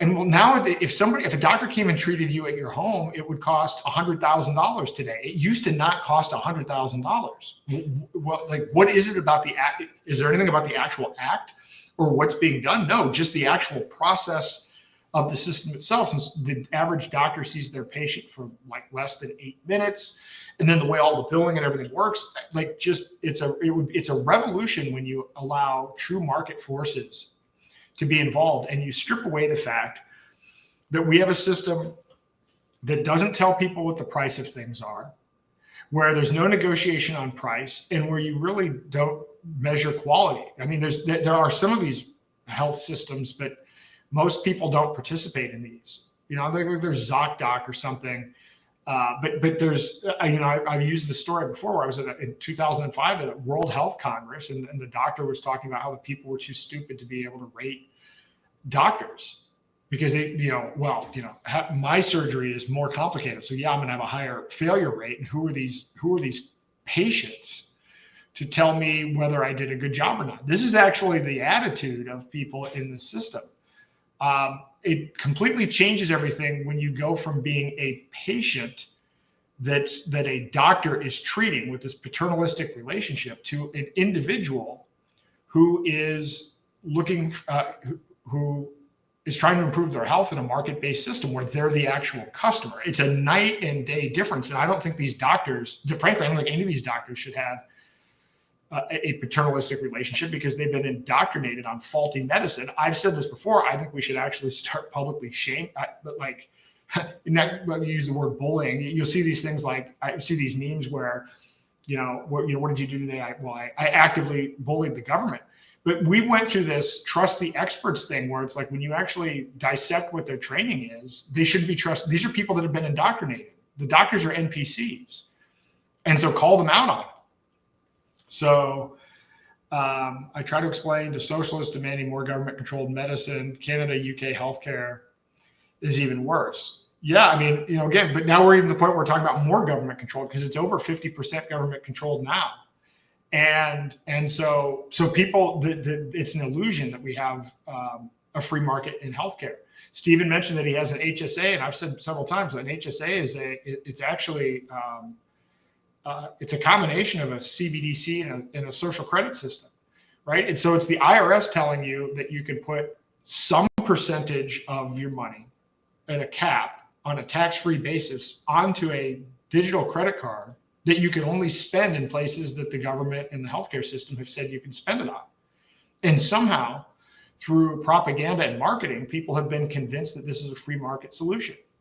People say, oh, well, yeah, look at me. I'm able to use X percent of my money to buy things on that are whitelisted by people that don't care about my health outcomes. Bizarre system. But yeah, Canada and the UK is worse. And Canada has the MAID program, but it's all going this way. When we do this podcast next Wednesday with Patrick Wood, we're going to be talking about AI in healthcare, and AI is already making claims decisions where the AI is also if you have a dispute, the AI determines the outcome of your dispute. There's no human involvement. Again, AI could be used in healthcare in a variety of interesting ways. Unfortunately, we tend to not get the freedom-based versions of these technologies when they're put into the existing systems. The existing systems tend to adopt new technologies in a way that protects their position. And when your position is you make money by being inefficient and getting paid by the government, it turns out that there's not a lot of enthusiasm about making the system better and more efficient because that's a risk. That allows new competitors. We actually have a system where states have what's called a certificate of need. So you can't even open a hospital unless the government decides and determines that there's enough need and that by opening the new hospital, you won't jeopardize the financial stability of other hospitals. This is I talk about a ridiculous idea, but a lot of this stuff has been used for purposes where, I know a while back, Cancer Treatment Centers of America wanted to open in New Hampshire. They used this certificate of need to keep them out. And so, again, so part of it is it's complicated and no one would come up with this. But when you explain things like this and you document how the system works, you realize how at no point is the healthcare system designed to optimize the health or the financial efficiency of the consumer. And I'm going to say consumer because we are consumers. Consumers are not even the right word, but it should be that the power in this, it's kind of like education. You get into a discussion about education. It's like, well, how will this affect the teachers? How will this affect the teachers union? How will this affect the administration? The purpose of education is to educate the student. Whether or not there even needs to be a school is irrelevant. But when these negotiations happen, these stakeholders have an outsized seat at the table. And the actual consumer, or whether it's the child, which is the student, or the consumer that's trying to get health services, they're like not a majority part of the decision-making process. It's the existing infrastructure that wants to protect its way of doing things. And you find this in industry after industry. That's what needs to be broken. That's the kind of thing that privacy tokenization and creating parallel systems where third parties can't see the transactions, and where layers and layers of regulators aren't involved. It's just individuals or voluntary groups of people engaging in transactions. That the world is a phenomenally different place when that happens. And it's hard to even explain that to people because people have to understand how bad the current system is. And I don't think people would believe if you wrote down, like, I'll give you another example, a health insurance company. So a health insurance company, so a lot of the times large corporations self-insure, meaning that they actually are directly on the hook for the claims for their employees. What they do is they buy stop loss insurance. So they buy a kind of insurance that says, okay, the company that provides that stop loss insurance comes in and looks at the census of the population and says, okay, well, it's likely that the overall claims are only going to be within this bounds. And so then they sell insurance, kind of catastrophic insurance with various terms to the company. Well, that doesn't mean that Aetna or United Healthcare or Blue Cross Blue Shield go away, because most people that work for big companies, they have insurance through United Healthcare or one of these big insurers. The service that the insurance company is providing is what's called administrative only. So they're basically just processing the paperwork and processing the claims, but they're not actually financially on the hook for this. So they're charging an administrative fee in this role. And then the company is on the hook for a certain amount of the claims. And then they have this stop loss insurance and reinsurance and everything else to cover the other amount. So then you go through and you look at this, and it's kind of absurd that, insurance companies are horrible at administration, because on the part of their business that isn't this self-insured business, they make money by collecting more in premiums than they pay out in claims. And often the margins there are actually small. So where they really end up making money is the fact that they're collecting huge amounts of premiums and then they're holding the premiums. So if they delay paying out the doctor and paying out the hospital and paying out the pharmacy, if they can drag that out, they earn interest on that money. So this is the number one source of profit generation for a hospital, is intentionally being inefficient at claims. This is why when the Luigi guy or whatever, I'm not justifying what he did to the CEO of United Healthcare, but when you see that United Healthcare actually allegedly had a policy where they would just reject a certain percentage of claims out of hand without actually looking at them. So it's just kind of like, all right, well, we're going to reject this percentage, and then we're going to force the patient or the doctor's office or whoever it is that is responsible for negotiating that to come back to us. Why? Because that buys us time. If this dispute process takes 60 days or 90 days, then we get to hold on to that cash and earn interest on that cash for that period of time. Hey, the next thing you're going to see is you're going to see health insurance. We're at the end of the American empire when there's a change in the law made that allows health insurance companies to own Bitcoin as part of their reserves. Now, here's the other thing. So insurance companies, you have to hold a certain amount in reserves to show that you can actually pay out the claims. And this is all regulated at the state level. And if you don't, they'll come in and shut you down. But if you hold too much in premiums, if you have if your reserves are too high, states will often pass an excess reserves tax. And in some cases, I remember at one point in Massachusetts, it was either proposed or actually delivered, that they taxed the excess reserves at 50%. So an insurance company, which has all these employees, all their business is being inefficient at processing claims, hoarding cash, and doing all of this within a narrow band of what the state insurance regulator claims is enough to hold in reserves. And if it's too low, you go out of business. And if it's too high, you're taxed at 50%. And people call that private insurance. They say that that's free market insurance. There's no aspect of that that's free market. That's why these companies deliver no value.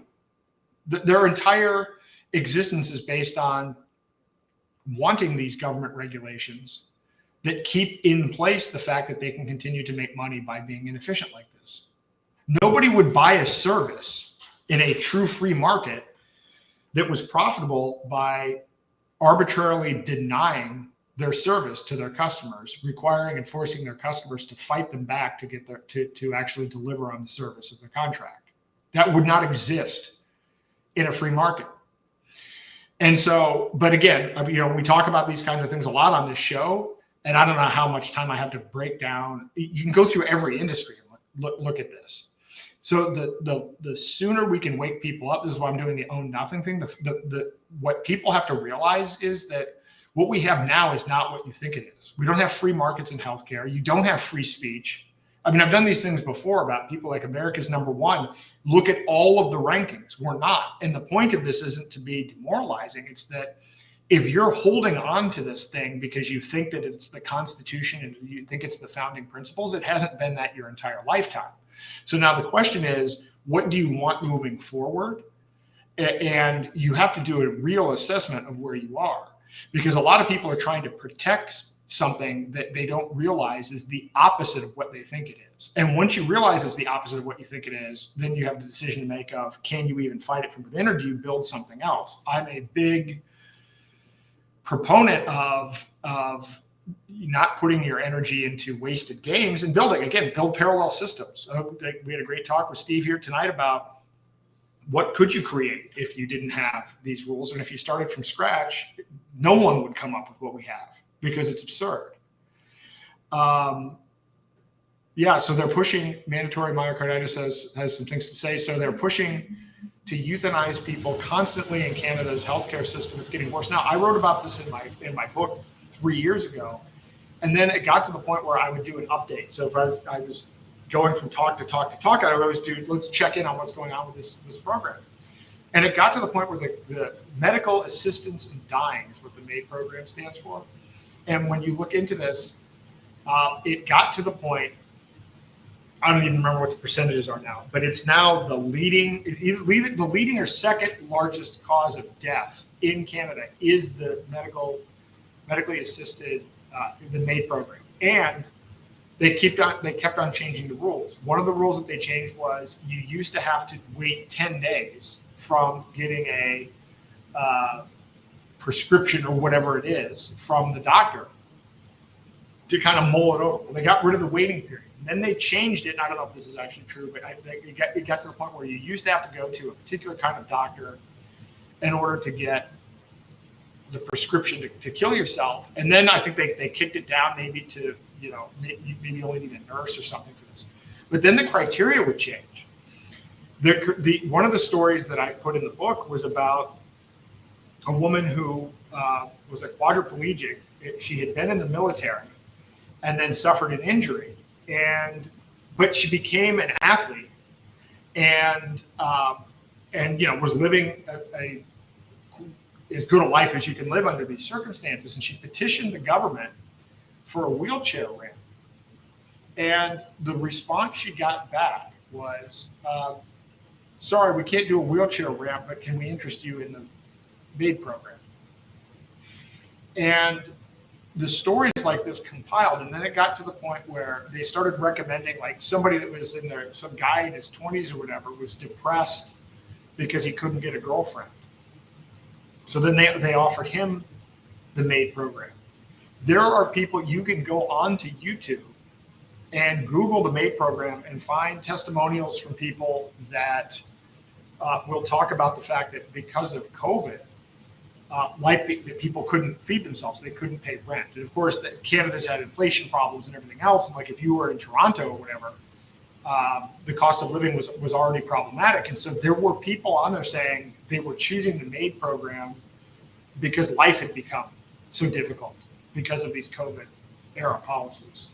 I mean, there are a lot of people that will have a lot of different opinions on, you know, whether you should have a decision over ending your own life, and people in terminal pain and everything else. And that part of it is that's certainly a tricky conversation. But when your government has a monopoly on healthcare, and then the government is then recommending as an intervention. So you're trained as a culture to believe in these medical experts, and the medical experts are then out pushing euthanasia. It's really problematic. And Canada has now become one of the largest providers of organ donation in the world as a result of this program. So it's become a profitable program. So, I mean, I remember in the 80s, people were joking about the Canadian system and about rationing. And I lived in Indiana, and my grandparents or whatever were in Michigan, which was borders Canada. And so this was always something that people would talk about, the rationing, the coming rationing of healthcare. But even then, people weren't talking about, even when people were painting the Canadian single payer system in a negative light, nobody conceived of the horrors of the MAID program. And so when I was researching the book, I researched, what's going on with that. Is the UN involved, and is this a trend? Is this one of these things where, okay, well, if we can make this acceptable, you can watch on YouTube some of the commercials for the MAID program and the way that they're trying to pitch it, the way that they're trying to market it. Again, actually, you should watch it. It's horrifying. And, you might have a hard time sleeping when you watch it.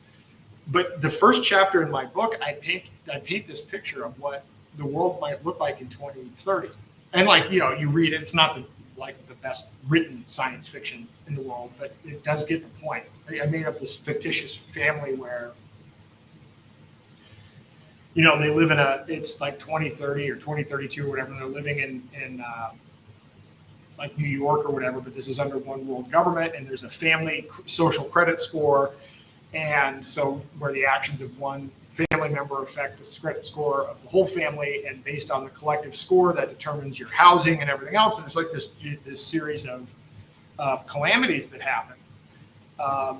And it seems like it's far-fetched, but everything that I put in this fictional book, it was based on a program that actually existed. So in this book, I had the father who decided that to do the equivalent of the MAID program and to take an experimental treatment to end his life because it would boost his family's social credit score higher. And, I put all together this stuff, but when I was putting this together, people read this, the second chapter of the book says, everything that you just read in this chapter exists. So the euthanasia program is not in the packaging, but 3 years ago, almost nobody knew about the MAID program, certainly not in the United States. It was not very popular, and people were horrified to think about this. So then I'm like, okay, well, once you understand this is connected to this with the UN, then you look at how these things are all tied together. Then you start to understand technocracy. One thing that's alarming, we've talked about social credit systems and, digital IDs. But what I found when I was doing my research on CBDCs is you will find that there are interesting countries that pilot things where you're like, why is this being piloted in this country first? So for instance, Nigeria was one of the first countries to implement a CBDC. And you might scratch your head and say, well, okay, do some research. Less than half of the people in Nigeria even have an internet connection. So why is that a place?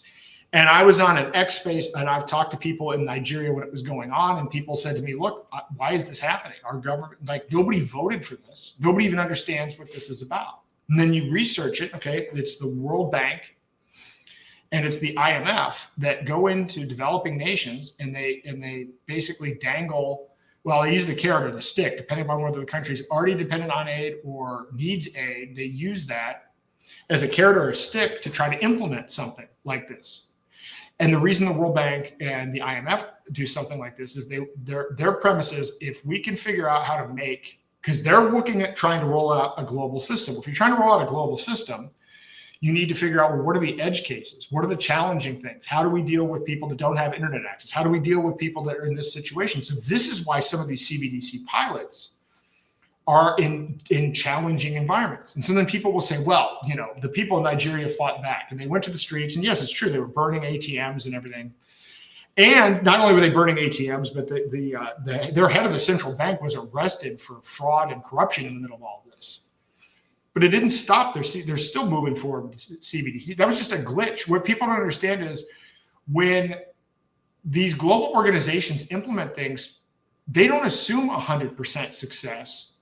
Everything that they try is a learning opportunity for a larger global rollout. So our side will sit there and say, see, we defeated the globalists, they fought back, or see, they didn't pass COVID here. You think that their models assumed 100% success? No, they collected data. They implemented contact tracing. They got rid of the fractional reserve requirement for banks. They implemented surveillance. So we're sitting here saying, well, they didn't win. We got them on this one. The next time they try another thing, they've already got the surveillance that they put in. But when I go back to digital IDs, the worst digital ID program that's being rolled out is in Thailand. In Thailand, your digital ID is tied to your SIM card, meaning they can actually track you in real time for like proof, kind of proof of life. You can't get a burner phone anymore. The only way you can get a SIM card and have a cell phone in Thailand is if it's tied to your digital ID. So now you already have to use a digital ID to get a bank account, and now they've ratcheted it up to tie that to your cell phone. And so, okay, well, what does that say to me? What that says to me is that's what the end system looks like. So if you want to know what the final, once you realize that they're looking at a global integrated system, this is why you have 17 countries that use the same 3 vendors. This is a global system. Everything that they develop is interoperable. So all of these things work together. This is why now if you're a US citizen and you travel to Europe, you have to do biometric scans and everything else. What they're building is global, and it's been designed centrally. So if you think that that's not the case, I encourage you to research it. I have researched it. I've researched it for my book, and I continue to research these things. This is absolutely moving in this way, but don't think that we win just because they have a pilot that doesn't look like it worked, because they understand that you have to do trial and error and that you have to do multiple iterations. It's kind of like people who think that we defeated ESG, which was the big environmental thing, right? With carbon credits. People actually believe to this day that that was defeated and that the globalists were defeated on that. They weren't defeated on that at all. Larry Fink is now the co-chair of the WEF, the World Economic Forum, and they're pushing energy credits. As I said earlier today, Elon Musk and Jack Dorsey are actively promoting the idea that Bitcoin is good because it has intrinsic value because it's expensive to mine. They are advocating and pushing for an energy credit-based system. This is the heart of technocracy. This is the control system of technocracy, is an energy credit-based digital currency, and this is what Bitcoin has transformed into, I would argue, as probably the potential basis for a token that's backed by Bitcoin. This is technocracy. So this is not what freedom lovers thought it was or what we wanted it to be, but this is the reality of what it is now. And it's important that people understand that.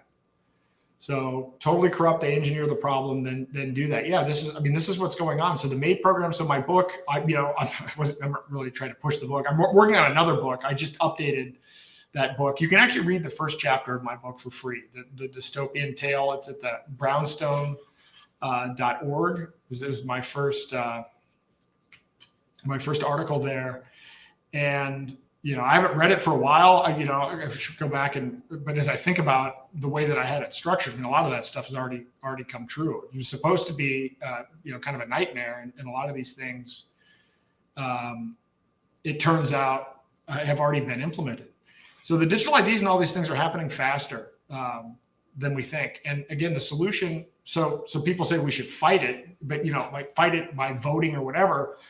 You have to build parallels, because once you realize how the existing systems work, like we've talked about tonight with healthcare and everything, and once you realize that they're broken and that we're not going to rewind, we're not rewinding back to the Constitution. That's not even possible based on how things are broken. You can't have a society where 50% of the people get their healthcare from the government and where over a third of the people are dependent on the government and think you're going back to restoring individual rights. We've become a welfare state. And there are no historical examples of transitioning a welfare state to a non-welfare state. Things collapse. Okay, but things collapsing isn't bad. It's, there's kind of an element of creative destruction there, but we're not going back to that. So I put the link to the Brownstone article, and hope you take a look. I'll revisit that, but it was horrifying to write. It was horrifying to research. And this is where in writing this this piece, I then looked into, again, there's the fiction part, and then the second chapter as well. All of this stuff is actually true. That's where I really started digging deep into the Trilateral Commission. That's where I found out about Patrick Wood's work. That's where I reached out to him about the Trilateral Commission. And I'll tell you this, once you learn it, you can't unlearn it. This is why I'm so adamant about technocracy. This is why I encourage everybody to learn about this, because your world will make more sense once you understand what's motivating it. And it's actually not that hard to understand. It's not, it is a conspiracy. It is absolutely a conspiracy, but it's a conspiracy to implement a technocracy as a form of government. It's not a mystical thing. It's a completely understandable thing once you understand how they work and who's behind it. And then you can start to predict things.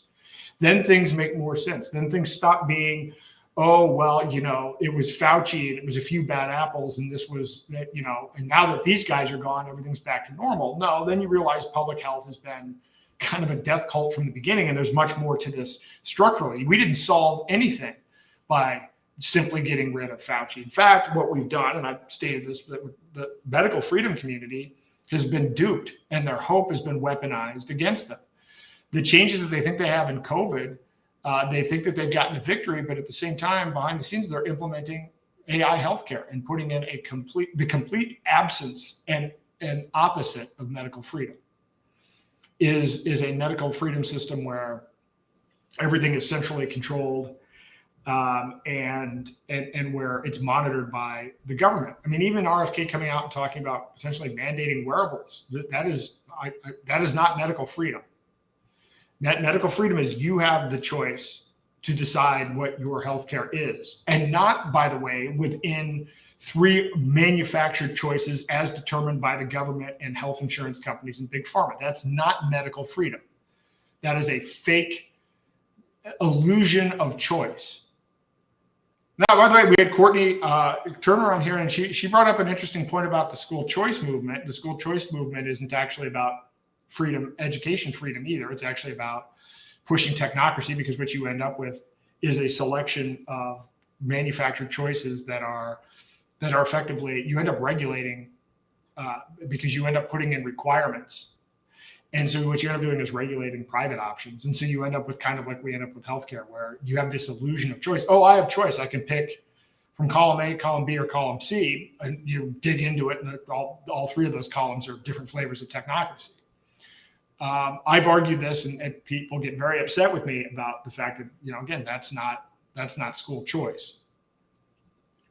School choice is you get to decide whatever you want for the educational choices for your children, not determined by a board, not determined by local politicians, literally anything. Not religious mandates over here, or it has to fit into this curriculum guideline. That's education freedom, is that you decide as the parent what the educational choices are. Medical freedom is you decide what you put in your body and what your interventions are, not as determined by your HSA, your HMO, Medicare, Medicaid. None of that has anything to do with medical freedom. And so the way to fight back all of this is to recognize we don't ask for permission or for forgiveness. We take our own free will back. We take our own decision-making back in all things, in healthcare and everything else, and in education. And so by simply saying no, by simply saying, I'm not going to participate. Look, this is what I did. We talked about this earlier. And Stephen asked, what do you do for medical care? I haven't been to a doctor in 10 years. I have no interest in using it. It doesn't mean I won't have to, right? If I break an arm or I get into a car accident or something, I have no choice but to use their system, because no one else is allowed to actually operate something. But it turns out that 80% of healthcare costs are chronic conditions. And those chronic conditions are usually brought about as a result of following public health guidelines. So if you follow the USDA food pyramid, you're going to end up with diabetes. If you follow their guidelines, if you take their vaccines and you take their other things, you're going to have, lo and behold, these other things. So if you avoid their prescriptions, you can probably, their original prescriptions for prevention, and you're probably not going to need a lot of their chronic care. That doesn't mean things aren't going to come up. This is why we need to create practitioner-based systems, medical tourism, all of these things. There are options for all of it. And I hope in the months to come, we can demonstrate some of this so that other people are inspired to create, and that there's real innovation here. And we're empowering people. Once you say to yourself, hey, I'm actually in control of my own health. One of the things that drives me nuts, ask your doctor if this is right for you. Why do we assume that a doctor needs to be the quarterback in my healthcare decisions? Why is a doctor given that? No, the doctor, there's no scapegoat. Don't allow the doctor to be the scapegoat. Make your own decisions. And there's enough information. I'll tell you what, Mike Adams' AI has probably done more for empowering individual health than anything else I've seen in a long time. Because now here's the ability, now I'm not saying rely on it 100% or that there aren't any errors even in maybe how the training worked or whatever, but now there's no excuse. You have the ability now to use the self-custody AI that has been trained on healthcare information that has been unavailable to us through WebMD, Google search, any of the other mainstream AIs. And by the way, here's a wake-up call. Your doctors never learned any of it either. We talked earlier about fasting. So I looked this up when I was doing the fast. You could see, like, I don't know, probably 20 episodes or so ago. But I don't even know how loopy I was. I should watch these when I was in the middle of the fast. But the medical school curriculum has zero education on fasting. The only sliver of where you may get something on fasting is related to you should fast 24 hours before having a medical procedure or whatever. So whatever the time window is, that's the only part fasting is discussed. Absolutely nothing in there. 3-day fast, 7-day fast, 10-day fast, all of the information that's been collected for years. In fact, people have been fasting for forever. That's not part of the medical curriculum. And then I believe that the average doctor gets something like 20 to 25 hours total of nutrition education. So when somebody says consult your doctor first, what would your doctor doesn't even know, hasn't even studied the impact of diet in a fundamental way on health.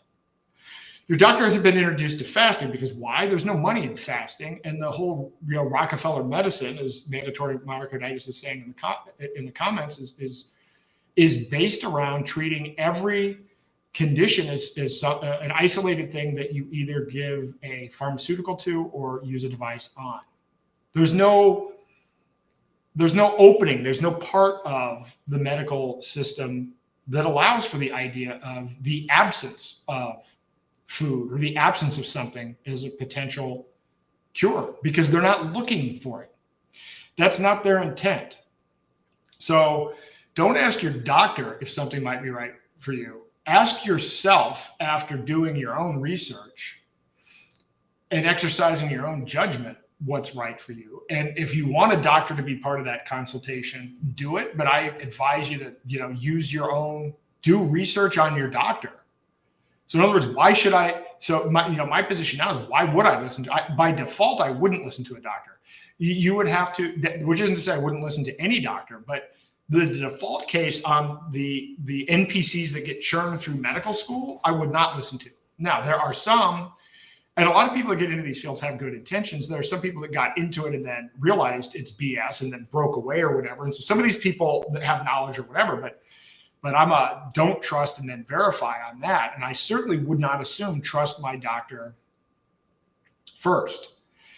And there are all kinds of other things. We only scratch the surface, and I don't even know how to roll this out in part of a marketplace or whatever. But there's so many different things going on now, different approaches. There's a whole area around peptides and other interventions. But generally, if the FDA approves it, it's probably bad for you. I think this is just a matter of understanding incentives and the influence of the lobby. I mean, it's a cartel. They don't want anything that's a cure. I mean, just remember, in the entire lifetime of Pfizer, they've never cured any disease. There's no money in it, and these are the people that fund the FDA. So like, normalize laughing at something being FDA approved, thinking that it's something that's good for your health. That's not how it's structured. So these incentives are not structured right. Again, a lot of this is hard. This is part of why I like doing these podcasts. I didn't do this format tonight, but a lot of these, I do a lot of research and then I put together slides because I spend a lot of time trying to refine how to take complex information and try to, I don't always succeed, but put it in visual form or whatever that can make some of these complicated ideas easy. And a lot of these ideas, it's not that they're complicated, they're intentionally obfuscated. They're in fields that intentionally use their own special made up language and everything else to sort of create their own little club that no one else can be in. But when you look at it at the end, when you understand what it actually is, it's like, that's not complicated. That's just bullshit. Designed to confuse people into buying something that's bad for them. That's not like complicated in the sense of, oh, you're too stupid to understand it. It's a scam. And so I like to try to demystify that. And there's a lot of work to do in this healthcare space. Again, I hope once people realize it, that the key for me is if people realize it, if you realize how bad it is, then you'll stop trying to defend it and protect it. But then more importantly, it liberates your energy so that you can create. Once you finally say, okay, for your ego or fear or whatever, that, I'm not going to put any more of that into this system, you will literally get a jolt of energy and you will be able to just, new things open up to you that you've never thought about before. And you realize, oh, I thought this way because, yes, this is what I was told. This is who told me this and everything. I bought into that whole paradigm. Once you don't have that paradigm anymore, then you can actually start thinking about things differently. And then it's amazing. So many people get trapped into thinking they don't have any choice at all. If I don't take this vaccine, I won't be able to feed my family. Well, actually, every time you see an inspirational story, it's where somebody hit the wall or whatever, and then just thought about things a different way and realized, hey, I don't even have to do that at all. There's unlimited options out there. I just I only thought that what was possible was in this narrowly defined window that society has engineered for me. But there's always a way out. They want chemicals they can patent to stifle and disparage natural medicine. That's true. That's another comment from mandatory myocarditis. And there's something to put on the horizon related to, this is the new trend in Silicon Valley, which is they're getting into psychedelics. And I'm not against, I think psilocybin is actually very effective. I think like ayahuasca is also, under the right circumstances, these things are truly life-changing. But when Silicon Valley gets into it and they start modifying chemicals, I saw on the Danny Jones podcast interview, I can't remember the name of the guy, and he was talking about the fact that what they're doing in Silicon Valley is, yes, now they're getting into psychedelics, but Silicon Valley getting into psychedelics means something different. One, it means they're going to modify the psychedelics so that they're patentable. But along with that, they're getting involved in the construction of religions. And I'm not even making this up yet. You watch just probably search for Danny Jones and psychedelics or whatever. They're getting involved in this. There's something called the Esalen Institute in California, I believe in San Francisco, that has been a place where it's kind of, they had like retreats. They've done yoga. They've done a lot of, experimentation with different things, LSD and all these other things. And a lot of Silicon Valley executives go there, but it's turned into and morphed into something that's even tied into Burning Man. So Burning Man is kind of a cult. It's kind of they're trying to manufacture a new religion, and they're using a lot of techniques. I don't know how weird I want to get into this. If it's late, I don't know how many people are even left listen, but you can reprogram your subconscious. You can get into an alpha wave brain state, theta wave brain state, and you can reverse some of the programming that you already have, that you got before you were 7, or when you're like watching TV and you're kind of in a different brainwave state, and stuff just kind of goes in, not regulated by your consciousness. Well, this Esalen Institute has been very powerful in terms of trying to instill a particular type of religious, spiritual ideology that is also tied to Burning Man. And so this whole Burning Man thing is kind of manufactured. Patrick Wood talks about this, I believe, in his latest book. It's a very interesting stuff in there, but psychedelics I think are interesting. I think Silicon Valley getting involved in psychedelics in manufacturing religion is not, well, it's interesting, but not in a good way. And this, whatever. I don't know if anybody's left, but we're gonna have a whole one on the trans movement and what's behind that, because it's manufacturing. I actually started to play the game of, all right, who makes money off of this and who's pushing this gender issue, and then how are they doing it? And that once you reveal that tells you something. This isn't about people making a choice. This is about a manufactured choice through psychologists, psychiatrists, heavily backed by and funded by nonprofits and big pharma. It's completely and totally engineered, but a lot of it is being engineered as part of the transhumanist agenda. Now, transhumanism is a different topic. Like, we talked about this with Courtney Turner. Well, what is the cutoff point? What is the cutoff point between, wearing hearing aids or having a stent and outright transhumanism? Ray Kurzweil talked last week about eventually nanobots, being inserted into our bodies that then go in and access our brain and connect us to a global cloud or whatever. I mean, there's a whole, what's the spectrum here? What's the determination on this? And a lot of this comes back to, what is the nature of life? What is the nature of consciousness? Those are conversations I think that we need to have, because they will impact how a lot of this technology is implemented. But anyway, that's probably for another day. I don't know if anyone's still on. If anyone has any other comments, if not, it's been a good podcast. We're up to 4,000 people. I appreciate everyone that came on. I know the Q&A got a little slow rolling, but I will say, congratulations to Roger Veer. This is a big victory. It's a rare victory, but it's just the start. We got one of our guys back, but the real work still remains ahead. So celebrate today, but I guess let's get back at it tomorrow and understand we have parallel systems that we can build. We have the technology. Now it's just a matter of reclaiming our free will and doing it. And we can, and that's what I'm spending 100% of my time on. So thank you everyone for joining, and we'll be back on Monday. Thanks a lot, Aaron. Yep, have a good night. Good night.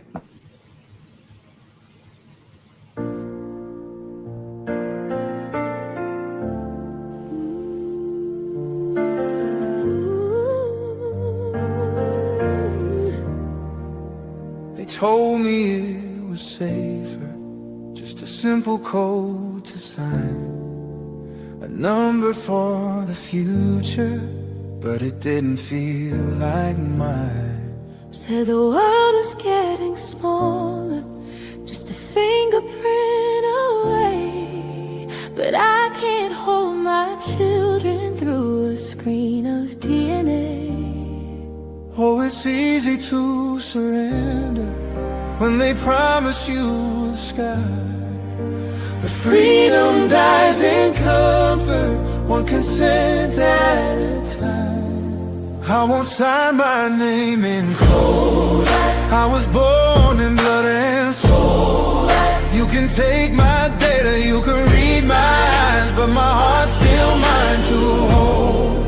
I won't sign my name in cold. I'll sign my name in light. They say it's just identity, they say it's just the way, but every scan's a promise that our souls will fade to gray. No more numbers on the altar, no more saints of silicone. We were meant for love, not logging on. You can map my face, you can mark my tone, but you'll never write my song. The melody belongs to every heart that's still holding on.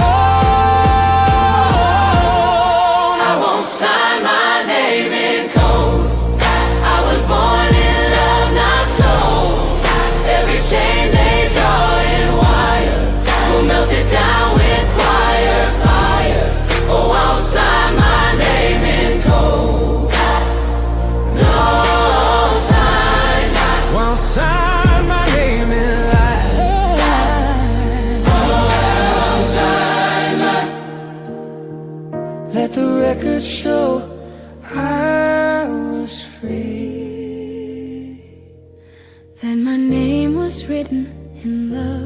not circuitry.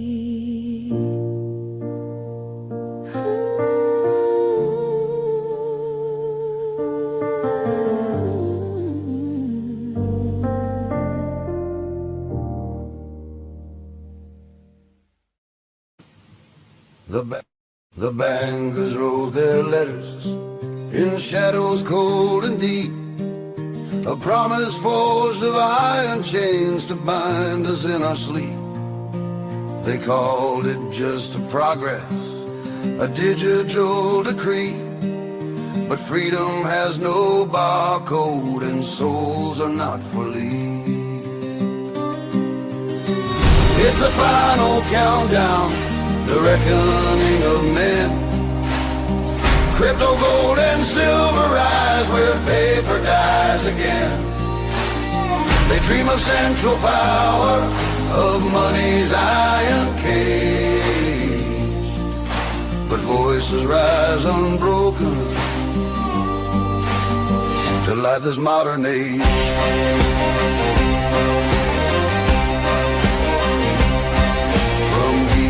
Halls to Davos, the tyrants stake their claim. They preach of safety, justice, but hunger for the chain. They hide behind the slogans, they whisper trust the plan, but every law they're passing just enslaves the common man. It's the final countdown, the reckoning of men. Crypto, gold, and silver rise where paper dies again. They dream of central power, of money's iron cage, but voices rise unbroken to light this modern age.